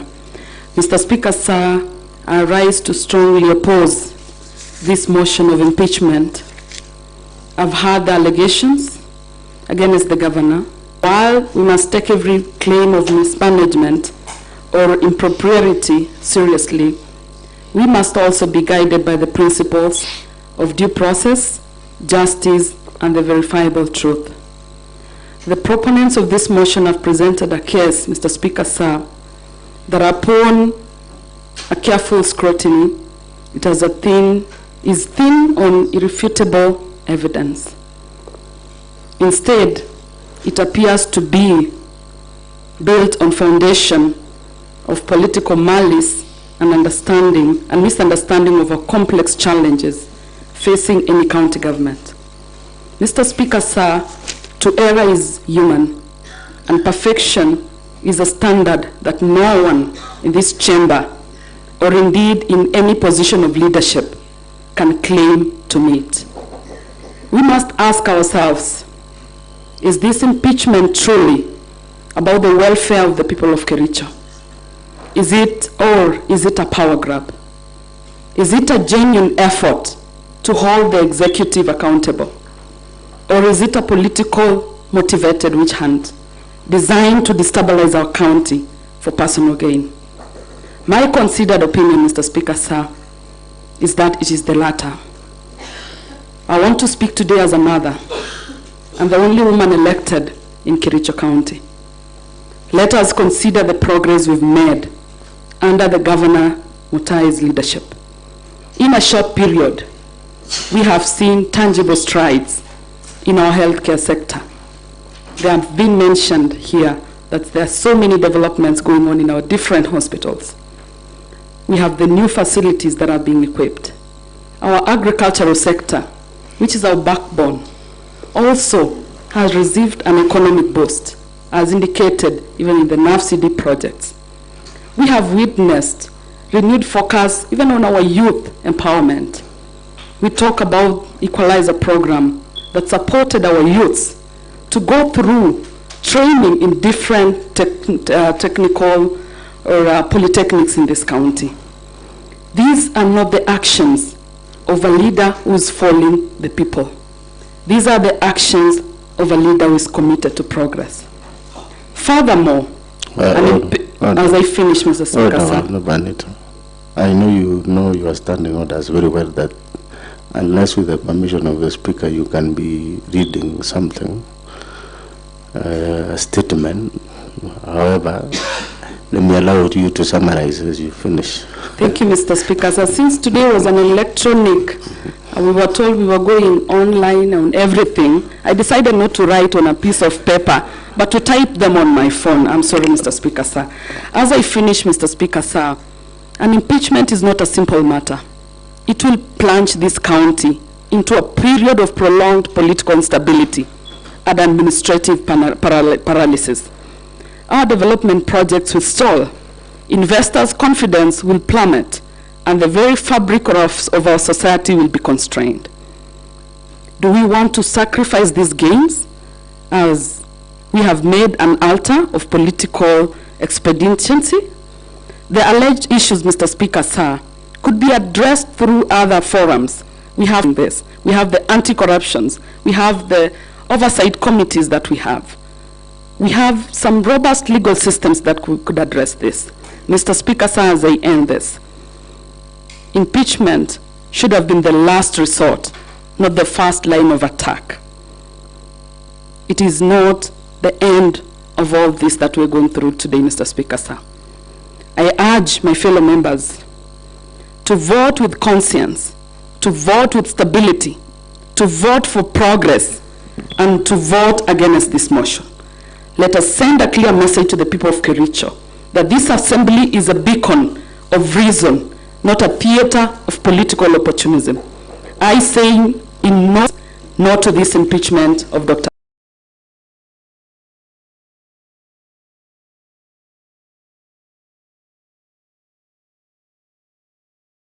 Erick Mutai. All right, thank you. I hope your 3 minutes will not be 8 like the one. Thank you, Mr. Speaker.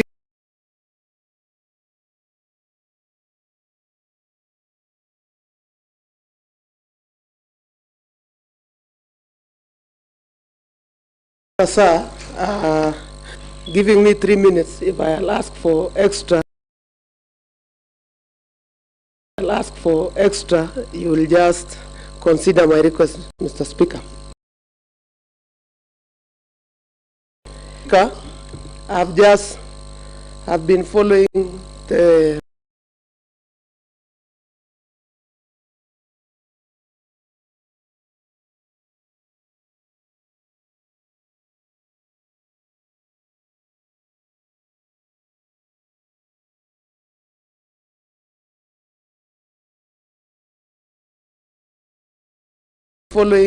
the proceeding other counties are.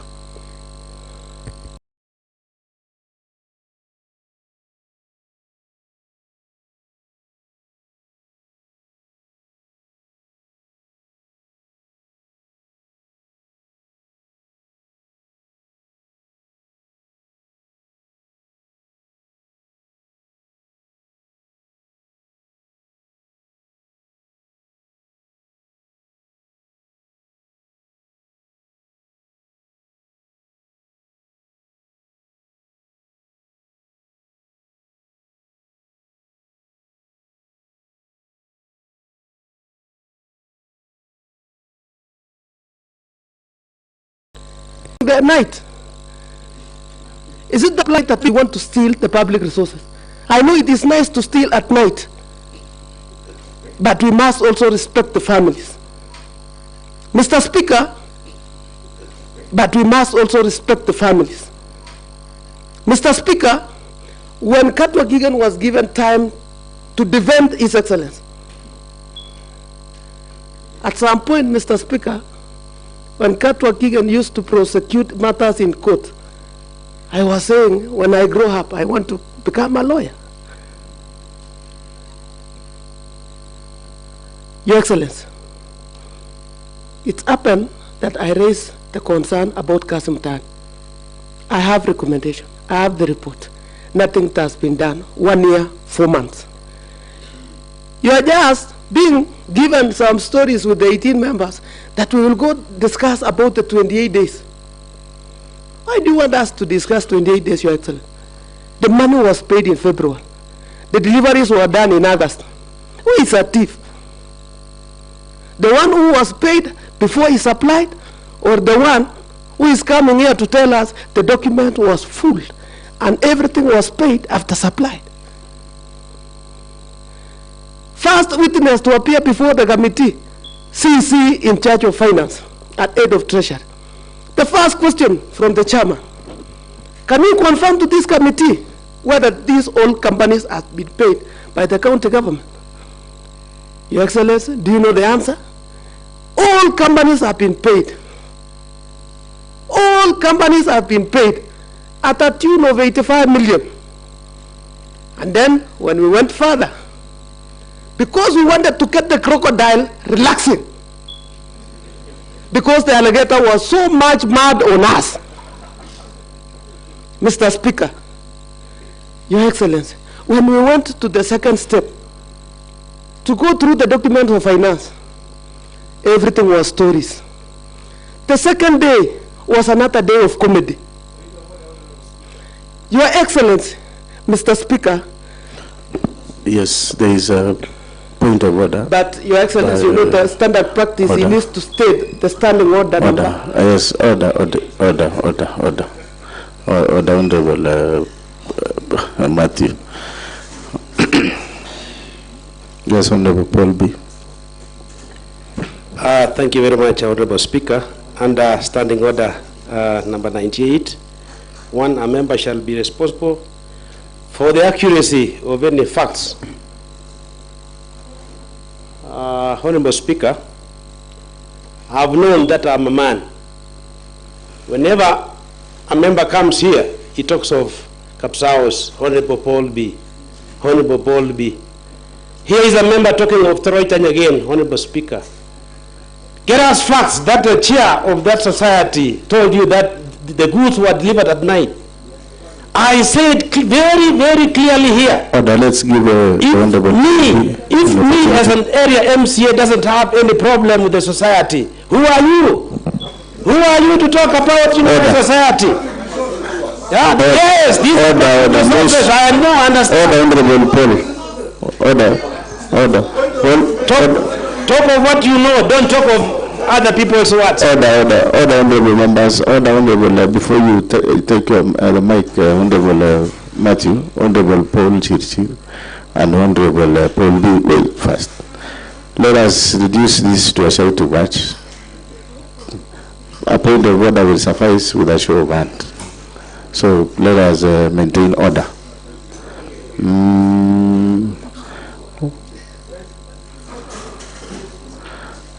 Order, Moses, you are in a point of order.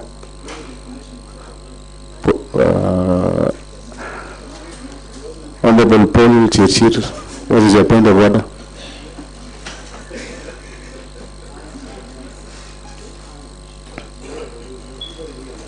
Mr. Speaker, sir, this first time member of the County Assembly, I think he needs to be taken for further training, Mr. Speaker, sir, on proceedings and standing order for this County Assembly. Whenever budgets are approved by this County Assembly, budgets are approved, it belongs to the whole county. The same way Honorable Dominic should be informed that the money that was taken to Chimamul is not his money. It is money for the people of Kericho County. The same thing that the money is taken to Tarek Bolby's ward. It is not his money, it's the people of Kericho's money. That is why we must protect our county resources. So you need to be informed. Thank you very much. All right, thank you. Honorable Matthew, you finalize?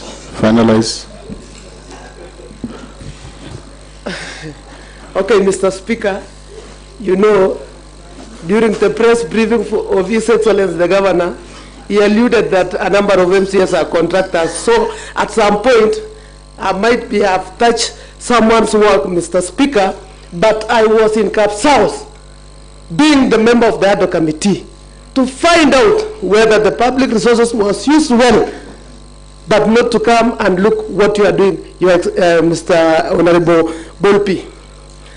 On Kasim Tani, Your Excellency, 39 million was used with no records.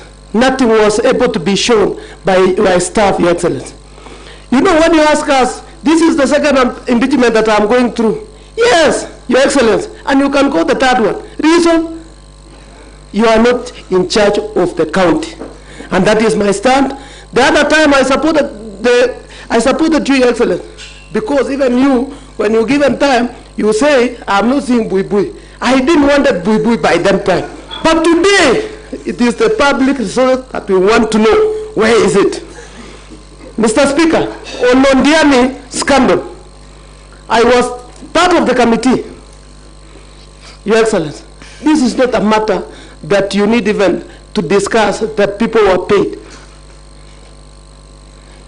Your Excellency, a number of issues on Londiani scandal was very open to the members of the public, and the money was misused in the doorstep of His Excellency Governor Dr. Erick Mutai. On fictitious payment, Katwa Kigen confirmed that though that the money was paid to a contractor, but there is work that is going on. Even in your own county, Katwa, there are things being done like this, where a contractor needs to be paid to be limited amount of 2.9 million so that he can deliver service. That one will not happen in an era where I am an MCA representing great people of Chaikwad.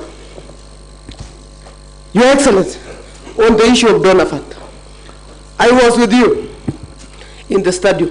We launched we had a very good program of agripreneurs, of the circles. Your Excellency, when you are responding to what we have contributed today, kindly tell this house whether the 30 circles they have received 1 million that you launched with a dump check. If they have received, Your Excellency, I will not impeach you. But I want to give you an example of my word. They have not received. Why do I need to massage your ego? I will impeach you because I have not received the money.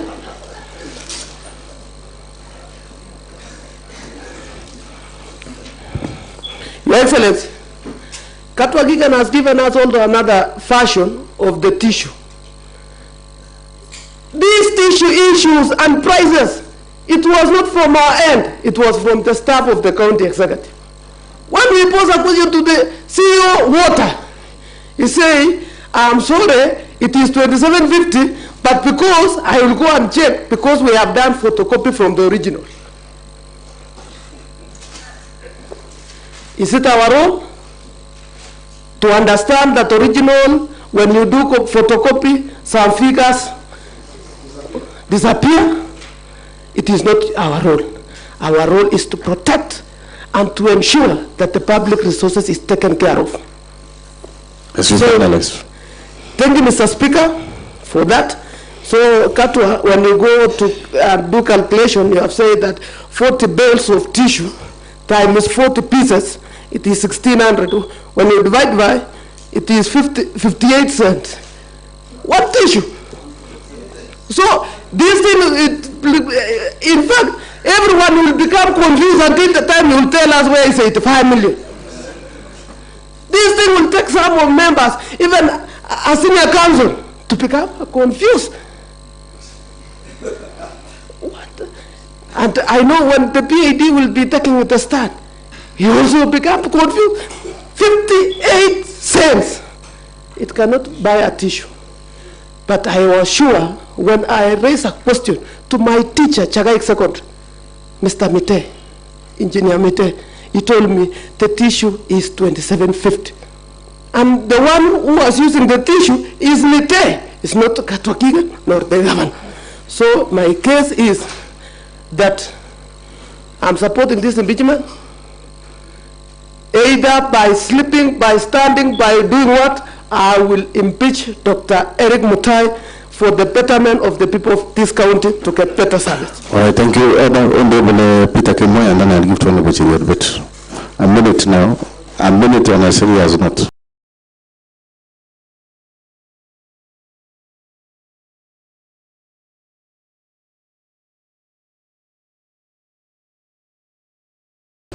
Honorable Peter.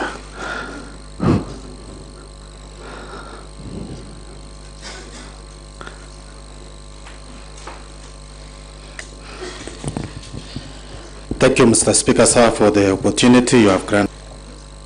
We are here to support this motion of impeachment because of the reasons that most of our honorable members have shared.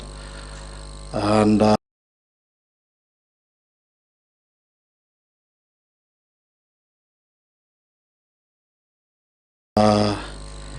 honorable member, let us reason together. As I urge also the Senate Council, Mr.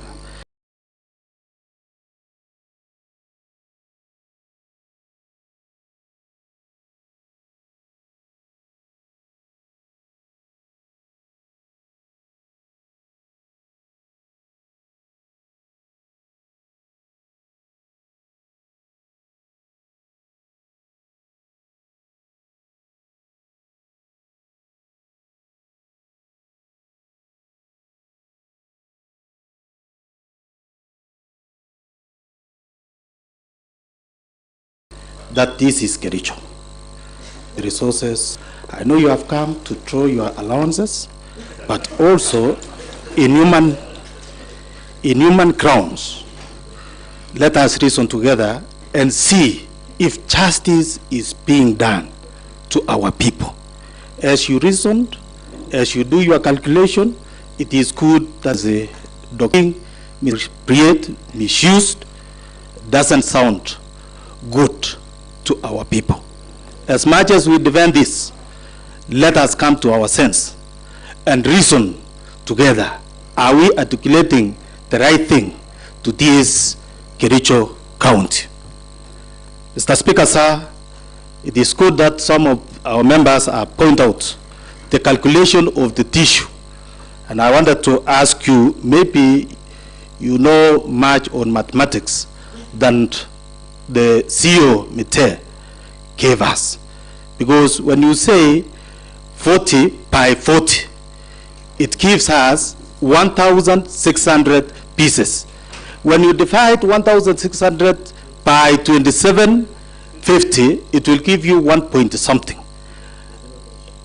On which world can you buy a tissue with 1 shilling point something? Mr.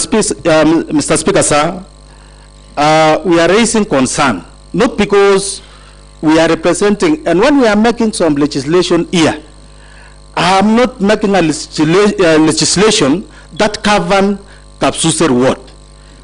It is legislations that govern the entire Kericho County. So when honorable members here come and defend some projects in their ward, I remember Honorable Paul B., because I'm the chair in the Department of Water. He raised a concern that 9 million has been misappropriated, and it cannot equal the same to the work that has been done in Troyton. It raised an alarm. We had to plan, we had to visit the site, and we give out the report as per his request. When he comes here now to condemn us, I don't see the logic. It is good to be realistic and tell ourselves the real truth. Mr. Speaker, sir, we have visited some of the projects. Our concern here, Mr. Katwa Kigen, our concern here is not about anything else. Even in your county, there is procedure of giving out works. You will not pay a contractor for a contractor to give out services. So you should tell us and defend for us if it is right. Because if if it was not because of this whistleblower, we could not have known that even there are some works, there are some projects or works which has been paid before delivery. So it is a concern. Mr. Speaker, sir, allow me to talk about Lelaitich water project, which is in Soin. The project manager who came here say that when there is 0 point something works which has not been completed, it is counted as 100% complete. Does that make sense? And they went ahead and pay the contractor. So we have incompetent staffs in this county. Mr. Speaker, sir, honorable members talk about Kamwengi, Kifuno.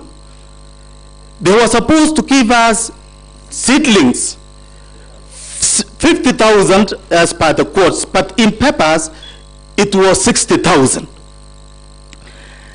Only surprising that we found on the ground.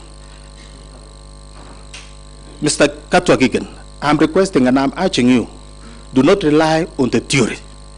It is good also that you take your time and make a visit to these sites so that you prove or we read on the same page. Order, no shouting, honorable members. Mr. Speaker, sir, what we found on the ground, it is 3,200, and the contractor is fully paid to a tune of 5.5 million.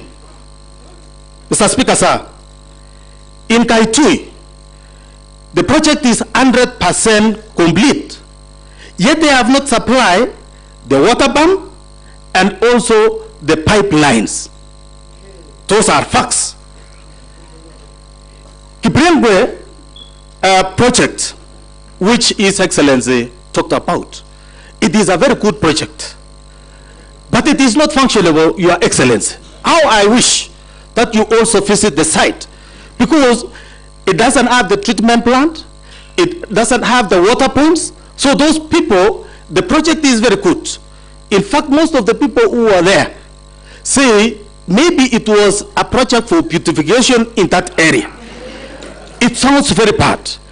Your Excellency, I'm urging you that you visit the site, you witness for yourselves, so that when we are talking about these things, we shall be reading on the same page. Katwagiken, you talk about Yemosot having a project of 16 million. I want to put you right that 3 projects has been done in Chemosot under Floka. And all these 3 projects come to a tune of 21 million. As the chair, and I want to confirm to you, the leading word under the funding of the Floka is this word called Chemosot. Mr. Speaker, sir, I want to come to NAV CDB. Your Excellency, it is you who called our people to Kibrugut Stadium and launch. It is a very good program that can assist and improve the economy of our county. But up to date, the whistleblowers are these people or the committees who are running these NAV CDBs in wards that they have not received money up to date. Mr. Speaker, sir, it is good that we do as per our words. Mr. Katwagigan, thank you, Mr. Speaker, sir. You talk about that every ward had to make some requisition.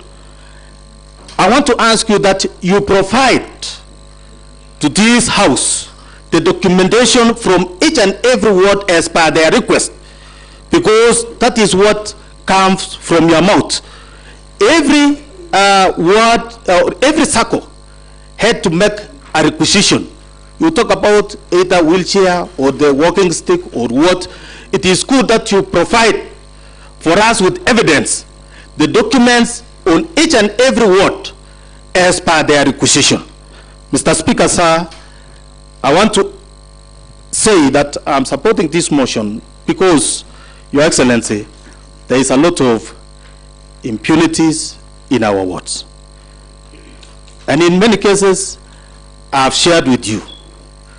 We are here, your name as a slogan name is Equalizer.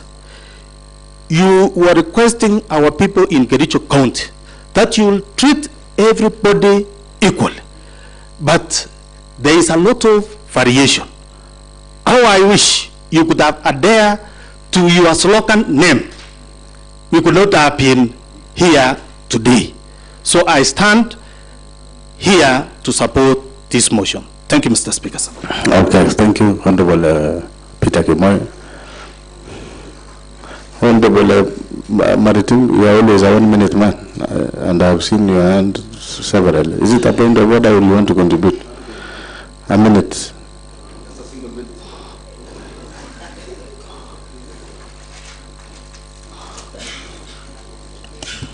Thank you, Mr. Speaker, sir, for giving me this 1 minute to just contribute. Mr. Speaker, sir, it's unfortunate today that we are roasting our governor here and crucifying for the mistakes he never did. Mr. Speaker, even Jesus Christ didn't make a sin, but he was sacrificed for the sin of others. But I sympathize with you, Mr. Speaker. Mr. Speaker, in my ward, I happen to benefit from Floka. You know, we are unanswered. Do you sympathize with the Speaker? Or? No, with the governor. Oh. He's been roasted so the governor is Jesus. Done by others. Okay, proceed. Okay, Mr. Speaker, sir, my ward benefit from the Floka funds for the supply of coffee, Mr. Speaker. It was supposed to be 50,000, but the supply was 35. So the 15, I don't know where it went. I don't know where it is. Again, Mr. Honorable Speaker, there was also a supply of solar dryer with a cost of 4.9 million, Mr. Speaker. And during my research, Mr. Speaker, I have asked, a solar dryer can cost 1.2 to 1.5, but this one was 4.9. And it was chocally made, Mr. Speaker, for your information. So I don't know why these people decided to loot our county with no value for money. Mr. Speaker, again, Mr. Speaker, I have been always agitating into water department, Mr. Speaker. I have a borehole in Jepsion, which was done solarization in 2023-2024, and it has never been paid to date. And surprisingly, Mr. Speaker, this borehole has two names. That is Polytechnic borehole and Kamaisha borehole, and it is one borehole. Has two different award letters. Has two different PQs. When I inquire from the department, they just take me into circles. But I got information they wanted to pay it, the one with the Mahewa one, with 4 million. So, Mr. Speaker, this county should be saved. Otherwise, Mr. Speaker, let these people who did this. Again, Mr. Speaker, I forgot, there are a lot of injustices. Mr. Speaker, we are pondering with Giptegan, Mr. Speaker, Honorable Pompi, Mr. Speaker. And in this word, Mr. Speaker, he has done more than 12 roads. I have done 3. So I don't know where the discrepancy is coming from. I don't know what Honorable Pompi did to this county. But Mr. Speaker, let all these perpetrators be brought to book. Thank you. Finally, Honorable Deputy Speaker, Chariot Boots. Order, Honorable Members. Order.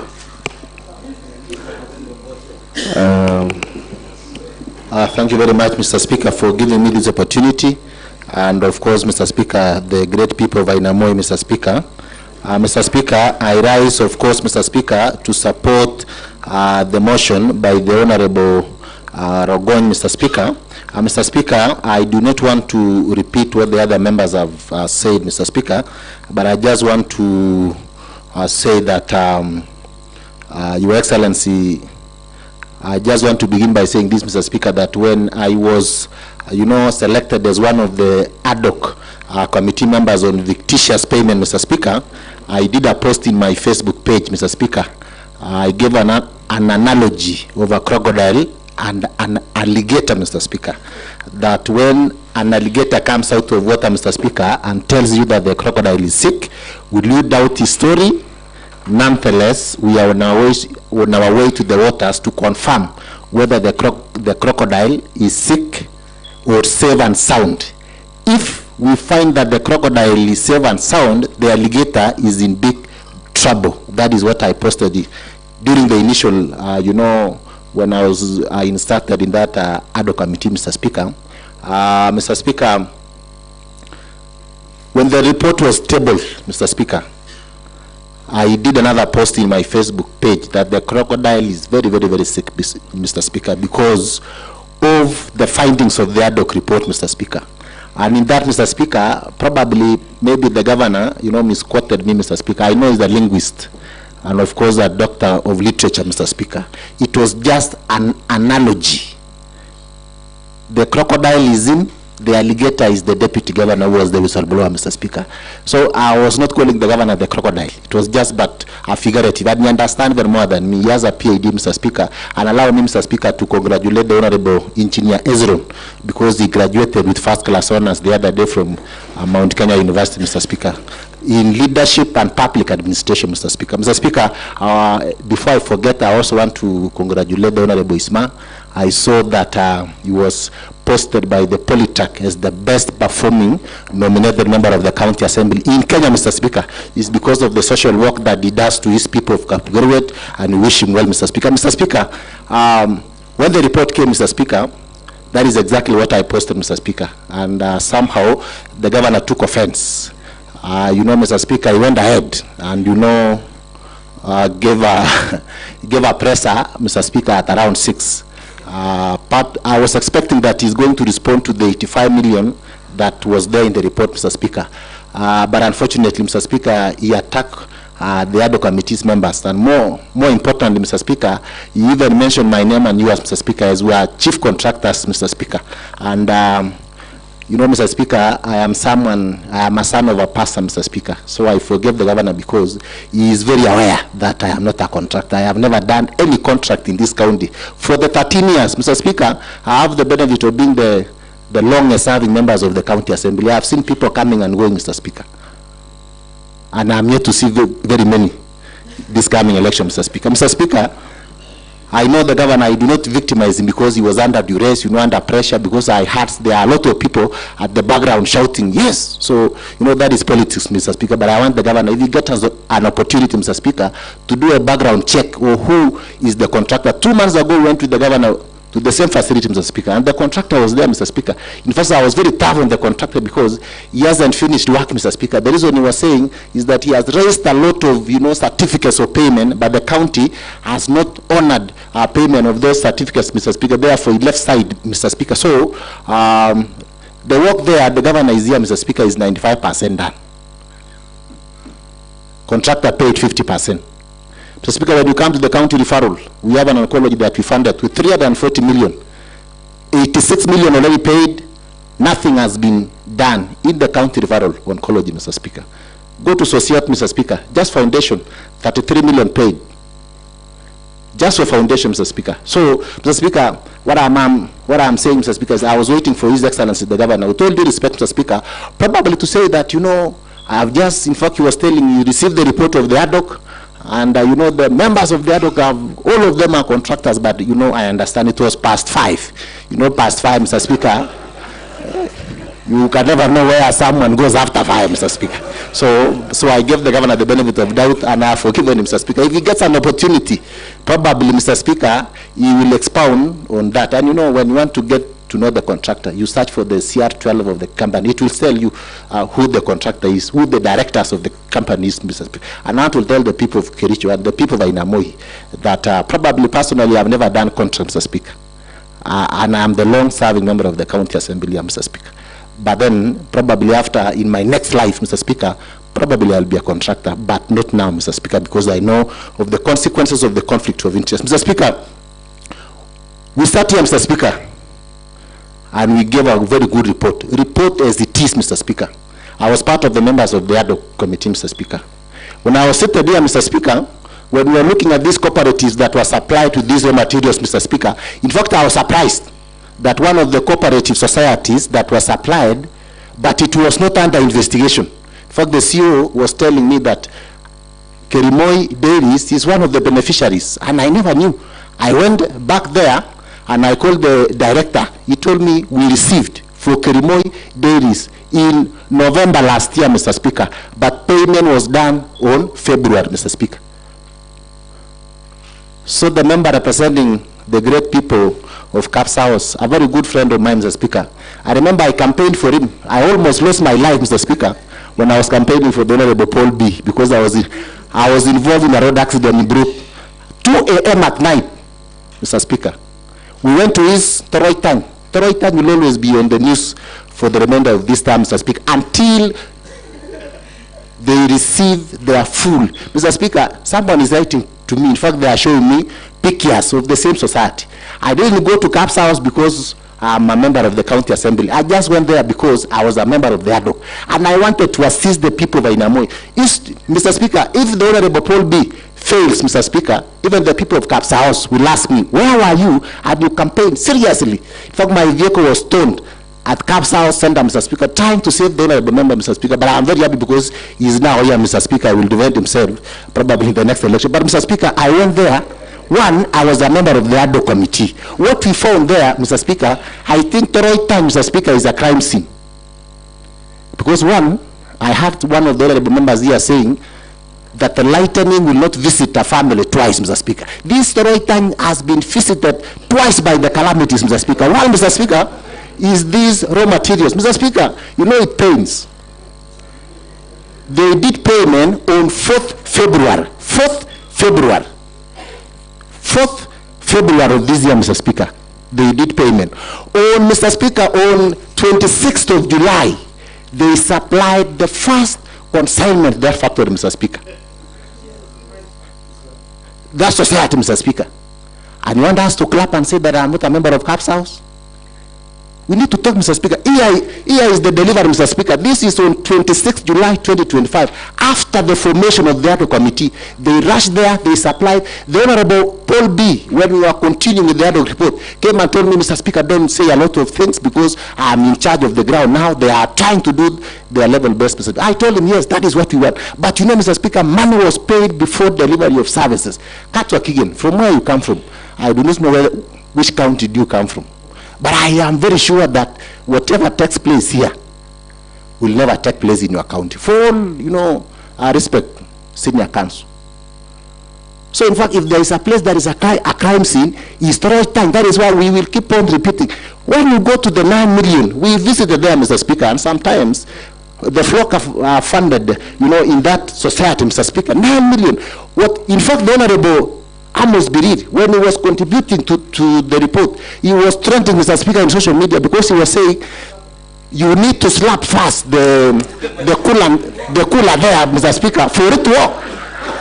You know, Mr. Speaker, and you know the Amos Birir is just order. What I'm saying, Mr. Speaker, is that we need to sanitize some of these things, Mr. Speaker. And we need to work very, very hard, Mr. Speaker. At issue has always been explained here, Mr. Speaker.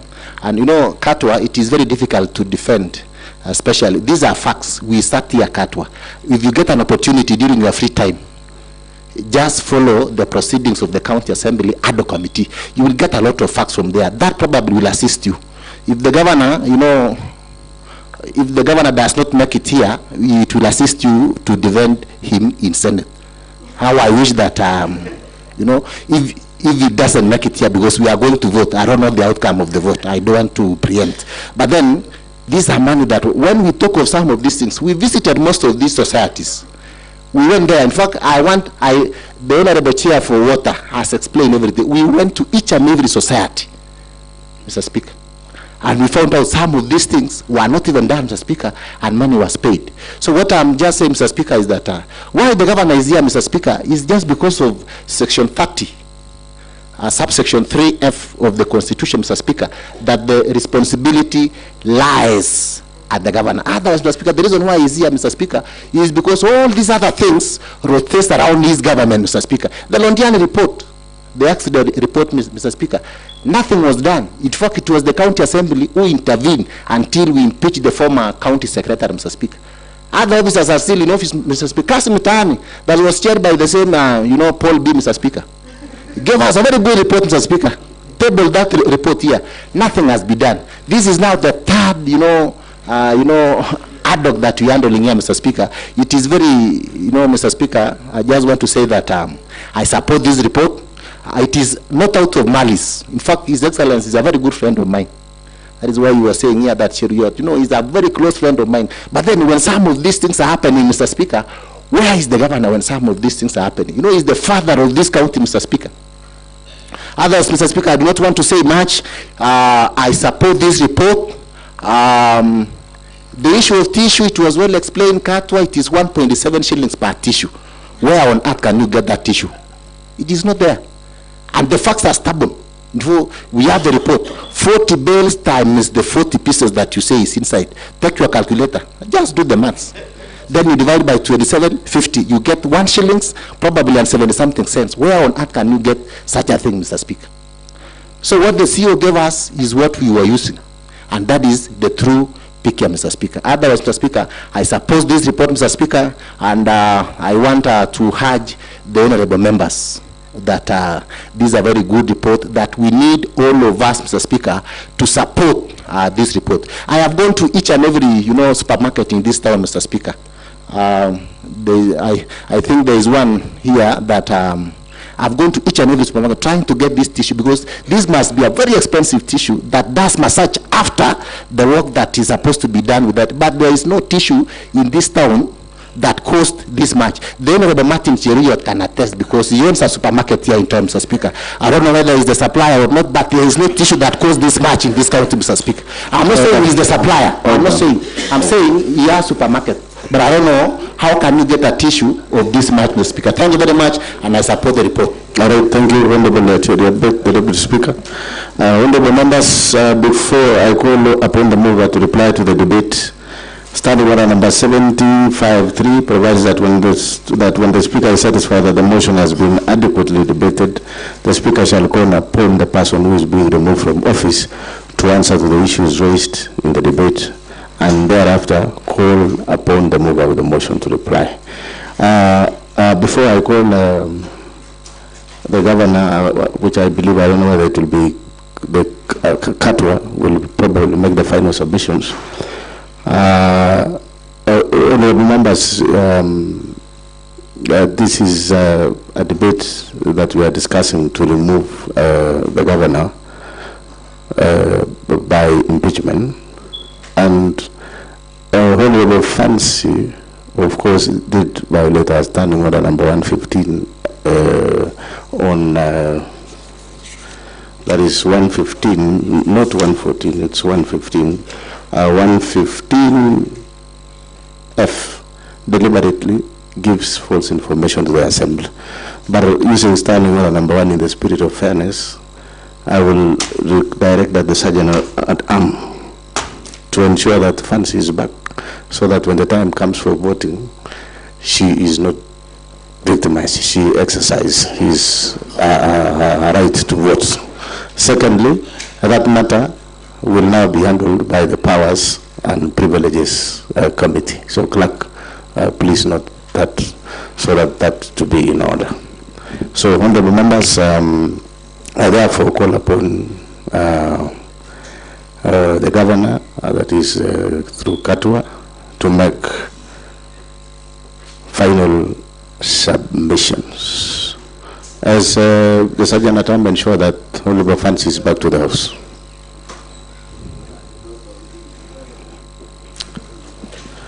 Mr. Speaker, sir, honorable MCS, we maintained our position that responsibility for any wrongdoing that was done should be first be visited on the people who are involved, if there is any wrongdoing, before resort to the His Excellency the Governor.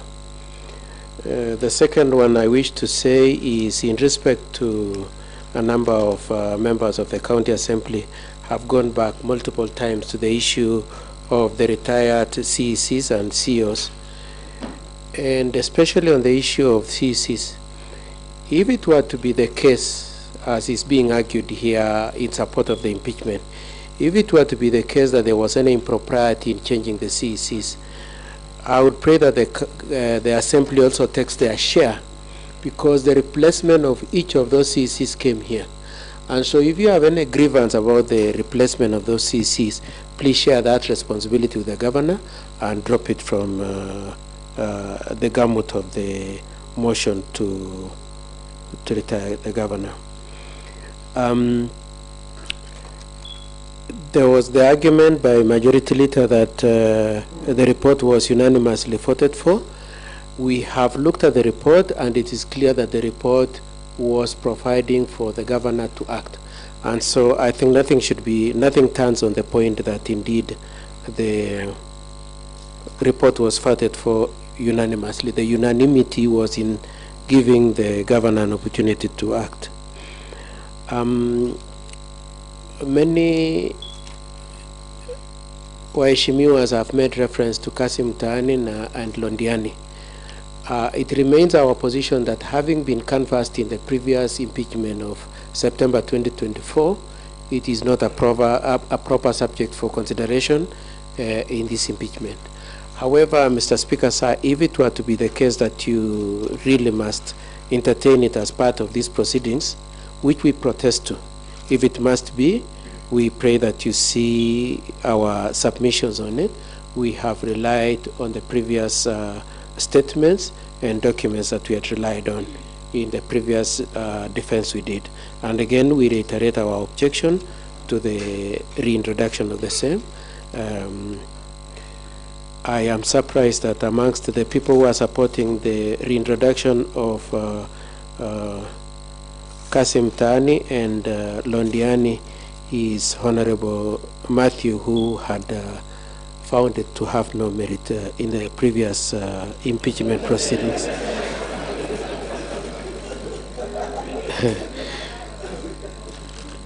Now, moving on to a different issue. On the same issue of Londiani, we just want to flag out two issues. One is that that report was taken to court and it was quashed, and so it is of no effect. And secondly, part of the recommendations in that report was that one Dr. Wesley Bor should step aside, and my instructions are that indeed is out of office. On the issue of Kipkelian houses, is it Dr. Norman or Professor Norman and Chief Whip and Matthew went back to it and said that I said that indeed payment was made. Okay, what I said in my previous submissions is that works have been done on those houses and some other works were going on. I left it at that. The writer that has been, the words that have been put in my mouth saying that I said payment was made in advance were not my words, and so I want that clarification to be clear, that I didn't go into the issue of payment having been made in advance. But assuming for one moment it is true that indeed payment was made before the works were done, I would like to make two arguments on that. The first one is that the person who did that should take responsibility. It doesn't have to be the governor, because he didn't sign for it. It's not like he personally, it was brought to his attention, he looked at it and said pay him in advance. That's one. The second one is I have looked at the totality of the materials that have been brought in terms of the impeachment, especially with regard to the issues of the contractors, construction contractors. And it doesn't seem anywhere that the committee availed themselves the contracts for construction. I have particularly in mind, for instance, a contract as huge as the one for the hospital. And it is common knowledge that for construction contracts, there is provision for advance payment. And therefore, to the extent to which it has not been determined that advance payment due on constructions in terms of the payments in these projects to the extent to which there is no address to that issue, we submit that even a payment was made, then there is need to check whether it was advance payment provided for in the contracts. And contrary to what some of the honorable members have said, that there is no case where a payment is made in advance, the inverse is true, that in contracts there is advance payment, and so it doesn't necessarily follow that the mere fact that there is advance payment before the works are done, there is fault. There is need to look at the contract. However, again, I just want to put this right and this underline with emphasis that if it were to be the case that indeed there was irregular payment, then the persons involved individually should be asked to take responsibility. It doesn't necessarily have to be His Excellency the Governor.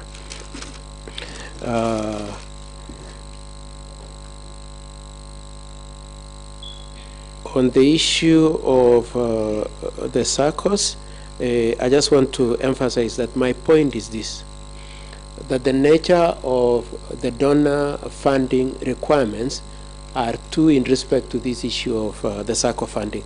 The first one is they only qualify when they meet certain criteria, and that was the point I was emphasizing. They cannot become eligible and cannot become entitled either to the 1 million or to the supplies of the procurements, until and unless they have qualified to be incorporated and onboarded into the donor funding. And at that time there were only 19, and subsequently 11 have been onboarded. And therefore there cannot be a question, as Honorable Matthew has said, that please show us proof that 1 million was paid to each SACCO. That cannot be the case. It can only be released when the parties qualify and become eligible on the terms and the scope of what the donors have said. However, the documentation in respect to the dealings with the SACCOs, Honorable Matthew asked me to answer that directly, are provided in our bundle at page 36, where we've listed some of the issues that we have addressed, being that you only qualify to do the procurement, to get the 1 million, and to be supported when you meet certain criteria. On the issue of the supply of soya, cotton, and maize, our point is this, that the documents we have are to the effect that the payments were made after delivery. Now, of course, I can see the point, the scornful point that is being made by Waheshimiwa, being that is a mistaken position. Now, from where His Excellency the Governor sits, if it were to turn out that indeed the payments were made before delivery, then that will result in a disciplinary and possible other sanctions. And so until that issue is determined, until His Excellency has been afforded an opportunity to act, to investigate, to determine that, it cannot be blamed on His Excellency the Governor that he was blind spotted in terms of any impropriety that is there. We are not necessarily saying that impropriety may not be there. We are saying we need an opportunity to look at them, and where we see it, we start off looking at the documents and the face of the material. We also were putting the emphasis on the point that these items are consumable. So you don't put them there and they stay there for 3 months or 4 months or so. They come and they go. And so the mere fact that you found 10 tons doesn't mean that more tonnage was not delivered.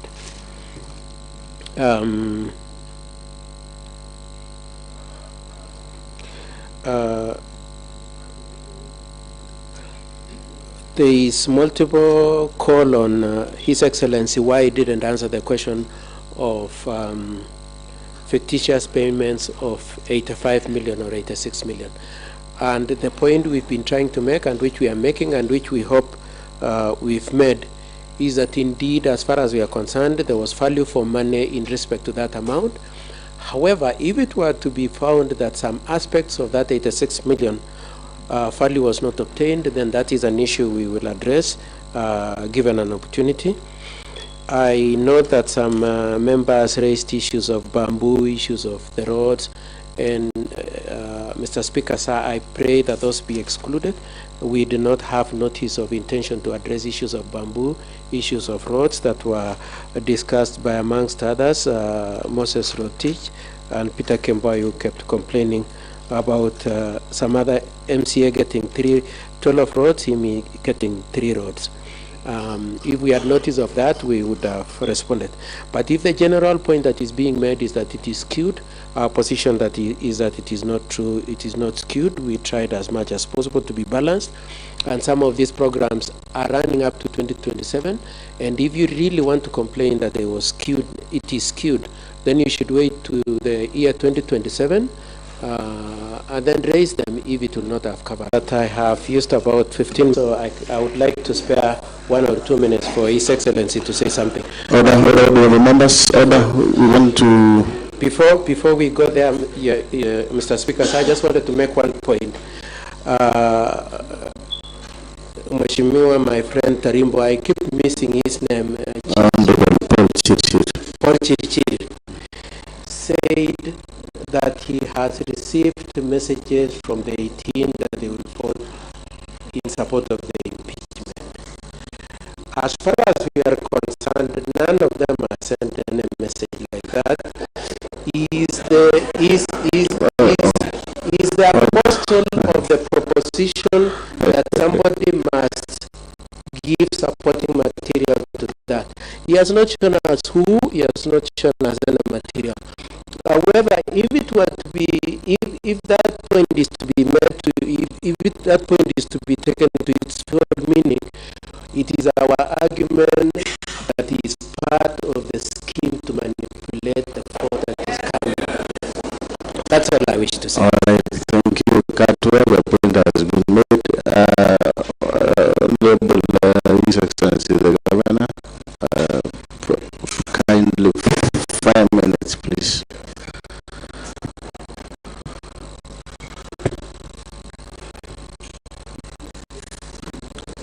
Speaker, thank you so much, Mheshimiwa Speaker. Mine will be very brief. One, I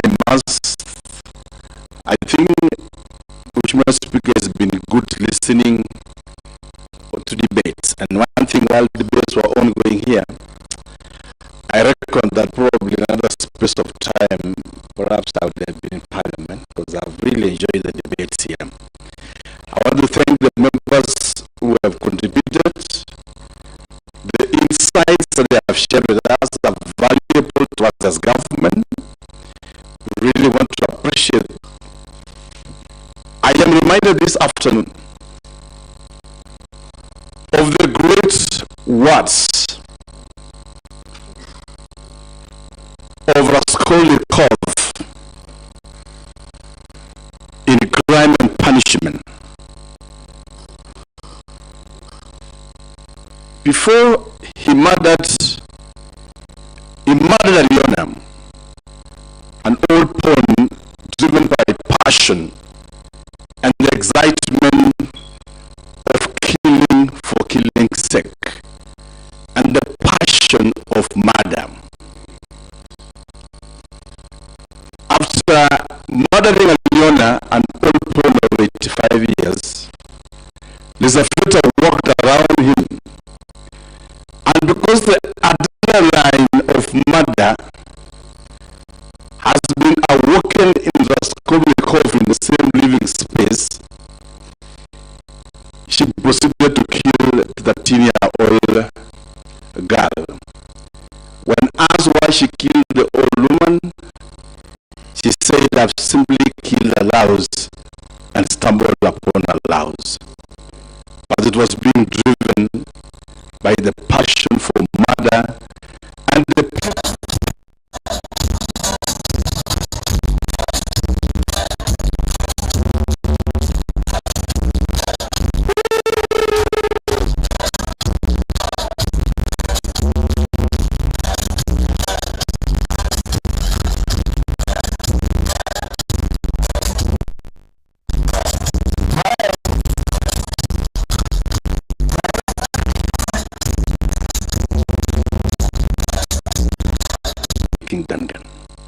He proceeded to kill any other witness there